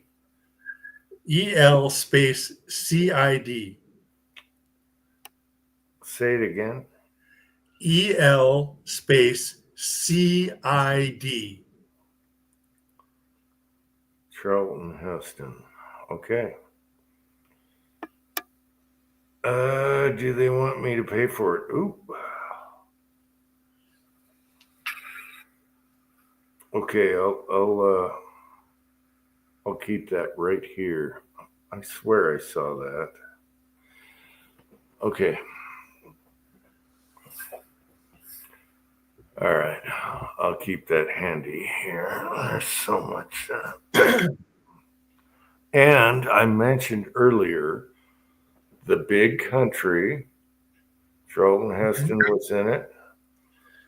Charlton Heston ends up fighting Gregory Peck at the end of the movie because Charlton Heston thinks Gregory Peck's a pussy, but he's not. He just doesn't act like he's a badass. And that was, oh my God, Tin Man's coming on that? Anyway, for anyone out there that has never seen The Big Country with Gregory Peck and Charlton Heston in it, it's hilarious, especially when he's telling stories to the woman he ends up loving, and they're telling spooky stories to each other. It's freaking hilarious. Pat, have you ever seen The Big Country? Yes, it's been a long time. I don't know if it's free on YouTube, but if you want to see a Gregory Peck and Charlton Heston movie, a Western, it's not really, it's not like your typical Western. It's so awesome. Okay, I'm a little Westerned out because the night before last or 3 nights ago, I went and saw My Name is Nobody. Yeah, I've seen those. That's a spoof on the spaghetti westerns. Yeah. But it's a real Sergio Leone film. Yeah, I know. Yeah, but it was good. Yeah, Nobody is like just a regular nobody guy, but he's I know what you mean. But if you want to see really good acting, I'm telling you, everyone out there, The Big Country, you can watch it on whatever you got out there. Hopefully, if not, I don't know if you can watch it free on YouTube, but The Big Country, Gregory Peck and Charlton Heston, they have a big ass fight in the backyard there just to settle it. It is awesome. And Charlton Heston's always the badass. And Gregory Peck is like, oh, I'm just, I'm not, I don't care what people think. And he turns out to be a badass. Yes. And the bucking bronco scene is hilarious. It's awesome. So anyway, Tin Man, are you here? Yes, Oh, you are here. Okay. I'm still sick. You're We still can't catch sick? it over the TV. Wait a minute. You're still sick after sheetrocking, priming, and putting a lock on your door? So here's the thing. I had the opposite problem of Pat for like 5 days last week. And then starting yesterday, I got the sinus shit that my whole family is going through. So my nose is all plugged up. My Sudafed's wearing off. Been getting my ass kicked these last couple weeks, but I'm still getting stuff done and I'm still working, so it's all good. Is Mrs. Tin Man sick also? Oh yeah, she's been sick for like 3 days and she's miserable. So yeah, y'all got it. Okay. Yeah, having kids in preschool is really, really awesome. Yep. Oh yeah. Well, welcome to the club. There's something brought home every week. Yeah. The germination room is yes. Okay. At least Mila's not waking up at 2 a.m. puking all over her carpet on her bedroom floor anymore, so that's good. That stopped. Oh my gosh. One day where it's curdled milk. Ooh. Ooh. It's brutal. See how you get stuff done when you're that sick and working. I don't get it. Yeah. Well, the place smells like home now. Yeah. I thought catgat was good. Yeah, catgack was Oh bad. no. 2-year-old curdled milk vomit is way worse. Mm. It's awful. Kyle, you're sick too? That sucks, man. Sorry, bro. I'm just getting over it from Thanksgiving. So fuck the bird flu, whatever's going around. No, Sylvia's still got a dry hacking cough. From We don't know Thanksgiving? Yeah. Holy shit. Yeah. That sucks. But yeah. So today's adventure, I got to pass this on if you guys don't mind. Sylvia was at work and they found a lost dog. Now, for the last 20 years, I've told Sylvia it's either me or a dog. Pick one. Okay? And we can't have cats because of the parrots. But anyway, she's had a dog before, a little Maltese that her daughter took with her and the coyotes got. So no dog right now. But anyway, this fucking little potato dog she gets and brings home, and it's in the house, and the parrots are fucking with it and trying to make friends and feed it and shit. And it's home. It's in the kitchen for a half an hour, and we get the phone call. They found the owner, so we had to go take it back. So no doggy for Sylvia, but that one I would have been okay with. It didn't bark. It wasn't a licky dog. It was well behaved. And you didn't get a video of him before he went home. Damn it. No, I got a picture though. The Maltese, aren't those them tiny little ones that look like mops? Yeah, that's what she had before. She likes Maltese. Okay. But this wasn't a Maltese. It was some sort of funky looking mutt. So Damn it. Yep, I see it. Okay, a little white, a cute little white. It looked like half Shih Tzu, half Chihuahua. Yeah. But anyway, it wasn't a bad dog. I mean, I could have dealt with this one because she wants to go to a shelter. I'm thinking, all they've got at the shelter are the psychotic rejects. Somebody's had this dog for like 3 months and just can't deal with it anymore and takes it to the fucking pound. And that's what they've got. Cranky is saying snake food, Pat. Oh, no. Oh. Tom Brady swallows a mutt. A big white poop at the end. Oh, Cranky, you're terrible, Cranky. That's a nice looking dog. I could deal with that. Yeah. For a nipper, Yeah, for a little shit, and it was fine. That's the kind of dog I can deal with. It's too small too big to be a purse dog, but still small enough not to be, a pain in the ass. And they ripped it right out of her arm. She was probably bummed. Oh yeah, we were gonna go to the pet store and get a dog food, and no. Oh, that sucks. Yeah. So that's it. But we were lucky. Zoe didn't get to see it before it went back, and I had to go candy shopping with her afterwards. So all the Christmas candy's on half off. Talk about your diet, right? Now, fucking diabetics. It's like, yeah, this is Christmas candy buying season right now. Hell yeah, it is. I just picked up a huge bag of Kit Kats individually wrapped for like $3. Yep. Oh yeah, we got so much on the kitchen counter. I don't even want to look. I do love almond roca. My wife gave me a few cans. I love almond roca. No big hunks?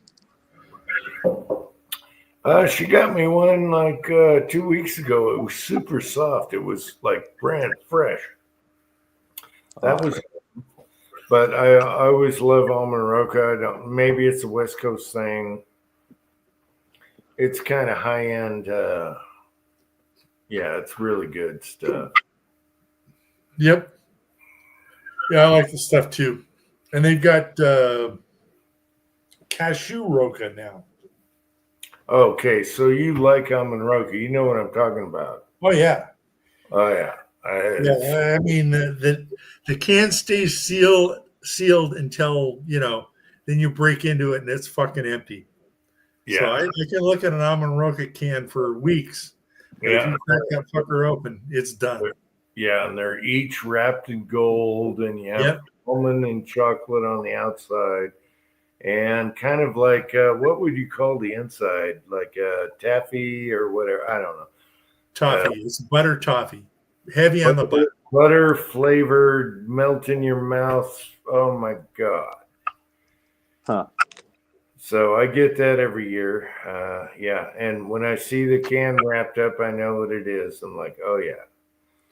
Yeah. So, but we got so much sugar in the house. Damn it. Right now, killing me. I'm eating Kit Kats as we speak. I love Kit Kats. I like the center, the wafer. The wafer, the biscuit. Yeah. Kit Kats are awesome. I got for Christmas. I got Reese's peanut butter cups. Okay, that'll work. Snickers. I just ate a Reese's tree too. Yeah, that'll work. Snickers, almond roca, whatever. Yeah. Paydays. I love paydays. Oh, yeah. And, big hunks. And big hunks. And my wife brought me the freshest big hunks I ever saw around here. They were like just totally soft. Oh, so good. Different packaging, but they had a yellow color package instead of brown. Anyway, really good. The salted nut rolls were also really good. And just that marshmallow log with peanuts glued to it. Oh, those are awesome. Yeah, roll anything in nuts and I'm down. Oh, did I say that? Oh, anyway. Yeah. Now I need a Reese's. I'll be right back. Jag loves paydays. Jag loves paydays. My dad loved paydays, and I love paydays. Baby Ruths, Snickers, all that stuff. I think I'm one of the weird few people in this country that actually like Almond Joy. Nobody likes Almond Joy, but I do. I like Almond Joy. My wife hates it. Everybody else I know hates them. I'll eat them. They're good. Well, almond roca is probably a whole West Coast thing, but it's like high class stuff. It's so good. It's so too good. rich for my blood. No, it's just awesome. It costs more than a candy bar, but it's really good. It's so good.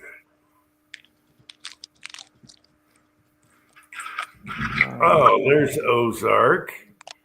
You bastard. There he is. How's it going, Ozark? He's down visiting his family. My word, look at that thing, Pat. He's got the long package. Yes. There's nothing wrong with the Reese's. I'll eat that too. Yeah. Oh, yeah. Family likes him.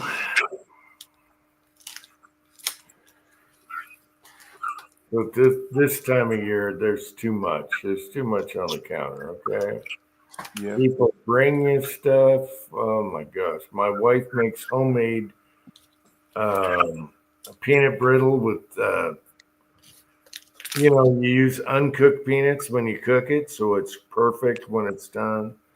Oh my gosh. She makes great peanut brittle. We got bags of that stuff. How am I not 300 pounds right now? Yeah. It's bad. Bad. I have an awesome peanut brittle recipe from the church ladies I grew up with. Should make some. Yeah, the key is you got to use raw peanuts when you cook it in the peanut brittle, and it oh my god, you can't use like cooked peanuts or roasted or whatever. You got to get special raw peanuts, and that is how it is Right. done. It's so good, and my wife makes it so good. Oh, I love it. But then we end up with a ton of it too. So. Oh my gosh. I might have to go grab a chunk right now.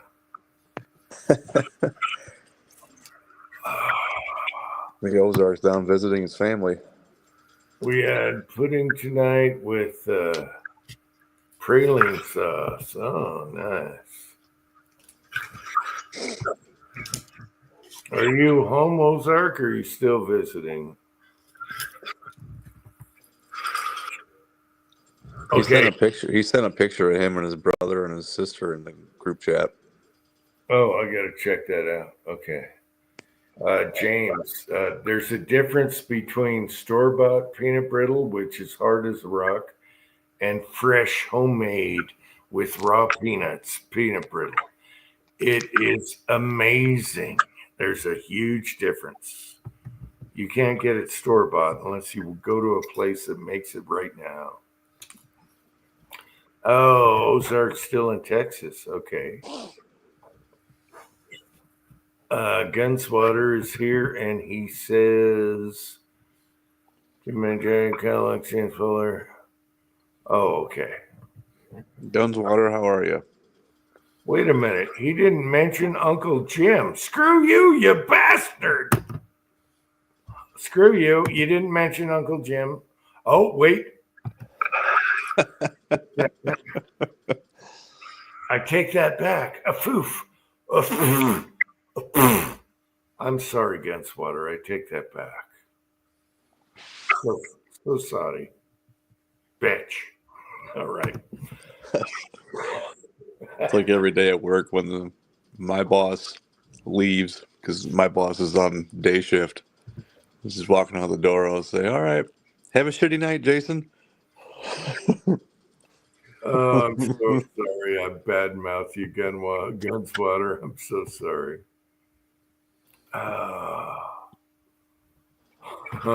Kyle's laughing. I need a refill. What about you guys? I'm low. I still got the hop stupid. I'm going to hate it tomorrow. Like every chat, I sleep in. Need a couple aspirin.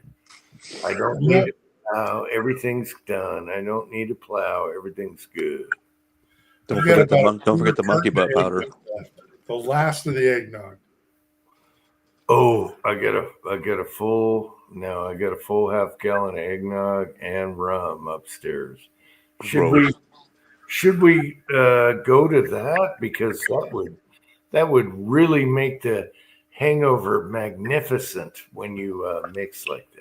Yeah, No, I shit think in the bed we makes everything better. Tequila shots right now. Well, here's the funny story: is I have a unopened half-gallon of eggnog, the good stuff. Tin Man didn't like eggnog, but he probably had a really shitty brand that didn't taste good. Yeah, every single time I try it, I have a fucking shitty brand of eggnog, even though I've tried. So you 40 tried brands. all okay. All right. You tried. No, it just sucks. All right. So anyway, I tell the son, they're going to the store. I plowed them out this morning. I got up early. I didn't do a video for you, Pat, but I used the tractor all the way, and two of the chains started flailing, and I had to stop and go down and adjust them because they weren't adjusted for riding. You know, you put them on, you got to ride them a minute, and then tighten them up. So I got flailing chains. I'm at Devil's Corner, and I'm like, son of a bitch, will I ever get this done? I do the whole driveway. It starts getting wet and sticky, and it's ugly coming up.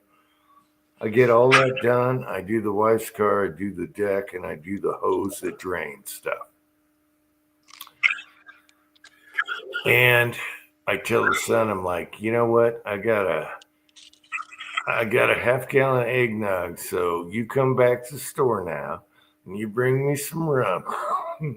And I think I'm going to make me one right now. So, yeah.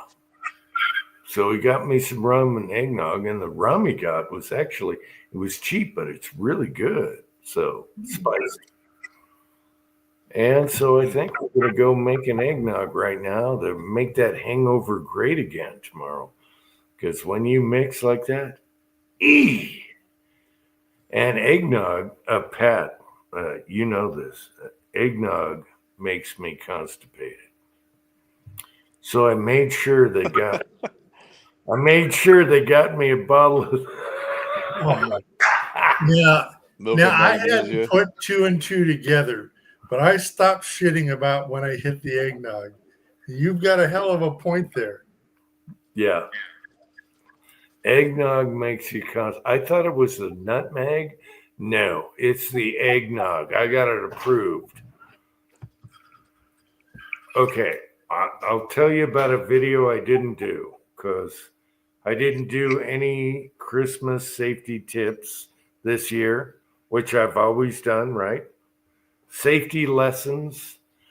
And I was going to do safety lesson number 7. Well, I think I'm up to 7. The eggnog log or the clog, okay? And it shows me sitting at the toilet. No, it shows me drinking an eggnog and enjoying it like Lampoon's Christmas when he got pissed off and he started drinking all the eggnog, Chevy Chase, and he started just dumping it down. It starts there, and it shows me drinking eggnog.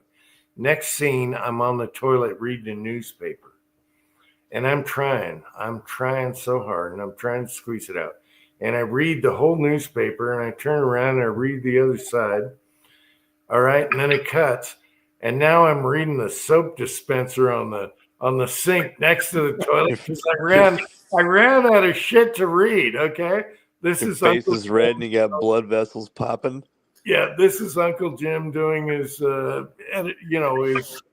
his producing. So now I'm done with the newspaper, and I throw that out, and I start reading the soap dispenser, and I'm naming off what's in it because I'm sitting on this toilet for hours. Okay, and meanwhile, it shows the clock in the corner. It shows the clock in the corner, and hours are going by. And I'm reading every ingredient in this soap dispenser. And I'm like, son of a bitch. And my veins are popping. I'm like, and then I take a bottle of that. What did I tell you to drink? Anyway, Strawberry milk and Magnesia. magnesia. it shows me drinking milk and magnesia. And then I'm back on the toilet, and it's Dumb and Dumber, where he's just going crazy. It's kind of like when I drink out of the toilet. And that was going to be my video, and I didn't do it this year. How sucky is that? I didn't have time. Tin Man, I think you got to hold your nose and have a big glass of eggnog. I'm going to go up and get an eggnog right now and go get constipated. If I could find some that tastes good, I'll drink it. But Pat, I know you would appreciate that. I thought that would be a funny video. And meanwhile, the whole time you hear a clock clicking, click, click, click. He's going to poop. He's reading the paper, click, click, click.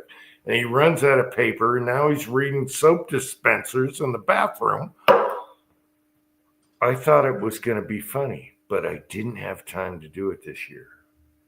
Maybe next year. Maybe All right. next year.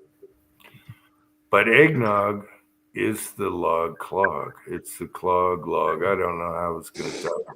The eggnog clog log. I don't know. No, the eggnog clog. Yule. What do you call it? The Yule log for Christmas. The Yule. The Anyway, eggnog Yule log clog. Yule log. It's another video that happened that came out of the monkey brain. All right. Eastland Farms is here. I thought it would have been funny, though. I thought it would have been funny when I go to the soap. It would have been hilarious. The clock is ticking. I can't read anymore. I went through a whole newspaper and I'm dying. Anyway, all right. I'll be right back. I'm going to go make an eggnog. You guys keep it going. All right. Gross. So what's the happening, Pat?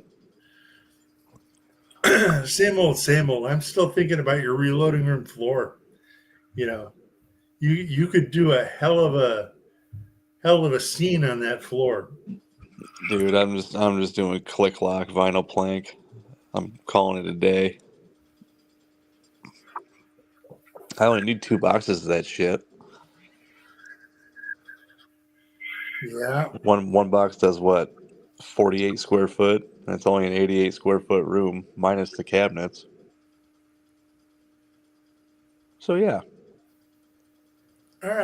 probably about $100 in flooring, and 3 hours of my time. And if I don't like it, I can just unclick it and pull it back up.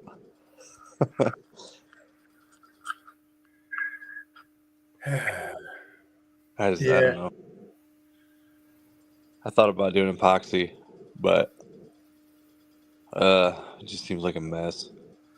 And the stink. And if I fuck it up, then what?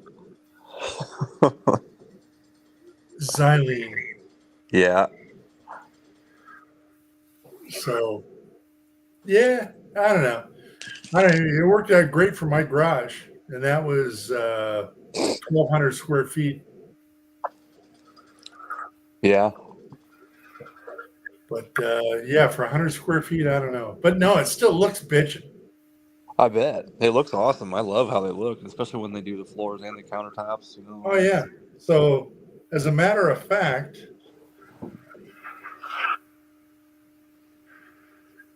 I mean, it's my screensaver background. That's my garage floor. It's bitching. Does that have the glow in the dark pigment? Yeah, I put glow in the dark pigment, 3 different colors of blue. Use the acetone to get, the bubbly swirly effect and all that shit, and it just looks great. It really looked good. Nice. And the thing is, you only get 10 to 15 minutes. I mean, that's it. Of working time? That's it. Yep. So, you can't fuck around. I mean, with your small little room, it'd be really quick. I mean, the stuff flows out great. You wouldn't have to go crazy. You might not even need to go buy the thrift store golf shoes to work in it. So you get that, or the soccer spikes is what really does. I have a set of size 13 soccer spike cleats that I've only worn once. Just to do the floor? Yep. So that and the slotted squeegee only been used once. But no, it goes down. It's really, all I got to say is, you get the, for a floor like yours, you go get like a Home Depot 5-gallon bucket, and you go on eBay and you buy the 3D metallic, and you dump a jar of that in, and you throw the paint mixer in it and blend the shit out of it for 5 minutes, pour it out, sprinkle some acetone on it for an effect, and then that's it. You're done, unless you want to go clear. And if you want to go clear, like I said, you can eBay up the decals. They've got the pictures of the collapsed floor, the Oh mine yeah, yeah. shaft. They've got the koi pond, or you can have a mermaid in the middle of it. Whatever you want The to do. senator's daughter in the bottom of a basement well with a basket of Curel. Yeah. And the epoxy though, it's down and flowed out in 15 minutes. Yeah. It's not that big a deal. The prep work is the biggest problem. You'd want to acid etch the concrete, but as long as the prep's fine and there's no big ass cracks, then yeah, it's quick. 15 minutes, you're done, because that's all you get. Right. Yeah, I don't know, man. How do you?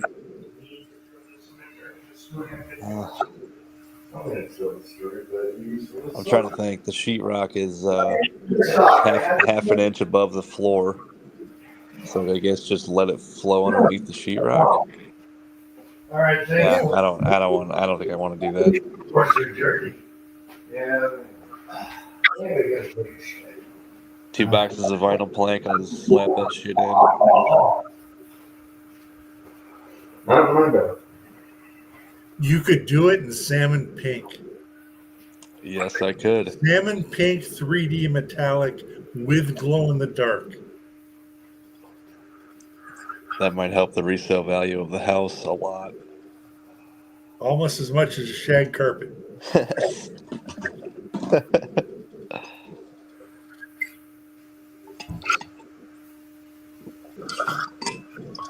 Good night, Marvin.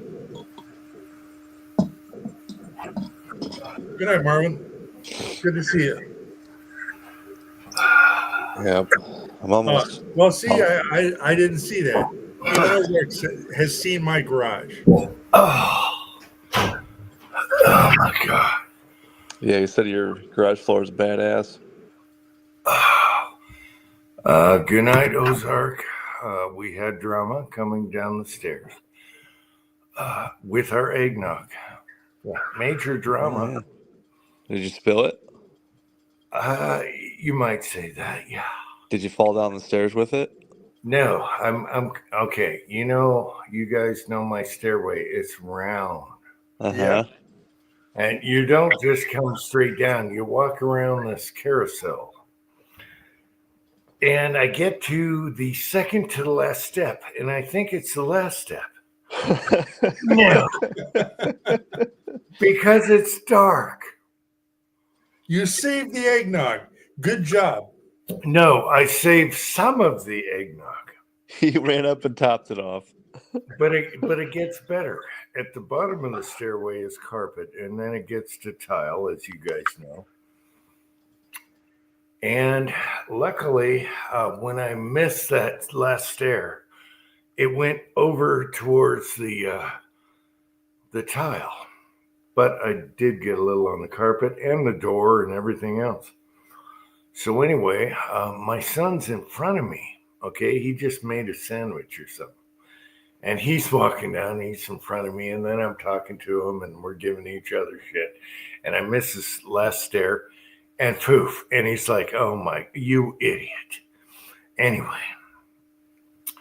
So I go over and grab paper towels in the reloading room. And he's like, hey, let me help. And I'm like, no. I got Simple Green. I'm cleaning up. I'm spraying Simple Green on the tile and carpet and everything. And he's like, no, let me clean up. He's got socks on, and he gets a wad of paper towels, and he starts rubbing it with his foot. And I'm like, dude, you're going to be walking around in those socks. And so we get into a big argument, because I'm a little OCD on that stuff. And I'm like, dude, now you got to change your socks. Let me take care of it. Let me fit it. And so the whole time I've been gone, we've been fighting about this. and we're giving each other crap. He's calling me a bitch, and I'm saying, you dirty sock bastard. And anyway, there's You know how your basement smelling like curdled eggnog? so I had to tell you about that. He's trying to help me at the same time. Dad's got a bitch, and no, you're not doing it right. No. I wish I had that on camera. If I had that on camera, that's comedic relief right there. What we just went through was comedic relief. Sounds like two drunk people trying to sneak into the house after hours.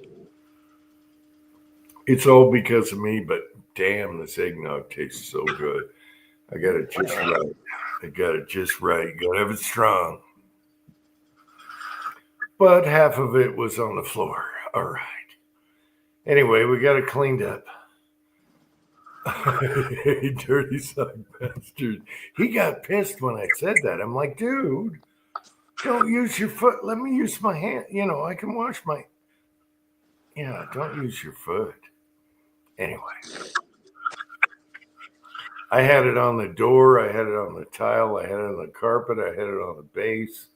Luckily, I keep a little, 1/4 simple green concentrate in my reloading room. So I grabbed that and shot her down and wiped her down. And then he's like, don't use the good paper towels. Those are cloth towels. I'm like, are you kidding me? I'm trying to clean. I got a live chat. I got to get back to it. What are you talking about, paper? So we had to go get regular paper towels, not the cloth paper towels. Son of a bitch. And that's what father and son is like, but it's awesome. He was right on the paper towels. Why do I waste those? Those are great for guns. Don't use the cloth towels. Yeah. Anyway. Even though he bought me a box of cloth towels a year ago. Anyway. All right. Just like don't use the good Vanity Fair napkins to blow your nose. Don't use the good silverware on the neighbor. Use the plastic shit. Yeah. Anyway, that's how we fumble around here. And I had to give him a big hug at the end. And I'm like, dude, I love you. Big bear hug. And then he's like, get away from me, you bastard, and I'm trying to hug him. And yeah, the old drunk dad. Yeah. Oh, is that what that is? Guns and Water? Guns and Water says his picture is of a clean sock.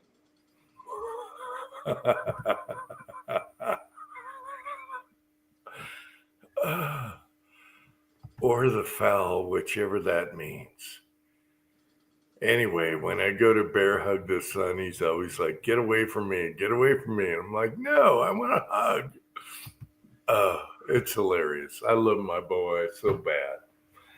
I love that boy. He tried to help, but, he's going to have to clean his foot. All right. Oh, man. I think I have to wake up and move our chicken coop tomorrow. Wait a minute. You got the chicken coop delivered? Not yet. It's supposed to be tomorrow. All right. So the guy's coming through. He's going to deliver it. Well, we'll see about that. I don't have high hopes. Do you have a good spot for it? Yeah, I already got the cinder blocks buried into the ground and leveled out and all that shit where the corner posts are going for it. So yeah, it's ready to go.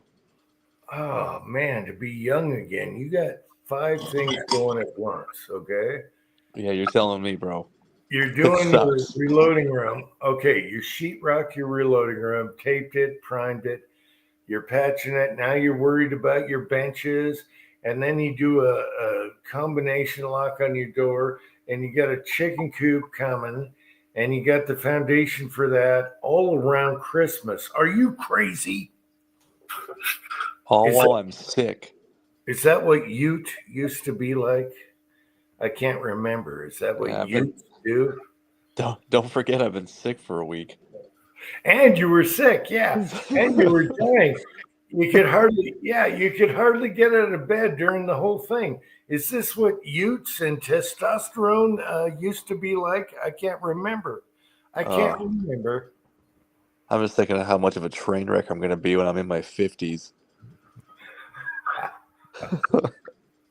Wait until you're in your 60s. Yeah, if I make it that long. Yeah. Everything sags. Just remember that. Well, I was gonna touch up a couple spots of mud tomorrow, and then while I have the mud out, I'm gonna patch that hole that my in-laws put in the stairway ceiling with that stupid fucking elliptical.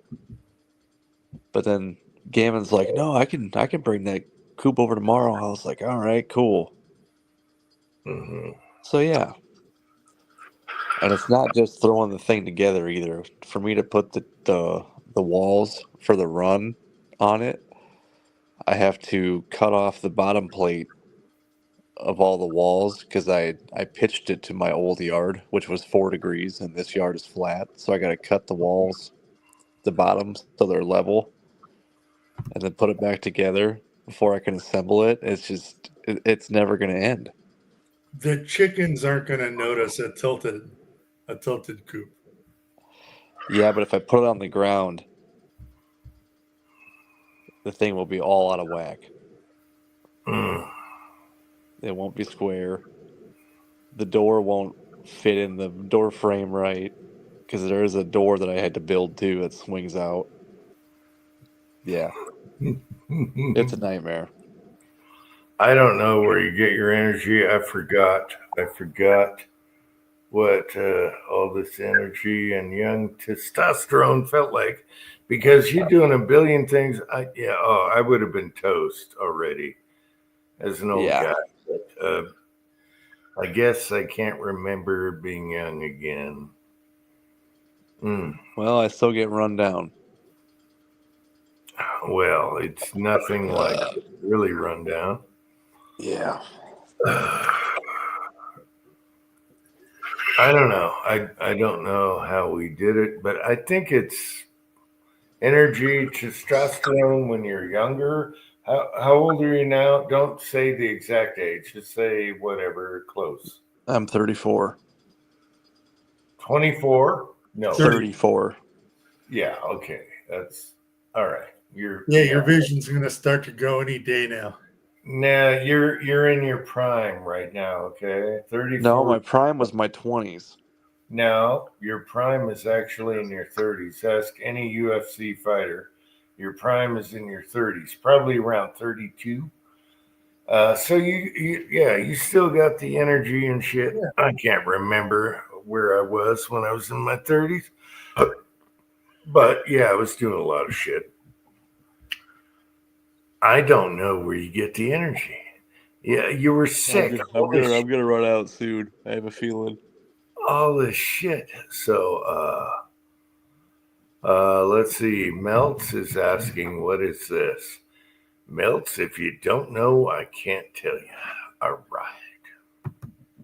I guess you don't have a choice when you know you got shit to do. You just got to do it. It's part of being a man. Yeah. And remember this. A fifth.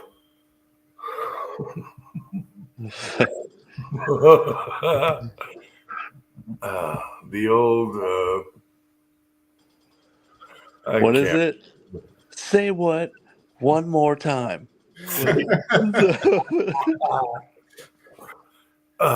Anyway. Say what again?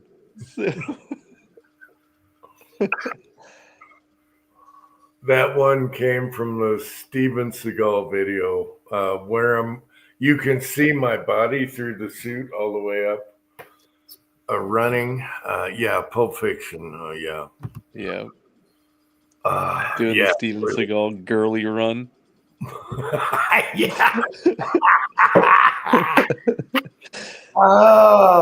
I should have done the eggnog video this Christmas. Damn it. You guys deserve to watch a goofball video, and I messed it up anyway.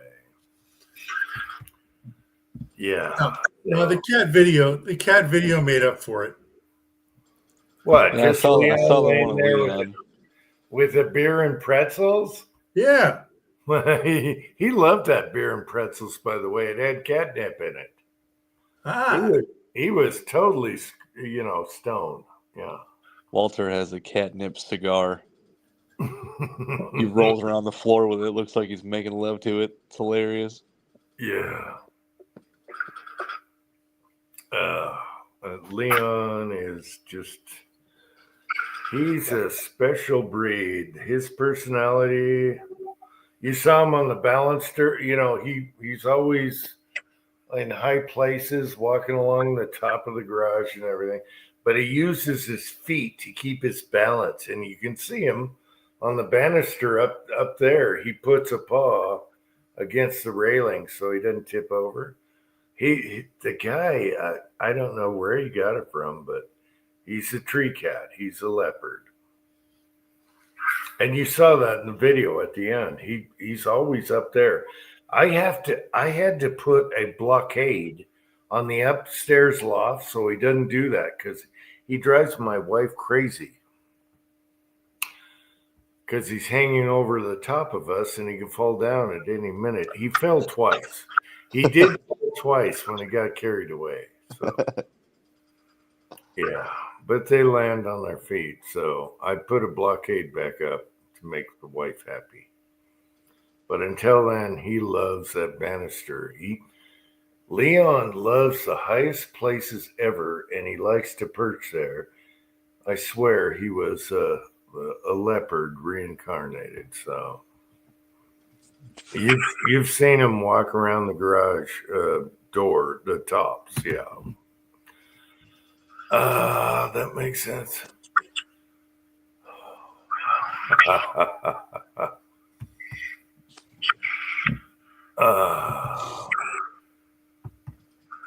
Hey, they got the song right. What a drag it is getting old. It is a drag, but inside your brain, you don't know that you're old, and that's the problem. That's the problem. I don't know. I feel pretty old. I've had a bad back for years. No. Decades. I had a bad back when I was 16, man. Nah. Just wait. That's all I get to say. Oh, it's gonna get worse, but it's already bad when I'm in my 30s. Yeah. The kind of shit I thought was bad when I was in my 30s, that ain't shit now. Used to be, something would fucking hurt and you'd take a couple aspirin and go to work anyway and shit and think that was it. But everything fucking hurts when you're older. Everything hurts all the time. So you just get used to that shit. What was it, 2 years ago or 3 years ago? I was off work for 3 weeks because of my back when I threw it out. Mm-hmm. And after I did it, I went and I hung all new downspouts on my old house. Then I couldn't walk.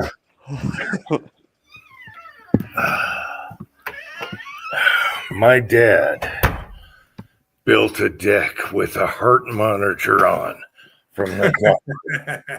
See, just like I said, we're men. We have shit to do. The doctor said, "What the hell were you doing between this time and that time?" And he said, "Well, I was a little frisky. I was having sex with the wife." And that's what he told the doctor when he's building the deck, and his heart monitor went crazy. And that's my dad. He's twice as crazy as I've ever been. Now, this one's for you, Jim. Your girlfriend's Sylvia's dad just turned 93, and he just broke up with his girlfriend. Oh my god!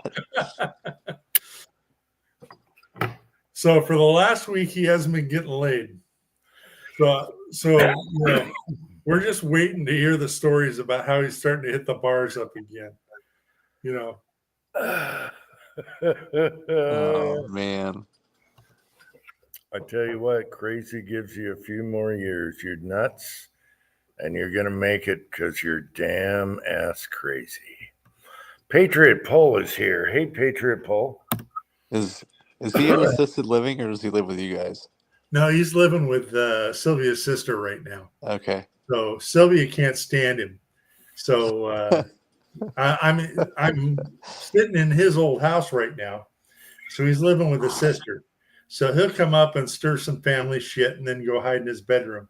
So that's his adventure for the day is come out and say something fucking nasty and then go hide. But anyway, no, he's not getting laid for the last week. Poor guy. Time to start perusing the assisted living facilities for some new trim. No, he likes them young in their 50s.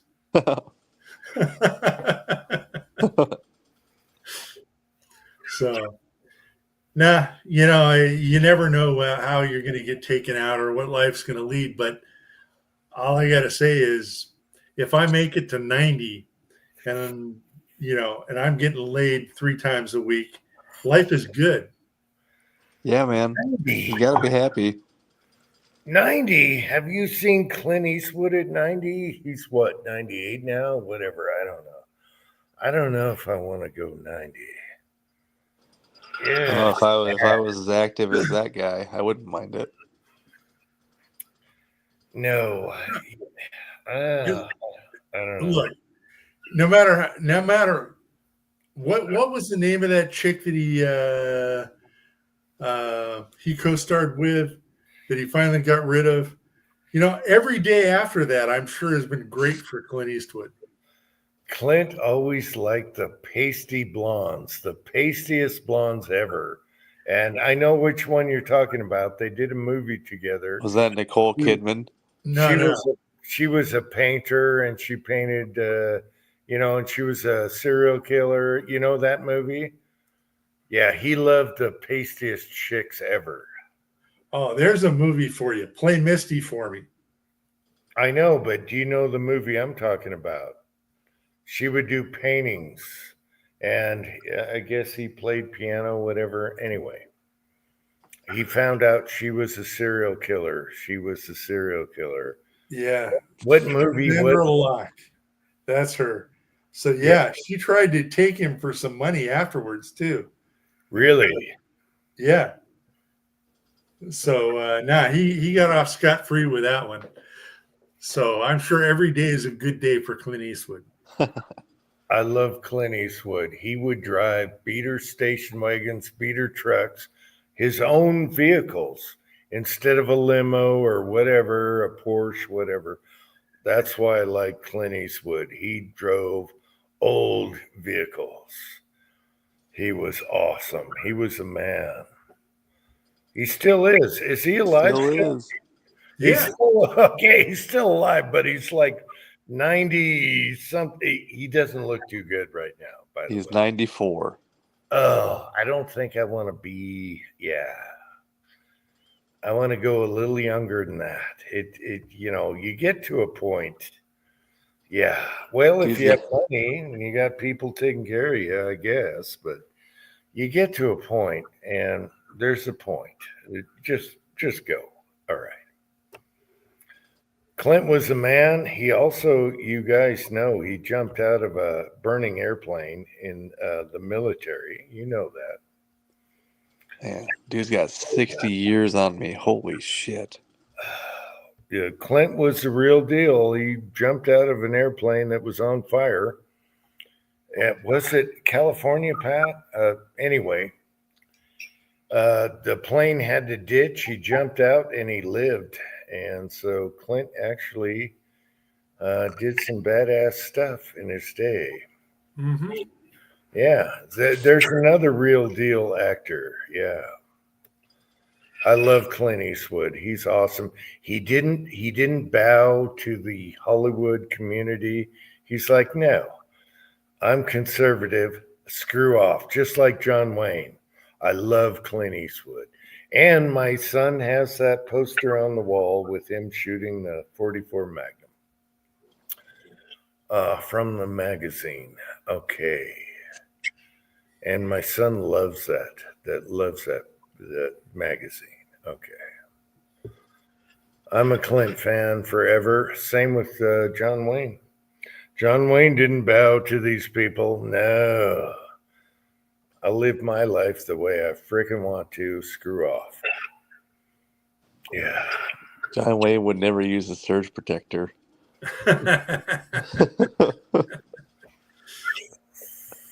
Yep. The Treaty of Versailles is for pussies. All right, I got to go down the list here.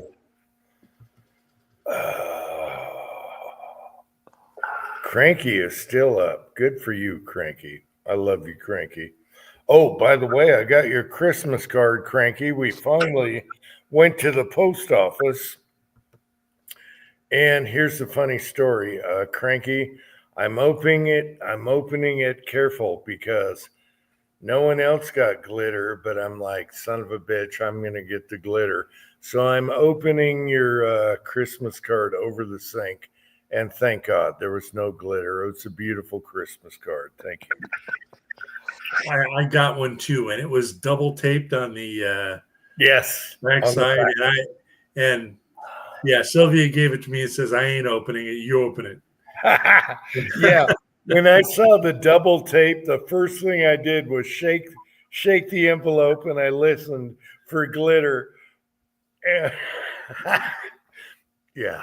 So I carefully opened it over the sink, and luckily there was no glitter. So thank you very much, Cranky. And my wife's like, "What are you doing?" And I'm like, "Hey, we're being precautious here." And it turned out to be great. Beautiful card. Thank you, Cranky. I appreciate that very much. All I right. bet, So I bet You he, got one too, Pat. All right. I bet he wanted to load mine full of glitter, but then he remembered I have that bottle of ass spray. mutually assured destruction. Yep. So Sylvia's watching a Sylvester Stallone and Arnold movie, and Arnold was taller than Sylvester Stallone, and so Sylvia turns to me and goes, "We saw, Arnold. That fucker's short. How tall is Sylvester Stallone if Arnold is taller?" So they're both fucking gnomes. Yeah. Really? Sylvester is short. Yes. What is he? Didn't know that. 5'11"? 5'11" maybe? No. Arnold was like 5'7", 5'6". What? And No. Arnold's got to be 6 foot. Easy. no, he's a little fucking shorty. No. I saw him in person, No. and he's a little fucker. He was your governor. Somebody Google this. Arnold's got to be 6 foot. Sylvester is shorter, but I thought he'd be at least 5'11". Okay. Are you kidding me? Arnold Schwarzenegger, it says 6'2". My ass. 6'2" and high heels, maybe. No, that sounds about right because he was a bodybuilder and he had to be. No, tall. he's a little fucker. I saw him in person. No, you're a tall fucker though. No, but 6'2", it would be fine. He's not 6'2". No, there's another entry said Arnold's height is about 5'11". No. Arnold Schwarzenegger has been lying about his height. Yep. No, come on now. He's got those Ron DeSantis heels. Yeah. He's not big. I mean, when you see him in person, he's little. He's like he's a little taller than Cranky. Ron DeSantis should have never ran for president because after the heel debacle, oh my gosh, and Trump got on his ass. Oh my gosh, Trump's taller. What is Trump? 6'2", 3"? No, he's 6'4". 6'4". Oh my god. 6'3". And his son's 6'8". I was gonna say his kid's 6'8". His son is almost 6'9", I think, and put him put his son next to DeSantis and see what happens. Dude, I can't believe DeSantis thought that was a good idea to do that because I don't know. I flash back to what was that 2007, 6 when Howard Dean was running, and all he had to do was go "Bia," and it ruined his political career. Ruined it. Well, now he's got what's his name on the team, and he was drinking water, and Trump was making fun about him drinking water during the speech. Who the hell is it? Okay. What's his name? Anyway, I didn't see that one. Florida. Anyway. Hilarious. Totally hilarious. Funniest election ever, I will say. And the trolling afterwards. And what's coming next, because all the media is going to try and pit Musk and Vivek and everyone against Trump, and they're all fighting. You know, it's going to be a shit show. It's going to be funnier now. Just give me 22 days, keep him alive, and get him in office, and then drill, baby, drill. Let the stock market go bang again, like it did before. $30 primers. Yes. Let's take out those regulations. Be right back. Anyway, I can't wait for it, but we got to keep Trump alive for 23 days, 22. What is it? I don't have a calendar. It's past midnight for me, so I think it's 22. All right, 22 days. Keep Trump alive. Don't go outside, Trump. Don't go golfing. Stay behind the glass for 22 days. All right. And then we can talk. And then we can thin that government down to the bone. Thin that government to the bone. We have to survive January 6th first. January 6th is so bullshit. I'm talking about in 2025. All they have to do is look at the surveillance footage. Welcome. I'm talking about. Come on in. Come on, people. Come on in. I think this year is going to be way worse than 2020. No, I think it's going to be better because they got nothing. No, I'm saying the riots at the Capitol on January 6th this year are going to be way worse. I don't think they would dare. No. Same with Antifa. I do. Have you heard of Antifa lately? Maybe they'll rear their head again, but then they're going to get military on their ass lined up in the streets. So there you go. The difference is all the crazy commies that I know, they're all on their back foot and demoralized. They've been defeated. Yeah. So they're not rah rah, let's go get them and riot. They're like, no, let's go sit down and smoke another joint and watch TV because we've lost. Yeah, they're all crying on their TikTok. They're all crying on their TikTok with their nose rings and their fake eyes. Their what do you call them? Anyway, they put eyeliner. No, contact lenses. Have you seen how many fake TikToks with contact lenses and they try and put the light on? You know, TikTok is all about, this is all TikTok. I have my phone and, I'm going to talk here. That's garbage. No one cares anymore. Screw you, TikTok. They do their makeup, their fake eyes in their nose rings. I'm like, what the hell? Get the hell out of here. All right. And I don't do TikTok, but I see it on other. Okay. But that's all TikTok is just talking to your phone. Oh, this is how we communicate these days. I'm on TikTok. Screw TikTok. It's all Chinese. They're in your shit. You dumbass. All right. I think I was getting a root canal done when the last January 6th happened. It was either the root canal itself or it was the follow up. I can't remember. But yeah, I walked out of that, dentist's office or whatever, and my phone's blowing up with all this shit about a cab. I'm like, what?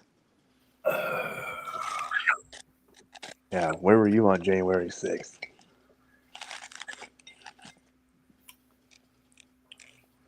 I think the conservative side should have talked more about how the FBI was involved. They were in the crowd, egging the crowd on to go in, and then the gates open, and then the gates were open, and they let everyone in. Come on in, come on in. And if you see, all you got to do is look at footage from surveillance cameras, and you know the difference between what the media is trying to tell you. So it's bullshit. It's all red flag bullshit. And thank God we have 22 days to keep this guy alive, to get him in there, and let's cut that government in half. Let's chop all those wasted billions of dollars. And then we'll see what happens. Oh, it's going to be great. So, Paul, what printer did you get? Paul, which quote here? Printer? Oh, here we go. My 3D printer, 4 to 5 days. Hey, any printer is good, so it's going to be fun.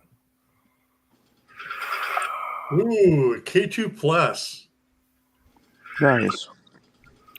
What is a bad boy K2 Plus? What is that? It's about the size of your kids. It's the big enclosed one from Creality. About $500. Okay. Yeah, you're gonna love printing. I'll tell you that. The possibilities are amazing. I'm so happy with those mag racks that he made me. Oh my gosh, they're so easy. Yeah, if you guys haven't seen that, the mag. Haven't seen it yet. I that was on my list when I left to go at candy shopping with Sylvia. It was like, oh, Uncle Jim's got a new video. Yeah, he made some AR-15 mag holders. They all stand up, so you can put them in your file cabinet. And then Glock ones. And they all stand up. You can have them fully loaded, boom, bang, in and out. The ARs hold, what was it? That's my last print job. Oh, what? Wait a minute. What is that? What the hell? Pat, what is that? Confetti? What? Oh my gosh, what was that? That was called spaghetti. That was a squirt gun. Sherman Wan Mega Pack 19.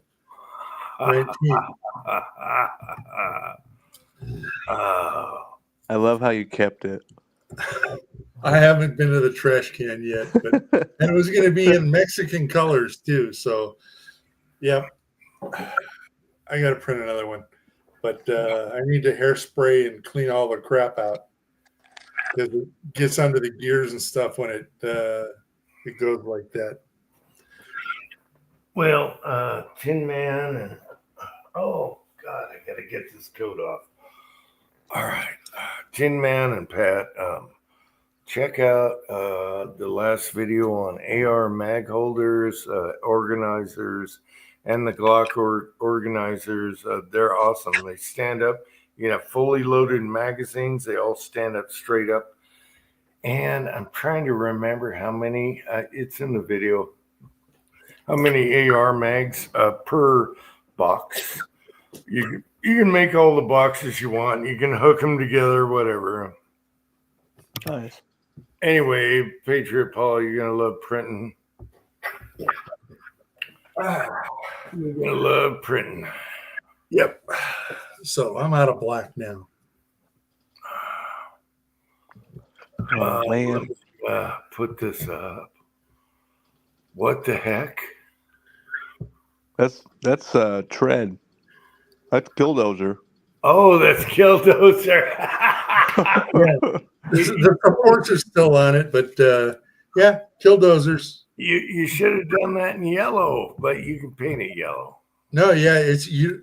The most of it is in gray when it's done, and just the blade and the arms are in yellow.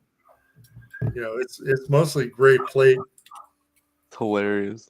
Paul got it right away. He said that those are. It took me a minute because it wasn't yellow. All right. Yep.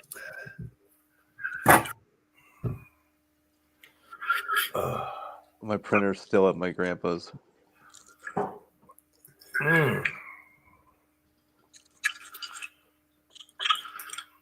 Yeah, printers are nice. I can't wait till they do metal.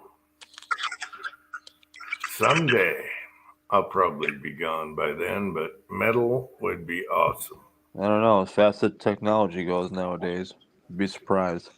Yeah, but it's so expensive right now.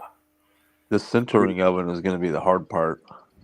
It's expensive to do metal right now. Real, good metal, suppressor type stuff, We got to get past those suppressor laws. I don't mind doing a plastic suppressor. If they make it legal, that'd be awesome.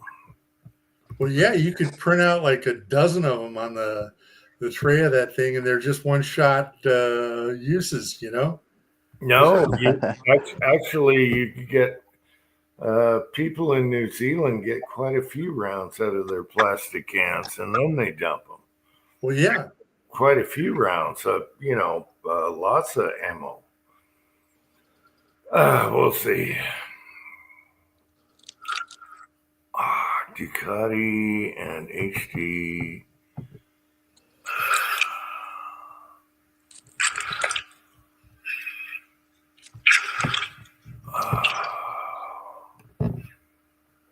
Anyway, we got a lot of interest on that Czechoslovakia machine pistol.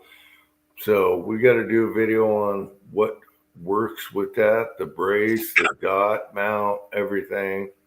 Son's got it all figured out. I did a video, but it sucked.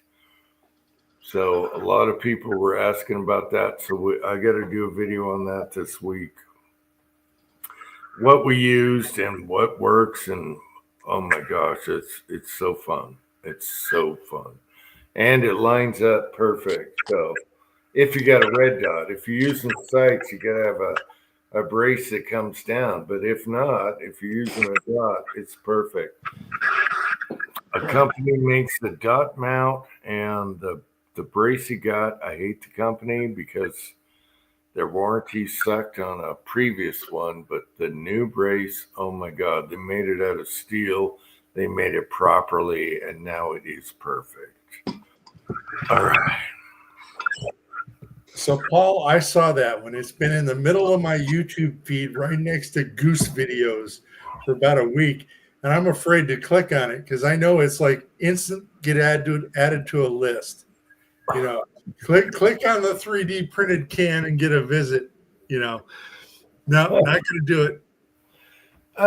You got the Goose videos from Preacher. That's hilarious. Oh, yeah.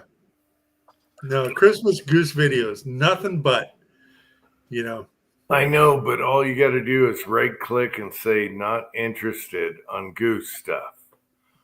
Yeah, that'll kill it right there.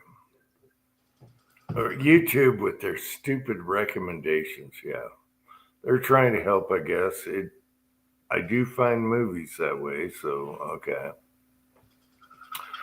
But yeah, their recommendations. If you don't, one time you click on something and then everything is like oil changing cars or what's the best oil. Yeah, just right click and say not interested, and it'll go away eventually. Oh, but it's fun at work. You know, Amazon's the worst. You sit down at a guy's computer and fix it, and then go into Amazon and type in size 14 high heels, and then close it. He's done for like 6 months on weird shit. Oh, what are they talking about? Smith Wesson lever actions. That's a copy of the Marlin. I'm lost here. Okay. I will say, check out PSA. They got lots of deals on both Marlin and. I'll tell you one they did recommend it. I watched today. TC has got a new video out. You know, TC Compass. Oh, the what I learned about owning a gun manufacturing company or something. Yeah, for the last 6 months, and why Oh, it's taking so long. Okay, you're talking about Contenders. Okay. Yeah. Yeah. So the new owner did a factory tour, and I mean, so far there's like one guy working for him. I don't see anybody working in the whole video, but it's Christmas, and they got the warehouse with 5 million parts, and they've been going through that. They've just started doing stuff. Yep. Well, okay. I haven't seen the latest one popped up on the side because I do Contender stuff, but the last one was how they got to get rid of their shitty Smith and Wesson Contenders, and then go from there. Did you see that? Yeah. So I guess Smith and Wesson ownership, they're kind of iffy, so you might want to wait. And now this guy is doing his own company. Yeah. I forget what that guy's name is. Greg something. And it was all about trying to get rid of the Smith and Wesson ones, which were garbage, I guess. I don't know. So they were stuck with a bunch of them. So I would wait a little bit if you're buying from the new Contender. And right now, all they're interested is in their stupid rifles. They should go straight to 300 blackout, 44, 357, and 9, 10 millimeters, 45. That's what they should be thinking of, but they're not smart enough to do that. Everyone would buy them like hotcakes because they shoot suppressed. And that's what would sell. But okay. No, so all I gotta say is watch the latest video, because at the end of the video they show a put together 300 blackout, brand new one with the new logos and stuff on the receiver with a threaded barrel. A 300 blackout with threaded barrel. Yep. Yes, but people, oh God. People that shoot suppressed are dying for 9, 45, 10 millimeter, 44, 38, 357, 300 blackout. And they're focusing right now has been on their rifles and they're like hunting shit. And it's like, no, people are super interested on suppressed stuff, any suppressed caliber. And that's what they're not going to get it until they get feedback. And it's going to take 5 freaking years, just like the last companies that have been doing it. I got my 4440 dies. Oh, what are you shooting in that?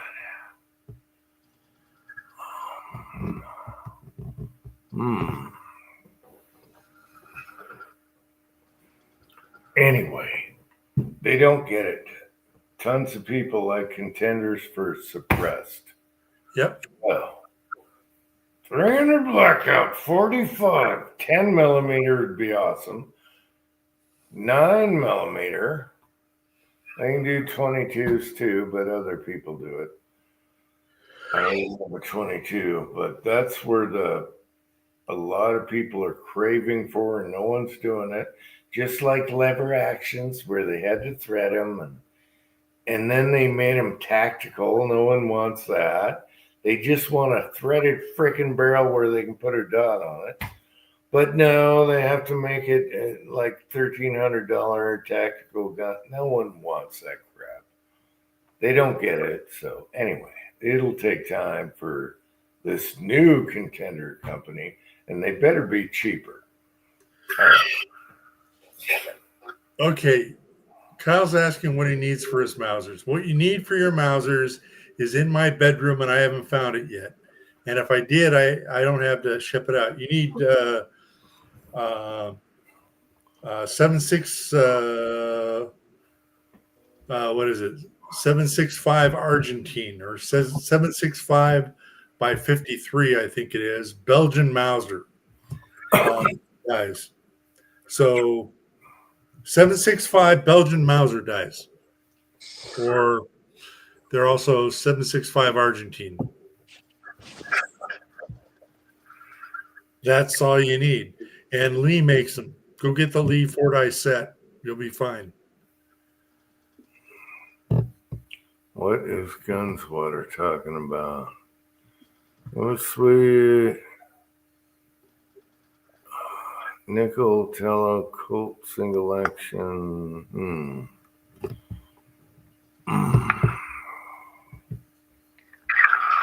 I don't know. I'm getting confused here. Anyway. Okay, remember when a lot of people panicked about 223 ammo getting really expensive, blah, blah, blah, blah, blah. It's cheaper than ever right now. Have you looked on, you get emails and stuff, half a case of this, half a case of that. 223 or 556 is cheaper than hell right now. I think the last time I bought it, it was like 40 cents a round. It's almost back to the late 90s price. So you can get a half case pretty cheap right now, and it's all over the place. Huh. Now, I wish that 308 NATO 765 would be on sale in bulk, battle packs, but we haven't seen that. But we've seen a lot of 223 out there. It's super cheap. However, I load it now, and it's way better than what you buy. So much for that. Oh, Pat, you haven't been watching my videos. Yeah. Under the tree, my son got me two 2-in-1. So Talking about the mold. no powder. I went brain dead. Oh my god. 1 pound of H335 and 2 pounds of the crusher. Gosh darn it. Varget. Varget. My son found me 2 jugs of Varget and 1 of 335. So we are safe in the Varget collection, whether we dabble in 223 or 308, because I love it in both. All right. Just thought I'd let you know, Pat. You can load more than 5 rounds now. We replenished the supply in the crusher, the Varget. So Yeah, if we want cheap Milsurp ammo now, we have to start loading that stupid 6.8 or 277 Wolverine or whatever. That's what all the military is going to now. Yeah. That shit, that's like 80,000 PSI. No more cheap Lake City. Yeah, but you can reload it. All you need is the bullets and the powder. So Good 308 bullets are expensive. no, you can get factory seconds. You're fine. I got a box of 500 Sierra Match Kings. I think I paid $200 for it. Well, you pay too much then. You can get factory seconds, you get Hornadies or whatever. My gun likes the Match Kings. Ah, jeez. Okay, go to American Reloading. Things are starting to lighten up now. Get pull downs. Yeah. Yeah, Well, but a box of 500 Match Kings will last me a long time out of a bolt action 308. yeah, American Reloading is still a little pricey, even though they expanded quite a bit. They did. I bought stuff from them before, Especially when you shoot 4 times a year like I do. and the more you buy, the cheaper it is. So, yeah.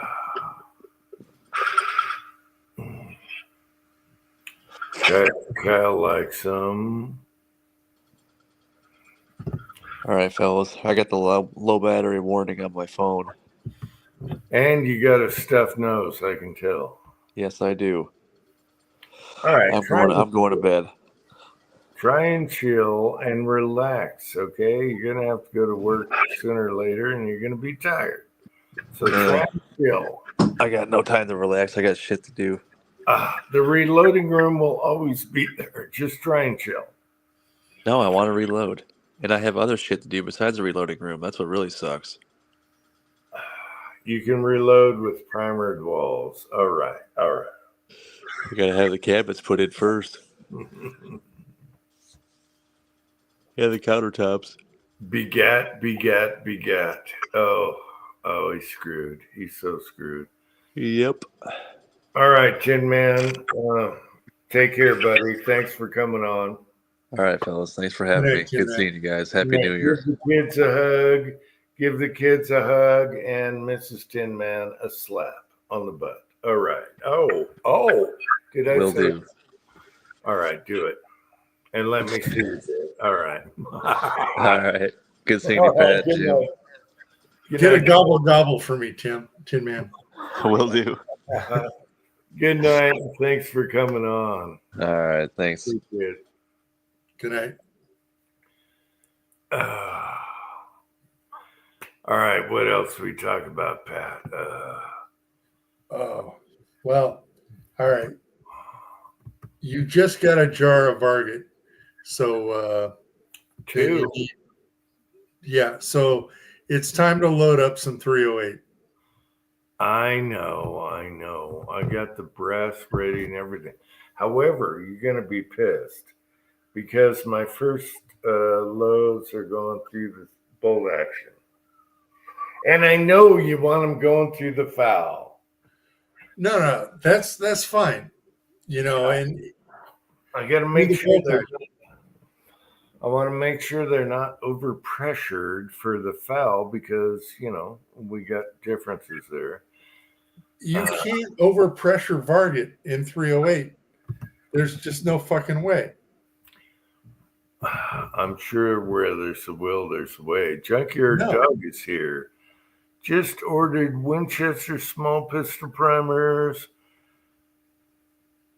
Okay, I like Winchester primers. I use a ton of those.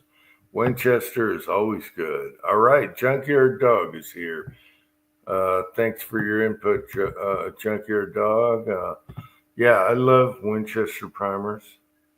Drop a link for Kyle, would you?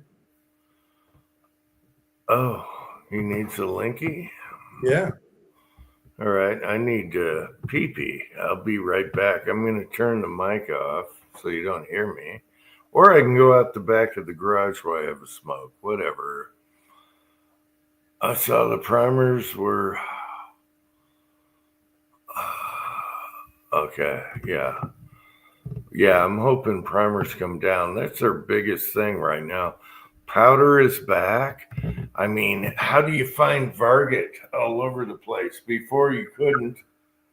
And so, there we got Kyle. Hey, Kyle. Boom, bang, pow. Hello Hey, again. Kyle. Wow, it sure did get quiet around here. Did it? After the argument? They wasn't arguing. They were just being loud. Yeah, Varget is so awesome. I love Varget. Jim, you need to look at 4064. I had a lot better results out of my 308 with 4064 than I did Varget. Although Varget's very forgiving. 4064 not, or 4064 not so much. I mean, 1/10 of a grain means a lot.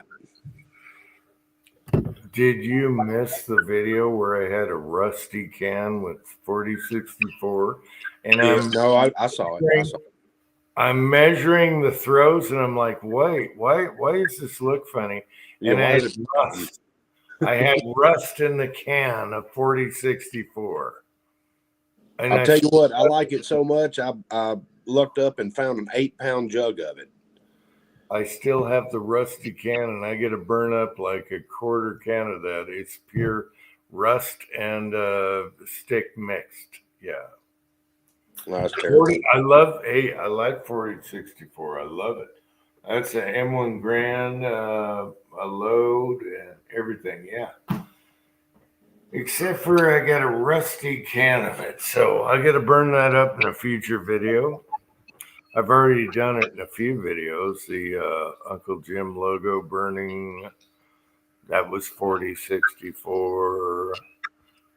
I still got some left. We can go burn it right now. It burns really slow. When it comes to 30-06, like M1s and my 30-06s and all that, I like 4895 because that's what that powder was invented for. Yep. Mm-hmm. And I get the best accuracy out of it. Yeah, I still think of them as the maroon stuff and the blue stuff.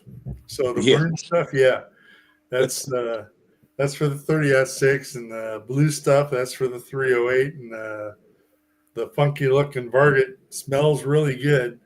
That's for 308 and 223. Yeah, I use it in 223, but then again, if I'm using a bunch of pulled bullets that I got from American Reloading, I get good accuracy. If I try to use that Lee mold, no. I melted down probably 6 quart jars full of those bullets, and I made me some very good shooting 44 Magnums. Yep. What is it? 311 299 Lyman. That's the one I had really good luck with in 30-06 gallery loads. Gotcha. 314 299. I'm sorry. Okay. All right. I found I was going through a box of stuff, and I found like 6,000 primers I forgot I had. Small pistol, large rifle, large pistol, magnums, a bunch of shotgun primers. Found a couple of molds that I forgot I had. I don't know if you recall, I had to pack up my entire reloading operation, and I'm just now starting to dig shit out of the basement and get my stuff back together. Well, see, I got to get my ass out to the shooting range. I got a new rifle that I got to try out. So I need 4570 brass. So I got that lined up. Just got to order some brass, and then I'm gonna get my ass to the range. I'm trying to think if one of my YouTube brethren sent me some 4570 by mistake. I think I've got some. I gotta find it. Well, if you run across it and you're not using it, let me know. It's same with that 765 Argentine I got. So back in the day, SG Ammo would sell the stuff for like $12 a box, and it was cheaper than buying brass. Right. So for the little woman's Peruvian Mauser, I mean, I bought shitloads of that, and I still got brass like crazy. So you're going to get some of that. Yeah, I don't have any brass for it yet. One of my buddies from the Georgia Shooting Connection let me borrow a couple of molds, so I've got some bullets cast up. No, I got an ammo can full of that brass. It's just it's not labeled, so it's somewhere, and I'll find it. But I got a shitload of brass. So everything that she has shot so far, I've got brass for. So there's at least a couple hundred. I think I've got the right person on the phone right now. I need to show you something and see if you can tell me what it is. I found it. It was just in a black bag. And I have no clue what it's for. But I didn't throw it away because it looks kind of important. All right. So what we have is this. And it's got a removable, like, pusher plug. I don't know what this is for. I think that's a bullet swaging die. There's no writing on it anywhere. There's no nothing. I mean, it's nothing. I have no clue what it is. I think it was in some stuff that Willie brought me. Uh-oh. So wait, is it sealed up on the top or pushed through? Push through. Okay, yeah, I think that's a bullet swaging die. Could it be for a RCBS? What do they call it? Lube master, lube refiner, No. lubricizer. Well, I don't know. I don't have an RCBS, but no, that would. Well, no. See, I don't know what this is, but I mean it's very finely machined. Do the threads fit into a press? No, it's not standard. Press. I don't know what it is. Jim, have you ever seen something like this?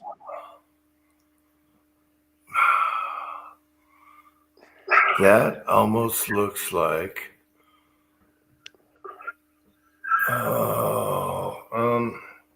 Here, let me show you the other piece. It's got this little pusher.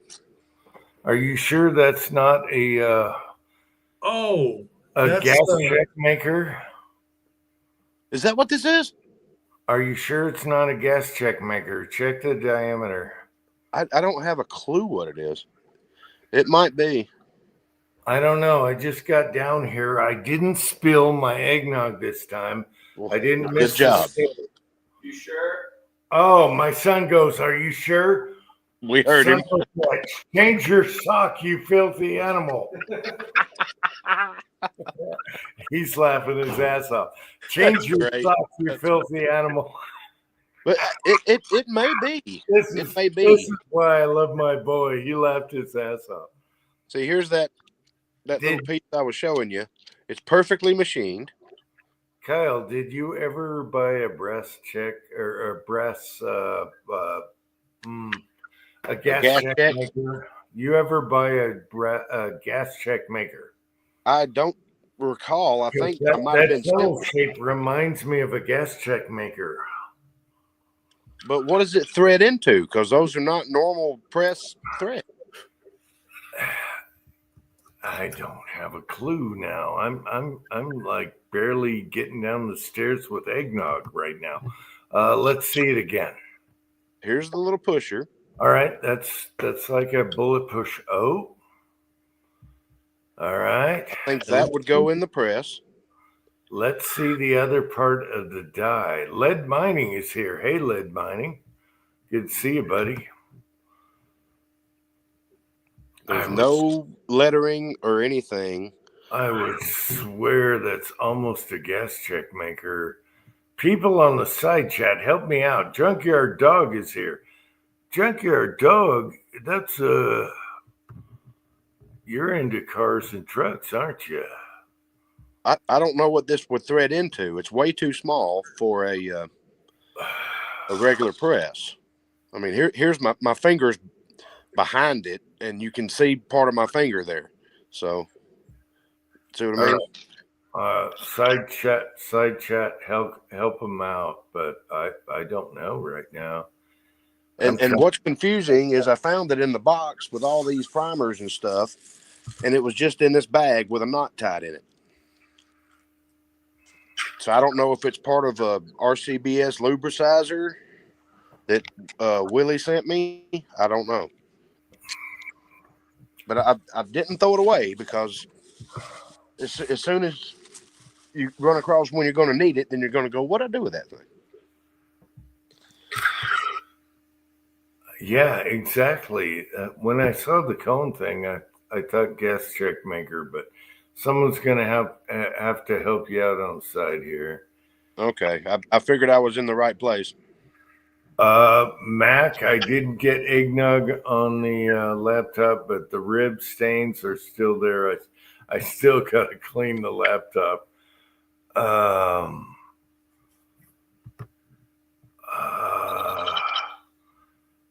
All right, what was Junkyard Dog asking about? A loading bench. Just make sure it doesn't end up looking like mine. Older vehicles, yeah, okay, Junkyard Dog. So, what's he's talking about doing a loading bench. It depends on, okay, I want to build a cart for casting and reloading. Just don't have the time. Well, casting and reloading are two separate things. So just do your casting out in the garage, whatever, on a little table. I made a little roller table, real easy. And then reloading, you want a solid bench. And there's lots of options, especially if you got like Craigslist around you or whatever. If you can find an old steel table, the drafting tables, the benches, the desks that are all steel, you can get them super cheap and they're rock solid. Otherwise, you can make your own with 2x4s and a tabletop and drill the holes for your reloader, which I did at a pinch when I moved in here, and I haven't changed it since. So I don't know. You're a Junkyard Dog. You can figure this crap out pretty easy with that name. All right. I prefer 1/4-inch thick armor plating. Yeah. So it takes people to move it, but it doesn't shake or anything. Yeah.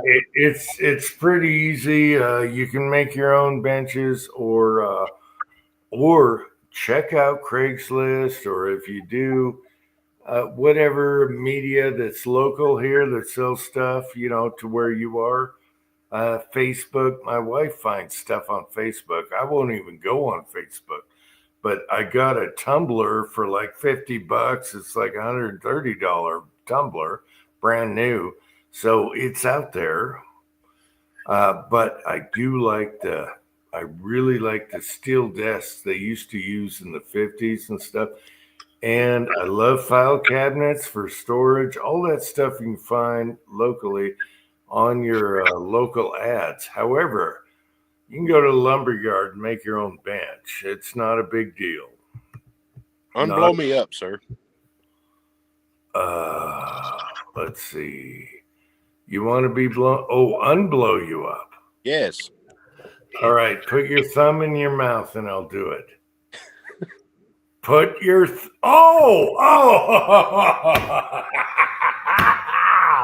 he did it. How easy was that? Should I ask to put his thumb in his butt? No. I can't put that on film, sir. You can tell I had another eggnog here, but would you have put your thumb in your butt if I double dog dare you? Nope. For people that are still here with us and still awake, I'm sorry.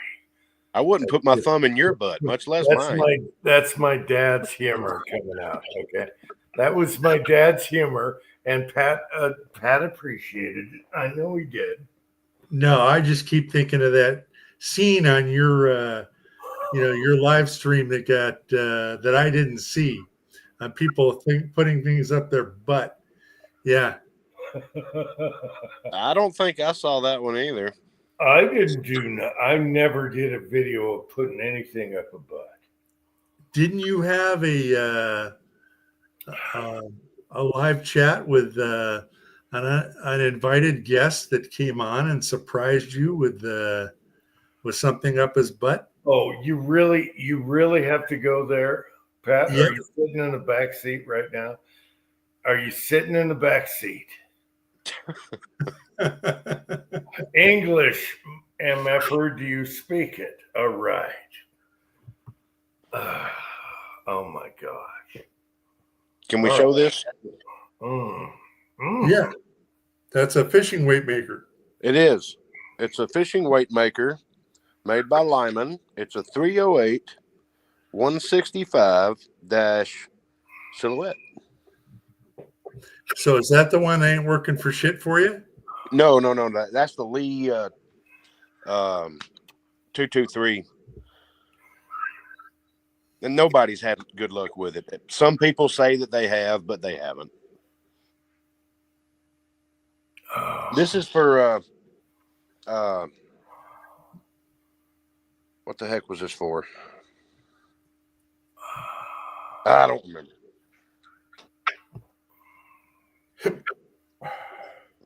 Wasn't that one? That's for 357. Excuse me. I'm gonna need tobacco soon. Yeah, I was thinking the same thing. Little tobacco. Junkyard Dog. Yeah, you can make your own bench the way you want it. 2x4s. You can double up on the 2x4s for the legs or do 4x4s, whatever's cheaper. But you can double up the legs. And all I did was use compressed particle board for the top with polyurethane, and wherever your presses go through, make sure they're going through 2x4 beams, and you can do as many as you want underneath the bench. That's the cheap way. That's going to cost you nothing. Or you can go out and buy the laminated tops, all the tops you can buy like at Home Depot and stuff like that, and make it work that way. But you want to make sure wherever your presses are is got a lot of meat down below and long bolts, and just lock them up. And I really like Tractor Supply for their bolts and nuts because they charge by the pound and you don't have to sort through it like Home Depot and all that. All right, that's my advice. That's what I did when I moved in. I haven't changed a thing. I'm totally fine with my compressed particle board. I don't know what it's called. It's got a chamfered edge. You can double layer it. I've never needed anything more than that. And at the time when I moved in, I think I paid $140 or whatever and did a whole bench and everything.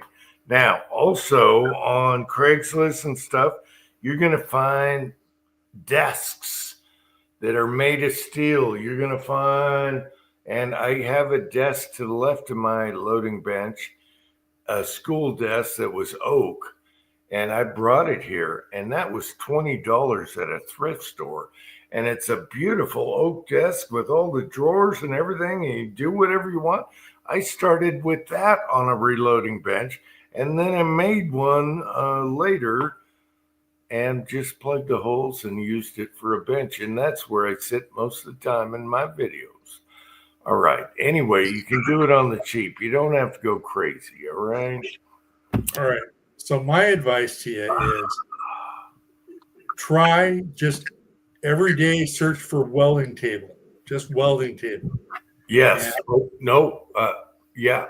Shipyards, all the military, they use steel desks and tables. My son, okay, I didn't want to cut you off.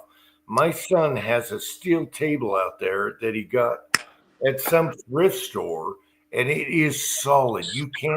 You couldn't break that mother, and it's solid steel. And that was when they were drafting for shipyards and stuff like that back in the 50s, 40s, whatever. So, okay, Pat, I'll leave you alone. All right, keep going. All right. So the next thing is what I ended up doing is couldn't find a welding table for about 4 months that somebody didn't want an arm and a leg for. and come and get it. By the way, it's too big to fit in the back of a pickup truck, and it only weighs 1,800 pounds. Yeah. So I ended up going to Home Depot, and they have the adjustable height workbench at Home Depot. At the time, it was like about 120 bucks. And then I've got 300 pounds or so of lead shot, shotgun shot bags on the legs to keep it stable. So it's not bolted down. It's just got 300 pounds on the legs and it doesn't move. And I can resize the Martini Henry and it doesn't flip over on me. What he's saying is you can damn near step on a thing to size a Martini Henry. Okay. A big suggestion here is find your studs in the wall, drill into the wall. It ain't going to move. Okay. Drill into the wall with your bench, and that thing ain't going nowhere. You don't have to be like a 500-pound weightlifter to do a loading bench. So you can do it on the cheap. It is possible. And make sure you shop around on your local Craigslist or whoever's selling stuff privately in your neighborhood. You would be amazed what you find out there. My son has found steel benches, anything, you name it, out there. Okay. All right. Otherwise, you can just build it yourself, go into the hardware store, get lumber and all that. Okay. Build it as tough as you need. All right. But you can do it on the cheap. You can do it on the cheap. Look for used surface plates. Okay, the big ones that are out of spec that are too expensive to recertify and shit, they go for next to nothing with a huge table. Yeah. And my other suggestion is buy lots of file cabinets, heavy duty ones. All your ammo, all your lead, all your magazines are going to be in file cabinets, dust free, ready to go. You open the cabinet and you got your goodness right there. You can put your uppers in there if you got extra uppers you don't want to put in the safe. That is my advice to you because I love that shit.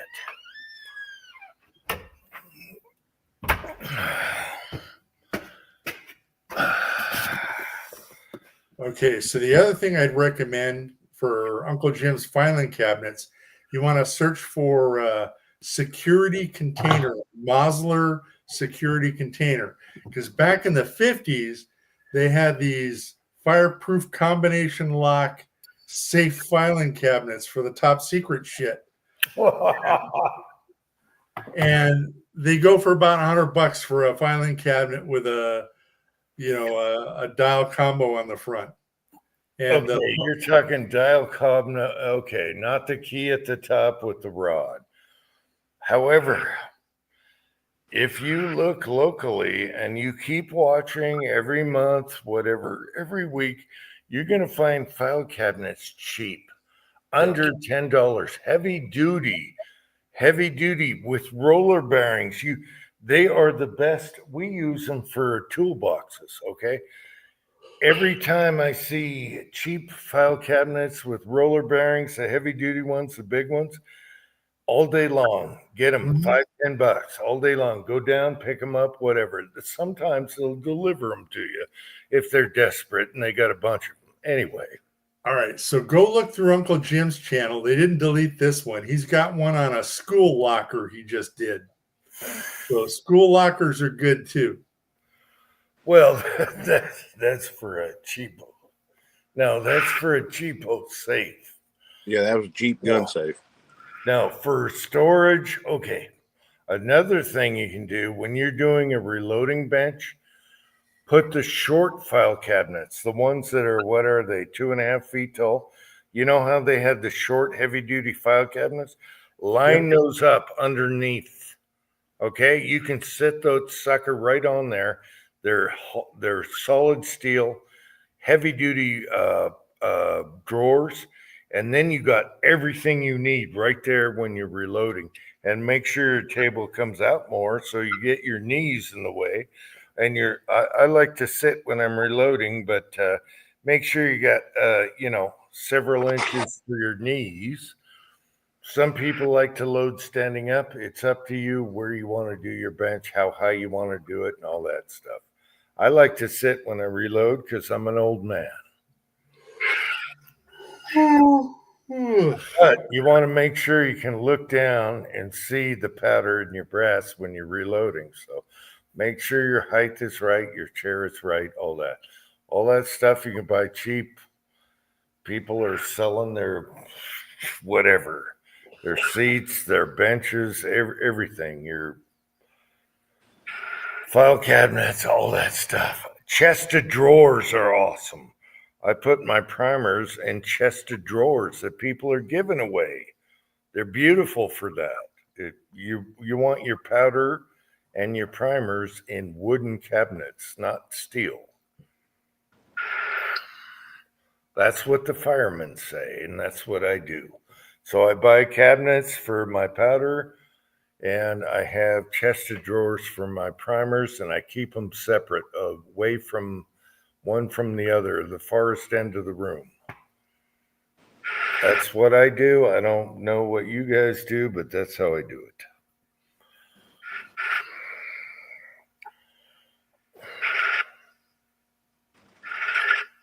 So, Kyle, did you get that Lee SKU I put up? I did. Everything's wrote down. All right. That's it. They're in stock at Lee for $44, but they're probably cheaper at Titan. Yeah, they probably got them on Amazon. Yep.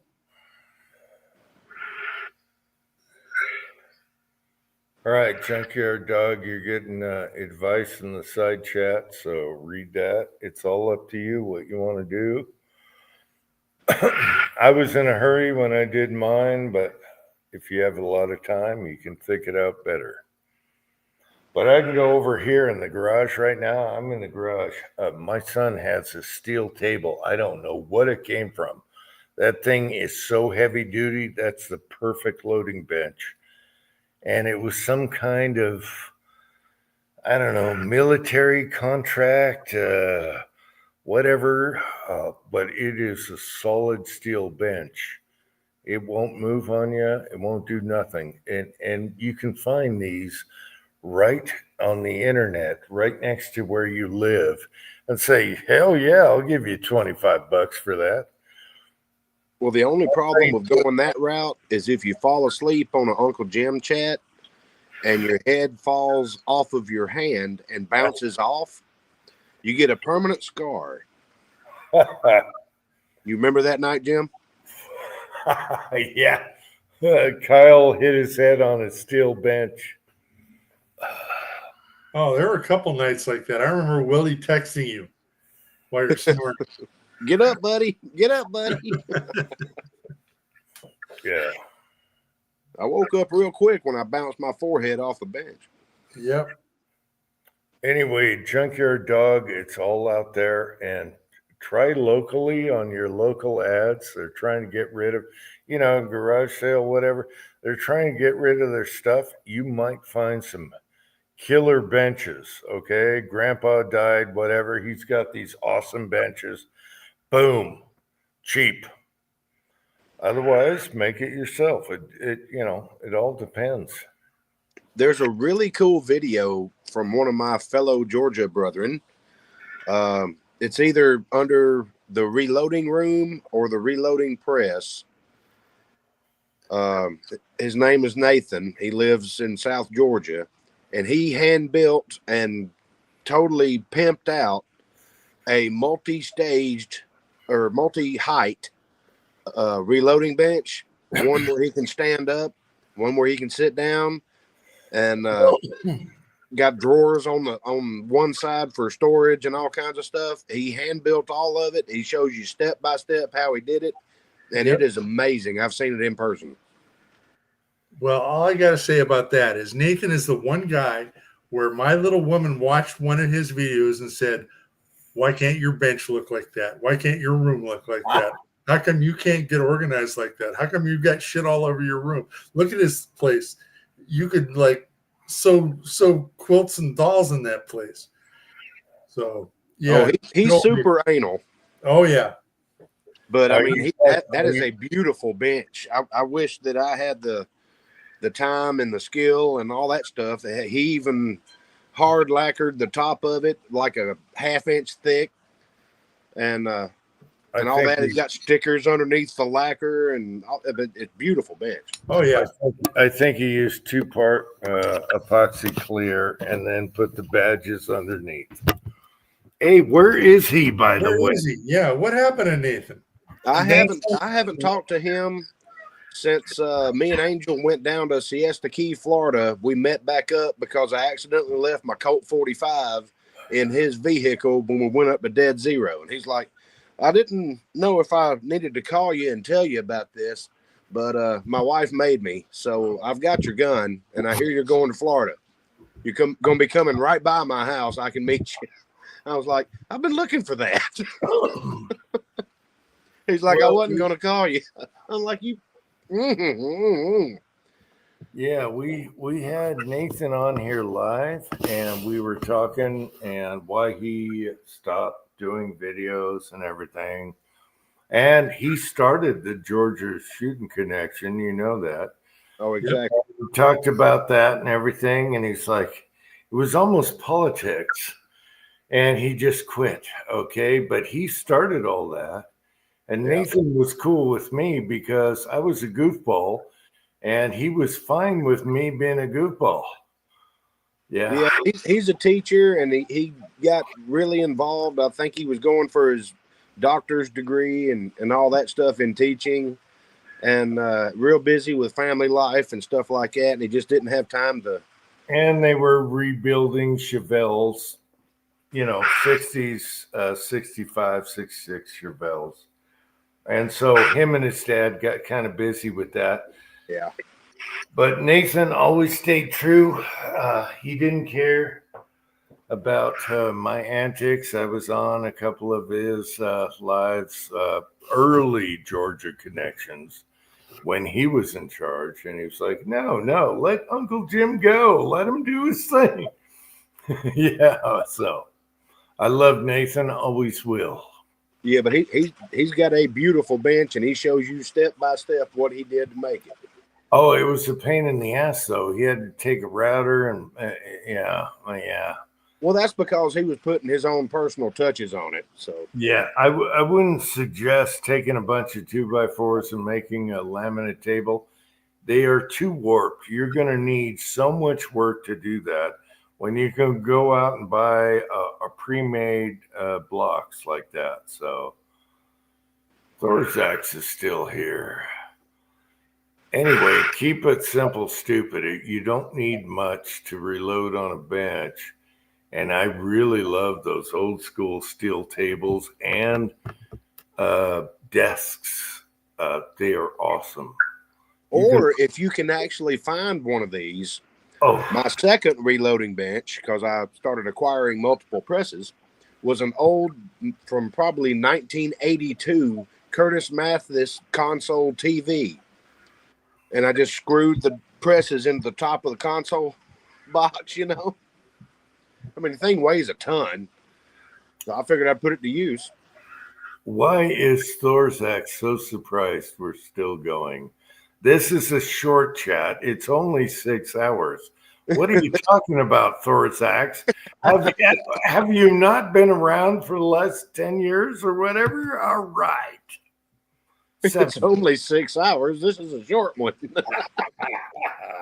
I remember some chats where I would go to bed and wake up and y'all still be going. And then I'd get back on and here we go again. Yep. I remember when they used to throw us off out after 8 hours and we'd have to restart it. Yeah. Yeah, the old days we would do a chat and they cut us off at 8 and then we just start another one. And right Jim, now I'm going to frame the Pope hat. It now we're is becoming unlimited. so tattered that I don't know how many more Christmases I can wear that. Hey, what makes me laugh, Kyle, is I roll my own cigarettes on a loader, Yeah. I'm rolling cigarettes and I'm putting them in and I'm doing that. And I got an old piece of paper just like your Pope hat.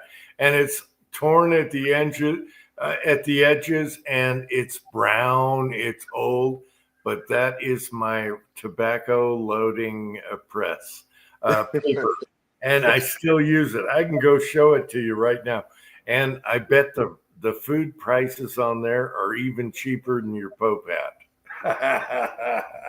But this had special holiday savings on my Pope hat. I know, I got them too. But however, every time I fold it to pour the tobacco back, I'm starting to get rips in it, and I'm afraid to use a new piece of paper because they got all the ink and everything. Right. But I laugh every time I roll cigarettes. I think Pope hat because they got the old prices on there. A steak is like, $3, whatever. Yeah. I think I told you this. My buddy that lives in Vegas gave Angel a 380 for our wedding, and we all went to the range and shot a crap ton of 380. So I've got plenty of brass, and I found some boxes of Cranky's bullets, his high-tech coated bullets. I've got my lead turret press all set up on the bench and all that stuff. I just got to clean the brass, but I've got a huge bag of brass that I got to sort through to get the 9mm away from the 380s. Mm-hmm. That's always fun. I remember your video about putting them all in a box and shaking the box and look for the short ones and pick them up. Yeah. Shake the box, put them on a table, look down the table, separate the 380 from the 9. And Makarov. Makarov's a pain in the ass. They're right in between. So you got to make sure you don't see the Makarovs. Well, nobody was shooting Makarovs, and we didn't need to pick up anybody else's brass because we had plenty of our own. I know, but you're going to find them. Anyway, I found a website, and I got to go back to that website because they get out of stock. For 380, they got once fired. It's all police brass, whatever, police range. And it was super cheap for bulk 380 brass. And I got to go back there. They run out of stock all the time. And I've been meaning to check that because we lost 2 in the backyard. And I'm like, all right, son, it's okay. We don't have to find those 2 brass. I will find that place that has cheap brass. And we'll just pump them out. We don't have to dig in the ground for 5 minutes looking for the damn brass. Like my buddy Worm says, the brass gods always got to get their sacrifice. I did find a website that was really good, though. They had military once fired different calibers, but their 380 was a good price. It was really, American Reloading. It was almost clean sized. They sell clean sized and primed brass with no hazmat fee at a killer price. I ended up with. I went ahead and ordered like 5,000 9mm, and they were already primed. And I mean, they were cheap. They were like maybe 6 cents a piece or something. Yeah, I found 3 cents of brass once fired. And I thought for that price, if I lose some in the backyard, I'm not going to worry about it. Yeah. And I told the son that. And I was like, son of a bitch, they ran out of stock. But if you buy like 1,000 or whatever, it's super cheap. It's like 3 cents. And you don't have to worry about it if you can't find them all. Now, Pat, that CZ pistol thingy we got going, that throws them up in the air, and it's either behind you or to the right of you at your feet. So we usually find all our brass with that sucker. The Czech, what is it? Czech, you tell me what it is. Czech 60. It's a VZ61. VZ61. That thing throws them right where you stand. So I love that about that pistol brace, carbine, whatever you want to call it now, machine gun pistol. Yeah. Anyway, I got website, my favorites, and I want to make sure I can check up on them, make sure when they're in stock again. They were like 3 cents a piece. Once fired, oh God, I got to get that again, and that's shipped, so it was cheap. Were they already primed? No, you Okay. got it. No, what do you want? The moon? Do you want? No, that's what I'm saying. That's what Kyle? American Reloading is selling. Well, They're already clean. They're already wait a minute. sized. They're already primed. Be right back. I got to get a drink. 3 cents a piece, once fired, and you want the moon? No, you're not getting primed, Kyle. I'm sorry. Well, I did, and I ordered like 5,000 of them. Okay, you want the moon. Well, no, I stumbled upon the moon and ordered it. I mean, it was already primed, totally clean. I did run them back through a sizing die. I just took the decapping pin out. But they were already primed, clean as a whistle, ready to load. It was Wow. like 6 cents a round, or 6 cents per piece. So Okay, That's- these guys know my son's gun better than I do. Scorpion VC61. Yeah, they know my son's gun better than I do. Okay, I'm a monkey. All right. Anyway, that's fun. I got to do a video on that because everyone's asking me what brace was that? What mount was that for the red dot? What red? Yeah. So I got to redo and do a video on that because everyone's asking me about that. Ever since I did the World War II nightstand, everyone's asking me about that CZ61. So I got to do that video. They're all asking me, what the hell did you do to that? Because it's awesome. Anyway. I can honestly say I do not own a single CZ firearm. Wow. And I don't know why. Not even a 75, the old classic. Nothing. Wow. Yeah, I don't have any new CCs. I got the old surplus ones, and they shoot awesome. Yeah. I'm But still not a Beretta fan, but your son found an amazing deal on that thing. yeah, the 84 is awesome. The Cheetah. Man, PSA is still selling them, but I don't know what condition. They still say in very good condition, so take your chances. But the one my son got looks like it is totally beautiful inside and out. I like my 1911s. Well, of course, yeah. And like you were talking about earlier, there's some what'd you call them, greasy pawn shops, and there's some good ones. Yeah. I've got a great one, and it's not 15 miles from my house. Yeah. But I go to Cabela's and I play with guns, and if I like one and I want one, I'll go to that particular pawn shop. I put the name in the side chat. I'm not going to say it on live TV, but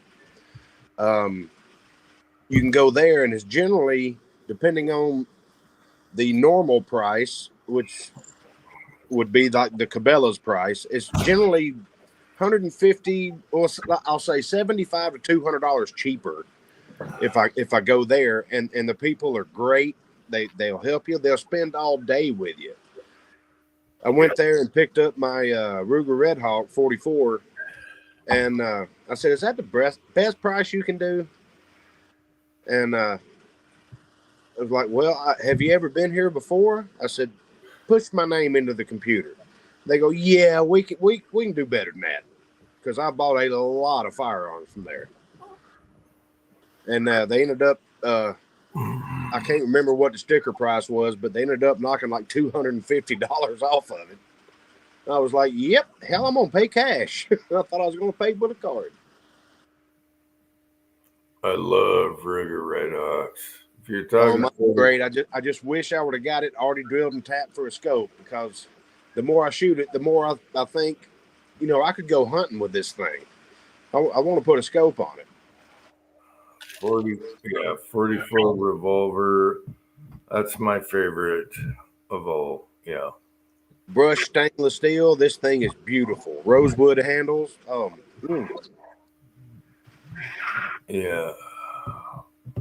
And it's a tag driver at 25 to 45 yards. I mean, you get tired of shooting it before you're done with the fun. You know what I mean? Well, they built those around the 44. Smith & Wesson just bored out a 357. So there's a difference. Anyway, Pat is back. How you doing, Pat? I'm doing good. I just got me a can of Inca Cola. Inca? I've never heard of that. Where's your nog clogging log? Where it's, I gotta stay close to me. Where's your clogging Inca Cola? Your Yule log nog. Oh, I think Pat's done with the nog for a minute. Yeah, I didn't put two and two together. I think I'm off the nog for a long time. Yeah. And actually, I was experiencing a little bit of that because I've got some eggnog that, due to a tragic liquor store accident, I ended up getting 2 free bottles. And I was experiencing some of that after I drank some of it. So, I mean, it's good every now and then, but I wish I would have done the Christmas safety lesson number 7. Yep. Because it would have saved a lot of people on eggnog. All right. I'm still waiting on another toilet video. I almost did it, Kyle, but no, I mean with the camera inside the toilet. Well, I could have done that too, Pat, with the lug, but no, that's bad. We had a different idea for the video, but I never got to do it before Christmas. I was too busy. All right. I know. I was here for that. I would have loved to do safety lesson number 7. I can't remember what video you did where you actually put the camera inside the toilet. You kept looking in. You were dressed up like a doctor, I think.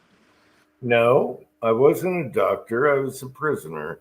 It was Raisin Jack, and we brewed it in the toilet. That's it. It was a pirate-themed Raisin Jack video. Well, I mean, you got to give me a little bit. It's been like, 7 years since you made that video?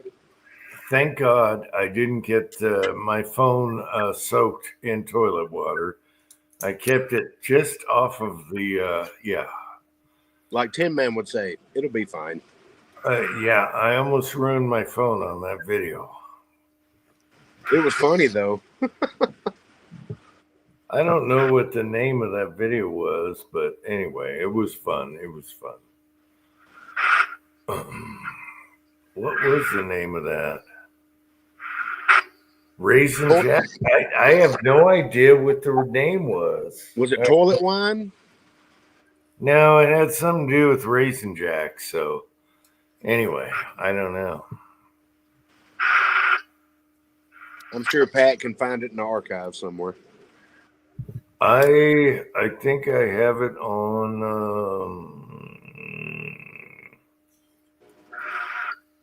maybe not. Maybe it's older than that. No, I can't think of Guntuber or no. Oh my God. Anyway. Huge tube? No. Anyway. I gotta change accounts here. Anyway, it's out there somewhere, hopefully, in La La Land.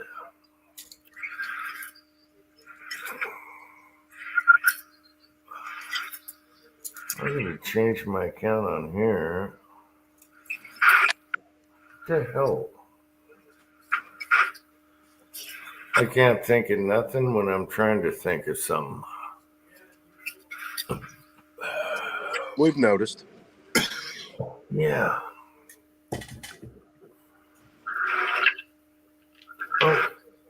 Oh, let me go. Odyssey. It's probably on Odyssey. Maybe I brought the video back. I don't know. But yeah, I'm making Raisin Jack in the toilet just like the movie, and yeah, okay. You need to bring back Bubble Boy. So many videos, so much non-memory. Anyway. We need Bubble Boy back. You want a Bubble Boy too?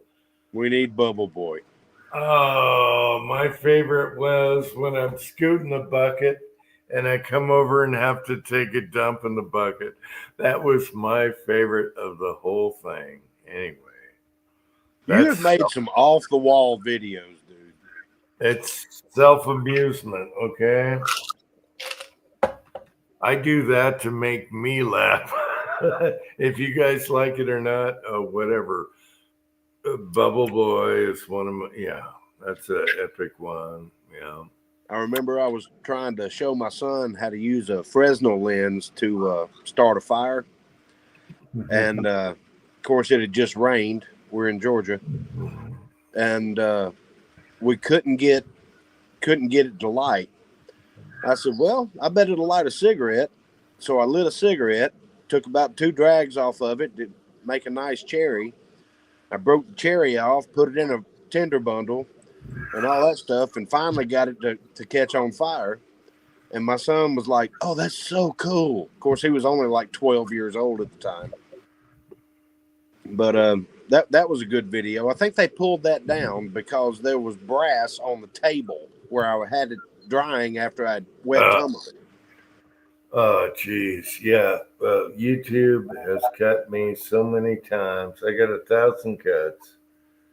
Oh, they got me again. I forgot about this. They got me again the other day. It was over a video that was 7 years old. Yeah, they go for the old stuff. Yeah. And I was like, cool. Took you 7 years to find it. That's awesome. And that's well before they changed their rules and conditions. Exactly. Before the rules, they get you for that, and then they start cutting you, and you're done. They take it's like your channel out. Yeah, as Fuzzy would say, it's the ex facto laws. If it wasn't a law when I did it, I didn't break nothing. I know, but they don't look at it that way. That's how they got me for old videos, reloading, all that. They didn't give me a strike this time. They just pulled the video down and want me to go through this training again and all that crap. You're lucky you didn't get a strike. I'm like, whatever. I ain't going through it. Y'all can go to hell. I'll just keep doing live chats and playing around in the side chat and all that stuff. I ain't posting shit. Oh, you're lucky you didn't get strikes. I've had so many. I'm amazed I'm still here.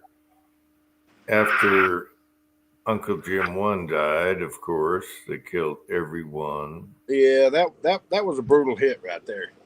I can't find all my friends, everything. You know, screw you. I wish Musk would buy YouTube. Anyway. You have to buy Google to buy YouTube. Yeah, they're too big. Anyway.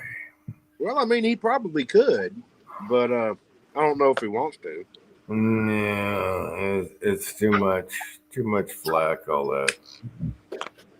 However, you got to admit that's the best. The YouTube is the best. You know, exposure, easy, convenience, all that. Nobody has anything better than YouTube, and that's what sucks.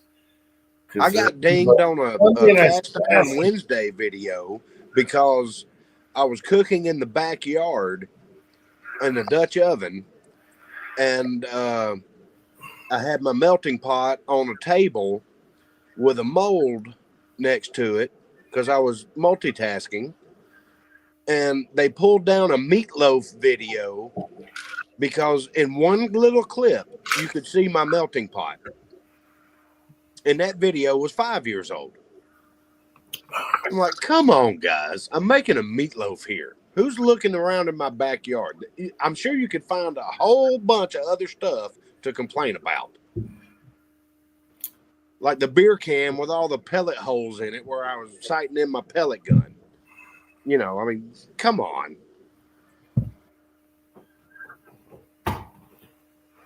Yep. And Pat can't buy a strike right now. He tried. But Oh, I can show you how to do it.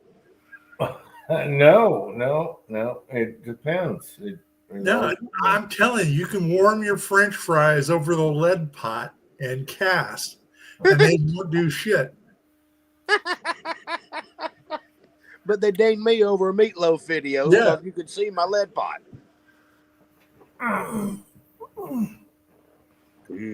It's ridiculous. I think they've been using AI for a very long time and just started making it public. Oh yeah.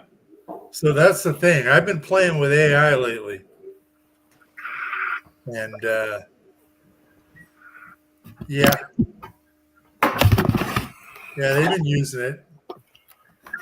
So once they started doing live what do you call it? Text to speech on the videos live. Yeah, they're tracking all that shit. Bastards.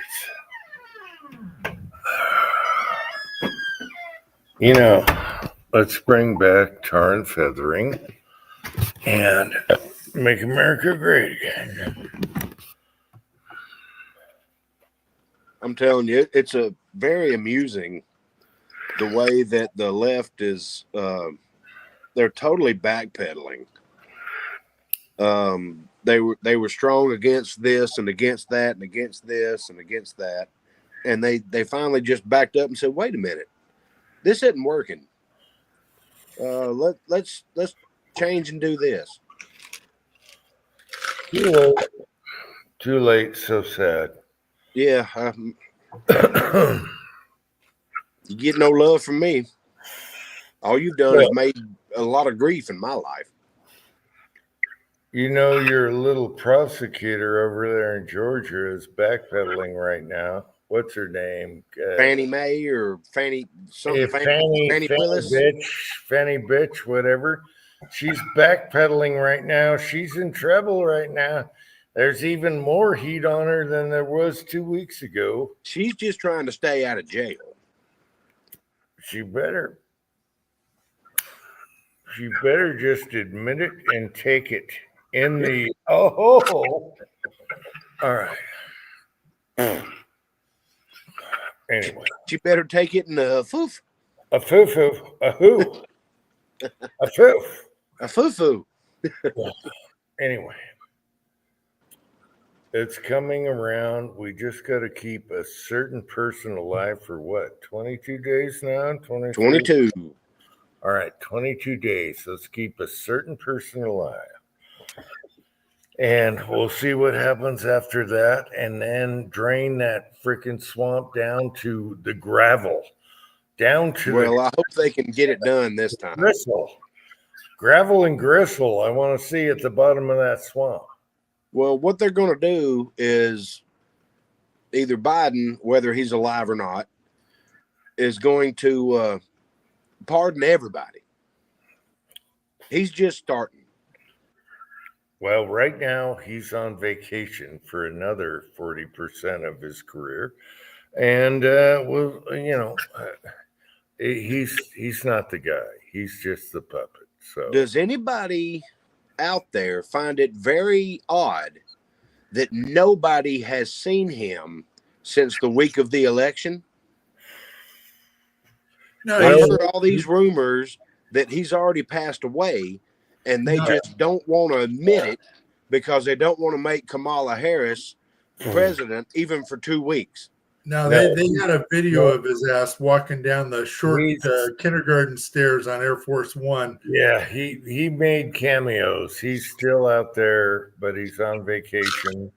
Just like Obama, spending most of his career on vacation instead of running the country. He's out there, but he's on vacation. He has done cameos. Well, but But they since keep nobody talked to him, The press keeps it short so he doesn't bumble so much. do you find it odd that sometimes he's taller than Jill Biden and sometimes he's shorter? Was he have go-go gadget legs? No, I never noticed that, but he's always been taller than. Look it up. No, he's In- always in been any taller. case, we'll be rid of his ass in 22 days. Yep, 3 weeks. Hey Pat, I want to see someone driving his vet. Okay, I want somebody on Craigslist who bought that son of a bitch and burn the shit out of it. Yeah, all right.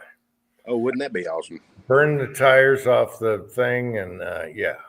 Yeah, catch the gas tank on fire and hop out of the convertible top. I want to see somebody buying that Corvette on Craigslist. But hey, the guy's rich. He made a ton of money on kickbacks. He made huge money over the war. So there you I bet you could get that Corvette for like 3 baggies of crack. go.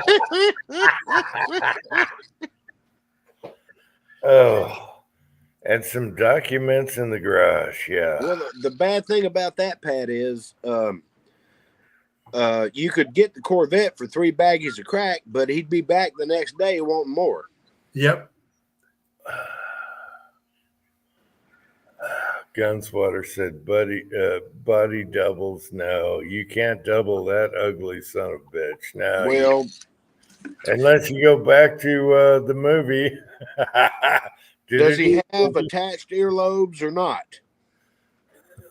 Are the wrinkles on his forehead consistent or not? Does he have the same nose from day to day? I mean, there's all kinds of stuff. I'm not into the conspiracy things, but No, a lot of people need to In quit this calling us. case, it doesn't matter. He hasn't been really running the country or his body double for all 4 years. I know that. Yeah. So I mean, No. he's just a stupid figurehead. We just gotta hope that he doesn't waste more billions before he leaves. Oh, he's already sent Yes, another that's right. almost $2 billion to Ukraine. Was it yesterday? He's sabotaging. He, gave billions to a battery plant that no one wants. They're half baked, corrupt anyway. It's a cluster. Just let's get to 22 days, people. Let's get there. And Jim, that battery plant is in Georgia. Oh, you bastards. It's And you got about Fannie Mae or whoever her name is that's in trouble right now. it's about 10 to 15 miles from my house. It's a bunch of crap. Nobody wants a battery operated vehicles that die in the snow. So Or just catch on fire and the fire department can't put them out. give us 20 years and we'll be good with battery operated vehicles. But maybe we go somewhere else after that anyway. Battery it's good. It's great for power tools. But if you want to drive your electric car in the wintertime and get somewhere in 300 miles, you're not getting there. It ain't happening. It's not happening in the cold. It won't happen here, and it never will. Well, And there was toll- one, Kamala Harris's electric bus campaign that came out, and everybody loves a yellow school bus. I think it was 90% of those electric school buses caught on fire in their test phase, and thankfully nobody was hurt, but they couldn't put the buses out. So they just burned to the damn ground. Now you try to convince I guess you could with fundage and all that stuff. You try to convince a school system that uses 150 to 250 buses that they have to switch to all this, and they can't make it 40 miles without the bus catching on fire. They ain't gonna buy into that. We're not there yet. It'll take a while for technology to get away from oil, but we're not there yet. And the first thing they need to do is fix the damn power grid to be able to charge all this shit. Yeah, what's everyone going to do in the big cities with their air conditioners running, trying to charge their cars? Yeah, that's going to work. Exactly. And you got people pulling up to random strangers' house, just plugging their cars in. Get off my property, thank you. I mean, they're great. They're fast off the line. They're fast on the freeway. They're heavier than hell, but they're not good in the cold weather. Okay. And so far, we don't have the range we want. Nobody wants the damn things. Well, we'll see what happens, but it's going to take time. Windmills suck. Solar panels aren't there yet. So we'll see what happens. Yeah. I'm all for an open mind, all that stuff, but it's not there yet. It's not even close. Pat, you're the techno guy. Okay. We're not there yet, Pat. I'm sorry. It was 78 degrees 2 days ago. I wouldn't have problems with a battery operated car, especially because I'm in the car business, and every place I park, I can throw it onto the charger for free. So for me, it would be fine. In a warm climate. Yeah. Okay. Yep. Warm climate, full of hippies and chargers would be no problem here. Until it gets to be 105 degrees and everybody turns on their air conditioner. And the other problem is you can't pay cash to charge your car. You can pay cash for gasoline, but you can't pay cash to charge your car. Yeah. I did not know that. Yeah, you can't. I guess that's because they don't know how long you're going to be there. It ain't like you can buy 15 minutes or something, right? Right. There's no operator. You put your credit card in, or you got to have an account. And if you don't have, if you've got to be someplace that you don't want to leave a trail at, you're out of luck. And if you get on the shit list, then you ain't charging your car. Well, I mean, we've got Tesla trucks here in town. I can pretty much identify at least 10 different ones. First of all, it's not a truck. Ain't got a bed on it. But they got a bed. They got the little goodie folds up. The glove compartment in the back. Yeah, but I haven't seen an 8-foot bed on a pickup truck in years anyway. I can show you a picture of one right outside the front door. Yeah, there's one right outside of Jim's too, and but I was an El Camino guy anyway. So I love El Caminos and the Ford version, Rancheros. Rancheros. Oh, I love the Ranchero name. Yep. That was good. Chevy stopped making them for 2 years back in the 60s, and the Ford Ranchero did really well. And the Falcon Ranchero, that was big. Uncle John is here in the background, hopefully still. I had an uncle-in-law that had a Ranchero. It was awesome. It was like the Ford Fairlanes or whatever. Ford Falcon. It was like a Falcon. Yeah, it was like a Falcon. It was awesome. Oh, I love those. I love them. Yep. Anyway. But on about electric cars. Now, you see, what you guys don't get is California is it's like late stage cancer. You know, there's no way around it. You know, this place is going to go completely to shit, not just to shit, pretty soon. Oh, they're bankrupt already, aren't they? Oh, and the trajectory is, you know, straight to hell. So, other than me, anybody's worth of shit has already left. Yeah. Hmm. All And right. they're wondering where their tax money is coming from. Well, it's not coming from everybody who ran out of that state. So, Well, it's just a matter of time. It's like, okay, give you an example. I mean, you know, the Van Nuys GM assembly plant was 5 miles from me. It's a parking lot now. And the Thunderbird plant, where they built the B-2 bombers after they closed it as a Thunderbird plant, that's a lean-up Chinese import-export place now. And Todd Shipyard, where they, you know, they built all sorts of shit. It's a Chinese import-export now. You know, it's all gone already. And the big thing for me was when I was growing up, all the little mom and pop, you know, job shop, machine shops all over El Monte that fed, you know, the Burbank Lockheed plant, built P-38 Lightnings all the way up to stealth fighters. It's a McDonald's now. You know, all that stuff is gone, and it's already too late. All this shit is gone. Even Musk is moving out. You know, it's so. Yeah, there's people that are paying taxes because they have to, because they established themselves here, but they're all going away.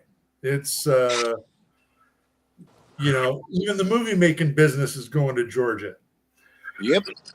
So, yeah, it's, you know, all we got to offer right now is, it used to be tourism for Southern California, but you can't go visit the Hollywood Walk of Fame without crawling over bums and stepping in shit. You know, And being vaccinated. Yeah, it's done. So, and it's been coming for a long time. I remember when my grandmother was bitching to high heaven in you know, in the 80s about having to learn to speak Spanish because they mandated bilingual education in the classrooms. And she was a school teacher, and you know, it's not like she didn't like her little Mexican kids. She was teaching them English, but then they come by and say, no, you have to teach the lessons in Spanish. And didn't do any good for the kids. Anyway, it's gone to shit for 40 years now, and it's already too late. It's done. You know, we're in hospice care right now. We're already got a budget deficit. Nobody's moving in here. Population is leaving, and you can't open a business here.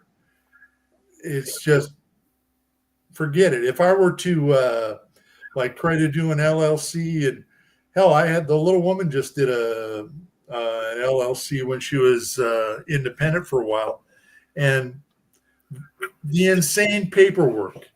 You know, you need a business license in every city you do business in, and the hands out, and the snotty little bureaucrats everywhere. It's done. We're done. I mean, so I don't know what happens, but when everybody else's money runs out, then this place can't sustain itself. And it's not. It's on borrowed money already. Worse than the federal government. So I'm sorry for spouting out, but California is done. Oh yeah, the train. Yeah, that's the big deal. So that was a big deal for us because right down the street they were going to have the start-stop station, which is like 30 fucking miles from LA. Why would you start the, you know, trans-state, you know, LA to San Francisco train 35 miles away from downtown? It makes no sense. None of it makes sense. And that's been going on for, you hear about that, Kyle? We have a train where they've burned like $80 billion on consultants and engineering studies and environmental shit. And there ain't no train. And the best thing they could come up with is move the station far enough away from the population where it's not impeded by traffic. Yeah. So it's crazy. You got a high-speed train that you got to drive, at least 40 miles to get to. So what's the point in driving 40 miles to save yourself, an hour on the trip to Frisco? I never understood it. And the last time I was in California was probably about 13 years ago. I went to visit a buddy of mine, and I was on the 5, and it was bumper to bumper traffic on Saturday at 8 o'clock in the morning. I left Vegas at I don't know, 5 o'clock, something like that, 4:30, something like that, 4:30 in the morning. It was already bumper to bumper traffic, and it took me 7 hours to get to Long Beach. I was like, what the hell is wrong with you people? It's a Saturday. Well, I don't know. The places are open Saturday now, and they're open,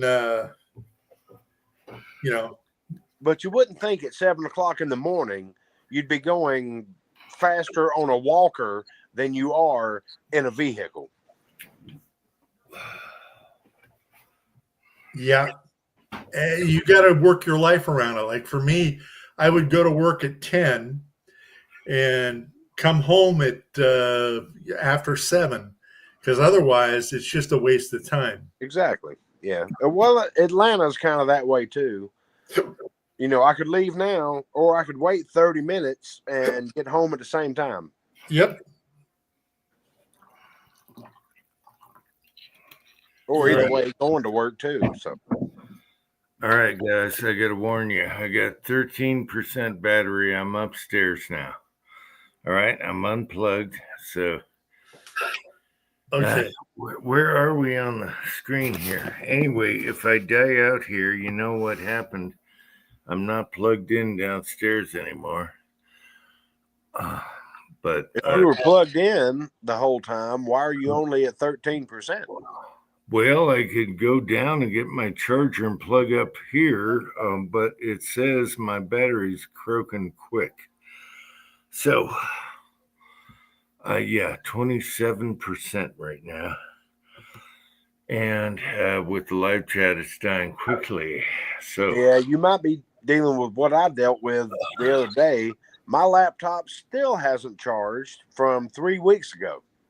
no, it's because I unplugged, Kyle. I don't have nothing to charge now. Well, no, I understand that, but my laptop took a dump right here on this live chat.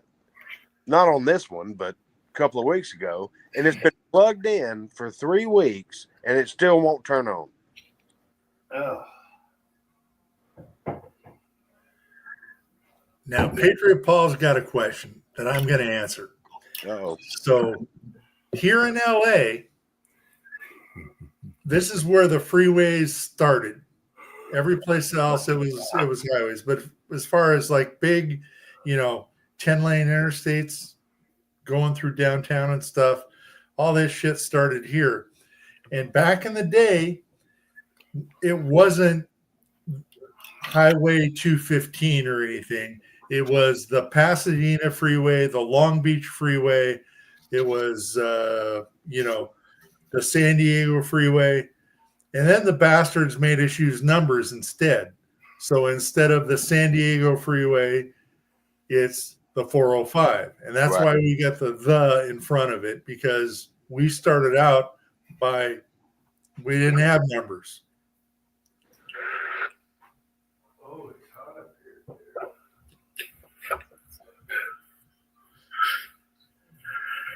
Yeah, I was amazed at the traffic out there, and I grew up in Atlanta traffic, not in Atlanta, but having to deal with it. And I was like, good God. Yeah, the thing is, you go someplace else and there's traffic, but it's only, 7 miles of traffic or 5 miles of traffic. And you get out here when there's traffic, and it's traffic all day long, 40, 50 miles, any place you go. Yeah. And you're stuck.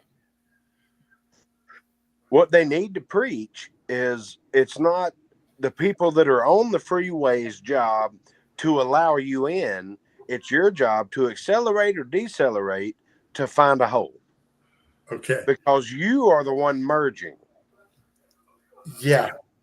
So that's a real problem. I tell you what, Kyle, when I was younger, when I was 18, it was 18, 20 years old. It was fucking glorious because you could get on the freeway and everybody would be doing 85 miles an hour, bumper to bumper. Yeah. Find a hole and gouge on it.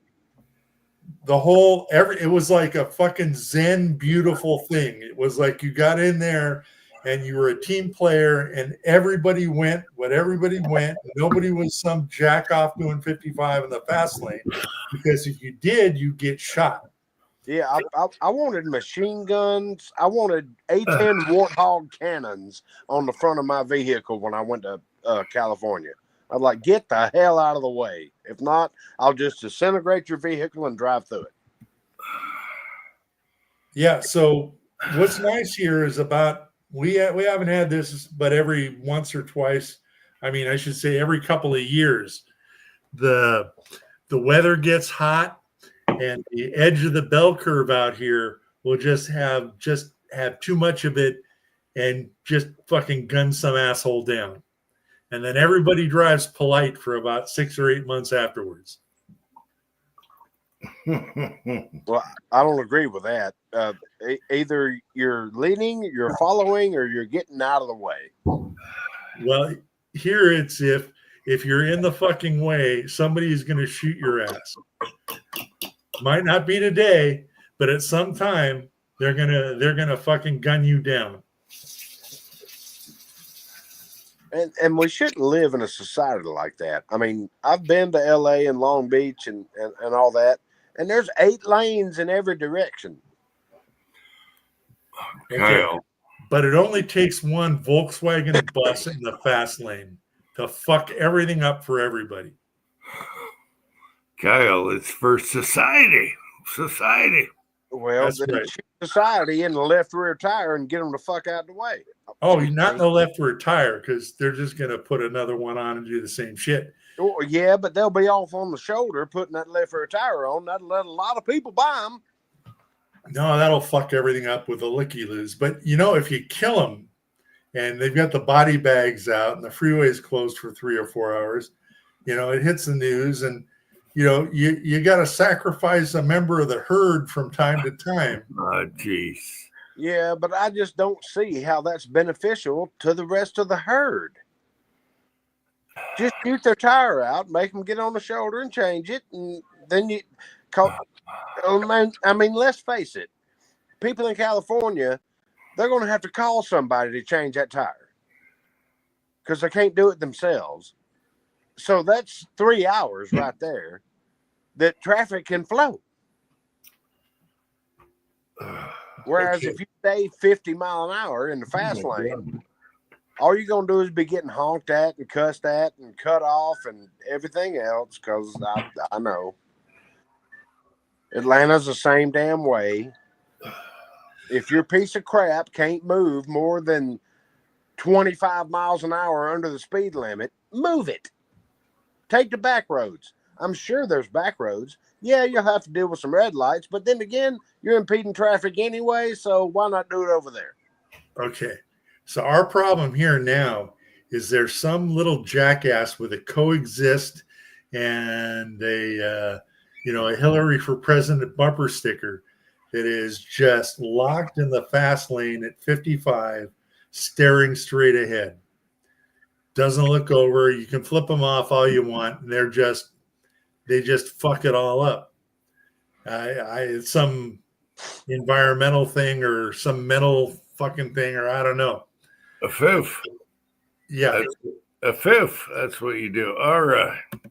So, but when the weather gets hot, so look for next summer, 110 degrees, and somebody pulls that shit, they're gonna get it and be made an example of. And I'm not gonna do it, but there's somebody out there that will.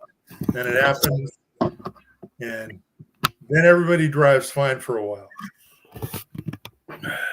Well, I gotta say that's quite extreme.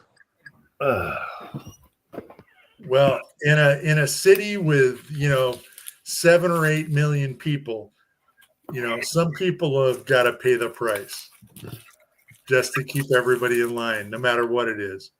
And there's nothing more antisocial than being a dickhead in the fast lane.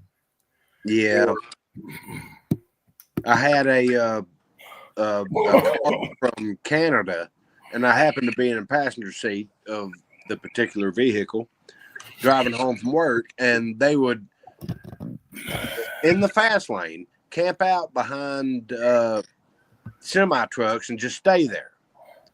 And the trucks around here are governed at like 65, 68 miles an hour, to save fuel, whatever.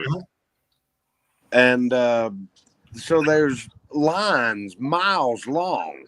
It's because of this person. And once eventually we got in front of them, I would just take the cap off my water bottle and can it at a 47.37 degree angle out the passenger window, and it would flood their windshield with water. And then they didn't know what to do, so they had to come to a complete park and turn the windshield wipers on and all that stuff. Meanwhile, now we can accelerate to 80 because we finally got around you. Now, the thing that really pisses me off when I'm going to Vegas and it's only 2 lanes is when you got the trucks with the governor racing truckers, yeah, and they're passing each other, and it takes them 10 fucking minutes to get that extra mile an hour to pass the other truck, and it's fucking pointless. Yeah, I know. Luckily, I've never driven a truck that was governed. My 2001 Freightliner Classic, I know for a fact, could run 130 miles an hour. I looked down at the speedometer and went, "Oh, no." And I gotta say, when you're you got a truck doing 80 on the 15 going to Vegas, there aren't any cops within 30 miles, and that's been radar checked. Radio checked. So you get a truck going 20 miles over the speed limit, it's free sailing. Yep. What I like is between Vegas and Barstow, you're going over the mountains and all that stuff. And it said speed check by airplanes. Yep. I was like, how can an airplane check my speed? But whatever. Okay, it's called Fast Car. They got little white lines that they paint out at 10th mile increments, and they use a stopwatch. And thing is, there was a big news story so sad that a Caltrans worker got killed painting the lines. Oh, geez. Yeah, he had it coming. But, no, that's okay, let me ask you this, Pat. Are you familiar with Zizek's Road? Oh, yeah.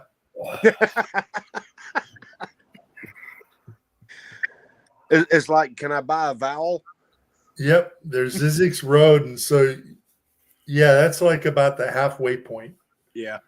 So, yeah, Zizek's good, but, the big thermometer over at Baker, and then you hit Zizek's. So the Baker grade. Now, when I was younger, they had the signs up that said "Turn your air conditioning off and make sure you have extra water." But nowadays, on a modern car, oh yeah, you can do 90, 100 up the Baker grade right after Baker. There's no control on that shit. Well, it says watch your speed because we are. And then the next sign is speed check by aircraft. I'm like, what? Okay. But they can't check your speed by aircraft at night. Because they can't see the lines. Yep. Can't see the lines. Got you. So, then it's the, they do the radar speed traps there. But thing is, you ever use Waze? Yeah. Yeah. So there'll be little piggy fucking symbols. Yeah, you can mark the cops. Yeah. Yep. So it's still nice going to Vegas. It's enjoyable. I mean, lately it's just stick the cruise on 85. I was about to say I just go about 10 miles an hour over and I'm still getting passed by everybody. Yep. But I'm happy. All right, dudes. I'm upstairs. My battery is what, 12%? It's been 7 hours and you want to go to bed. So let's call this bitch short chat 7 hours. Oh my god. Okay, Been 7? Really? Yeah, 7. Damn, well, hell, I spent 2 hours dealing with the tequila women. Okay. Well, I'm gonna leave it at human sacrifice on the freeway, and say good night. God Almighty, Pat. All right, side chat. We love y'all. They've been hopefully you've been reading the side chat. I haven't been quoting. Oh, Floyd Hicks just showed up. Oh, Floyd Hicks. How you doing, Floyd? Anyway, it's time to go. All right. Well, thanks for having me on. Have a good New Year. Maybe we do a New Year's. I don't know. I think Jim's ready to usher in the hangover. My left knee is screwed up. Oh my God, my left knee is blown. So, anyway, why did I talk about my knee? We're talking live chat. Yeah, I don't know. Weird. Anyway, freak. Right. You're freak. Live side chat, love you. Thanks for coming on, Floyd. Love you, and everyone else. And now Leon is all schizo. I don't know why. Anyway, I'm up in the kitchen right now, and my battery is about to go. So, man, what's going on here? Thanks for coming on, guys. Any last word for the side chat? Only one, and I can't turn my camera on to do it. I don't know why, but. Well, this is for Jim. You can't jam a fiber optic drone. Yeah, drones are an issue these days. Drones are the future, screwing up with people. So, yeah, the drones are the future for screwing up with screwing everyone. So, we'll see what happens there. Okay, Floyd, you've been here for 3 hours. Okay, thank you. Yeah, I'm sure I'm not the only one worried about the drone issue, because that's the future, and that's how they screw with people. And now Leon wants to drink out of the sink. You bastard! Don't lick the faucet. You know, if he wants to make sure you turn the water on, he'll start licking the spigot. Get your lips off of the spigot, you bastard. You orange bastard. Anyway, Leon's drinking out of the sink. I could show you that if I didn't have a backdrop picture. Anyway. You just got to teach him to turn the faucet on. Turn on wide open. See how long he stays there. Jag says DB Cooper. You know, there's no new news on DB Cooper. As far as I'm concerned, they never found that bastard. They don't know who he is. And I've researched the hell out of it. I have no idea who DB Cooper is nowadays after much research. Well, he's a corpse now. Well, of course, he's probably 95 years old because he was 45 to 50 something when he did the jacking. Anyway, I love all you guys in the side chat, and I'm glad you guys came on. I love it. So maybe we do a New Year's. I don't know. I'm pretty free this week now. Jake says a foof. Oh, that's premature ejaculation right there, Jake. Oh. Okay, Leon got his water out of the sink. I wonder if he ran. I was going to show you Leon, but anyway. What else is going on? Uncle Jim's Worm Farm, Cooper. Oh my gosh. Anyway, Pat, I'm sorry I didn't do a plowing video this morning. It was too wet, too icky, and I didn't want to pull the camera or the cell phone out of my pocket. So sorry about that. We'll do one when it's deep snow. Yeah, we're getting a bunch of rain. Yeah, it's supposed to actually blow in about 4 o'clock in the morning. So here in about an hour. We're going to be clear all week, so that's awesome. So hopefully we have enough snow for water for the summer, but January and February, a lot of snow on those months, so we'll see what happens. Yep. Anyway, Kyle and Pat, I'm glad you came on. And I hope the rickshaw's working good. Check the tires on that. Yeah, I got to change the wheel bearings on the rickshaw probably tomorrow. Pat came up with the rickshaw, and it's hilarious. And we'll never forget it ever again. Never. Ever. All right, guys. Any last words for the side chat here? 7 hours and 12 minutes counted. It's still a short chat. Short chat, 7 hours and 10. Oh my gosh. You know what? It's for society. Society. I'm the one feeling the most hurt. Shit, it's after 3 o'clock. Yeah, it's only midnight here. Yeah. I got my uncle coming into town. Had to stop and get some liquor and everything because I know what he likes and I get a discount. So I went ahead and bought it. What does he like? He likes vodka and bourbon. Okay. I can agree with the vodka. Not a bourbon guy?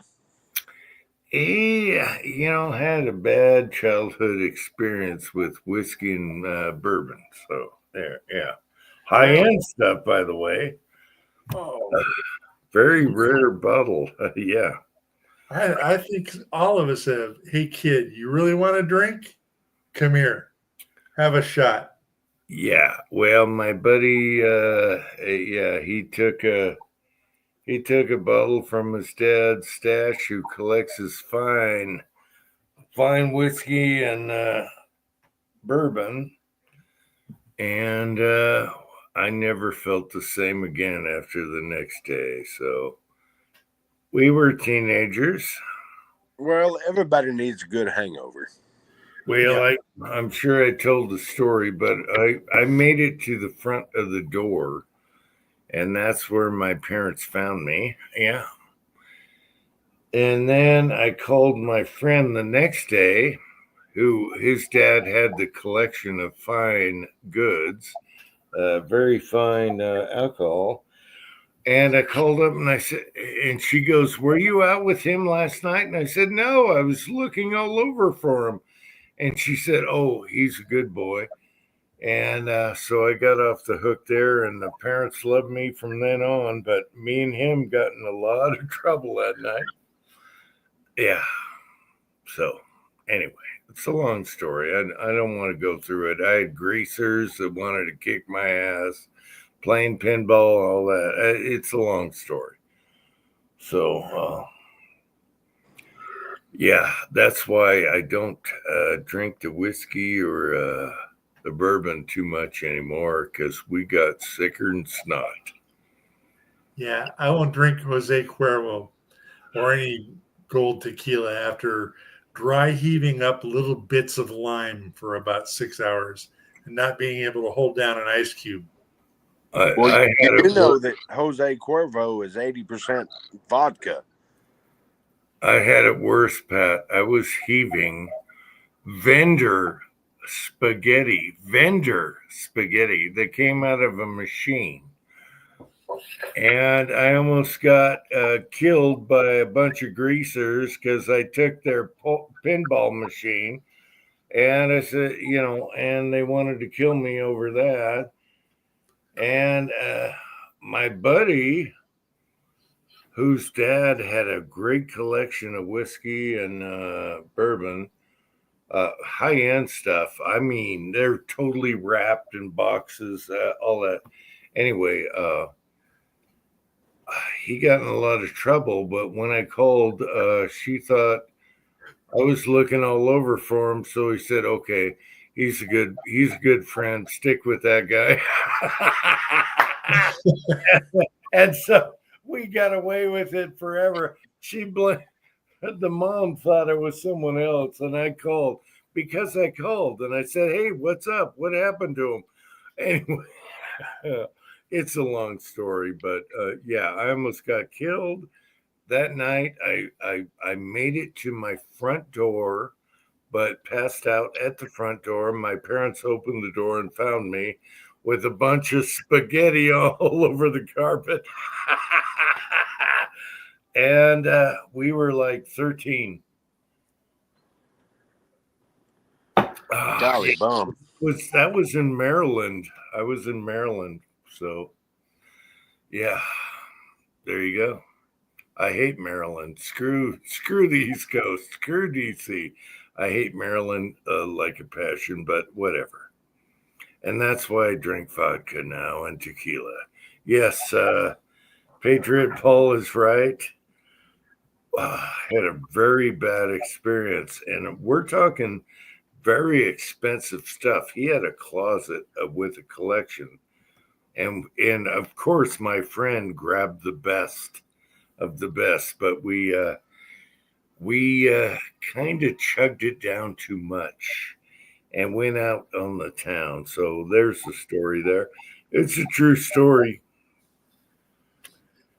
And my mom tell this, my mom passed away, but she will believe to the end of all days that I was on drugs or something. And I said, it was just the booze. And she's like, no, that can't. No, you had to be on something else. No, it was just the booze. And she never believed me ever. So a good night was had by all, huh? It was, I'm surprised I made it home alive. Those guys should have kicked my ass. So, all right, yeah. Jim, I got a really quick story to sign off with. My boss said, hey, need to call Angel and have her come by the store and try this new tequila. And I was like, what is it? And it's peanut butter tequila. So I sent my wife a text message, said, Pete wants you to come by the store, try this peanut butter tequila. And she sends me back, is that a real question? Peanut butter tequila? She goes, okay, I'll get off in like an hour. I'm like, okay. Well, she comes by and tries it, and she's like, damn, that shit is good. And she made me buy a bottle for her, a big bottle. Because all she tried was a shot, little airplane bottle, And I have since sold every single bottle that we had, big bottle, and 90% of the shot bottles. And I got people coming in there, you got big bottles? No, not till Thursday. You know, and they'll pick up 5 or 6 more shot bottles and everything because it's so good. Anyway, that's my story, and I'm sticking to it. It's something different. If you see Chica Cheetah tequila, it's peanut butter tequila, and it's actually very good. Okay, I like tequila. I like clear drinks, but peanut butter, hey, I'm telling you, it sounds crazy, but it's very good. Yeesh. I know. It sounds I stupid. don't know. Sounds stupid, but it's good. Well, that's all I had to say.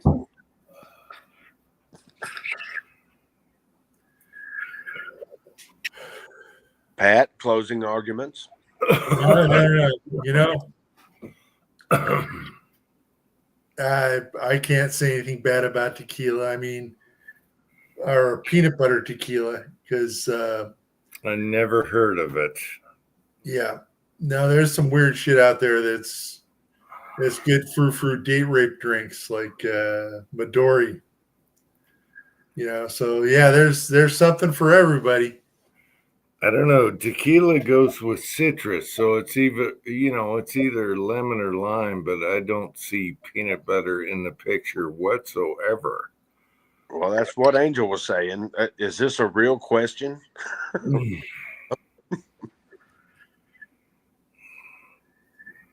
it was good. And one of her girlfriends that was here, I mean, female friends that was here, she was like, I don't know about that. And she took a shot of it, and she's like, damn, that's good. You know, and come to think of it, it can't be as bad as that Don Julio Silver paint stripper that Jim drinks. Uncle Heem? Oh, Hemador, yeah. No, El Hemador. No, Uncle Heem. I don't. No. So, hey, All right, guys. I'm happy to be alive. I could have been killed at 13. So, those guys should have killed me, but they didn't. So maybe I don't know what it was. Puffing of the chest. I don't know, but I don't know if you guys know this, but. Back then you had greasers and they were just like 50s, slick back hair, leather jackets, and, wanted to kick your ass type deal. I don't know how I survived that night because I was playing their pinball machine and they were pissed. I will follow him. But the guy I was with, he was actually from his background. His parents were India, not from India. So he was Indian, not American Indian, and he was a Jimi Hendrix fan and played Jimi Hendrix on the guitar. He was 13. He was awesome. He had a long pinky finger to pick with and everything. And we were just great friends. I got moved around a lot and I met up with him and we were all in the same apartment complex. And what was his name? Chan. I forget what his name was. That guy was awesome. And he was kind of like a Jimi Hendrix dude. And we were great friends, and his mom loved me. She had no idea that I was half the troublemaker, and she thought I was a good boy. And so we got along after that, after the trouble and everything. Even the manager of the complex, got really pissed at us, but we got away with everything. I don't know how. I have no idea how I made it through those times, but we did. And I didn't get my ass kicked by a bunch of greasers. I don't know how I got away with that. Maybe I said something funny. I don't know. I don't remember. All I remember is I passed out. I got to my door. And I passed out and barfed on the carpet right in front. And my parents dragged me in and was like, "What the hell? He's on something. It can't be alcohol." No, it was pure alcohol. And my mom didn't believe that for years and years.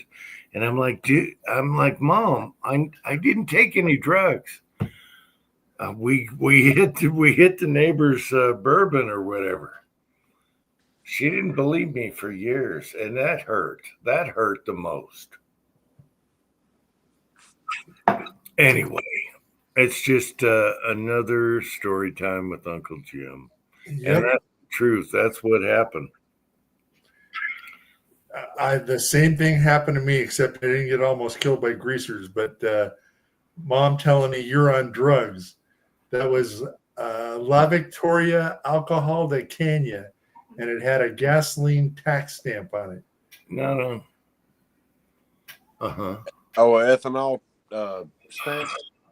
Yep, it was like 90%. And yeah, Love you. Yeah, I got woke up in the front yard of my house once, and my father was like, "You okay?" I'm like, I don't know. Where am I?" He said, "Well, you answered, so I guess you're all right." Yep. Yeah, All right, I got dropped off from the bowling alley, and I made it almost halfway down the driveway to the house, and then because my house is on a hill, I took a sharp right and ended up in neighbor's front yard.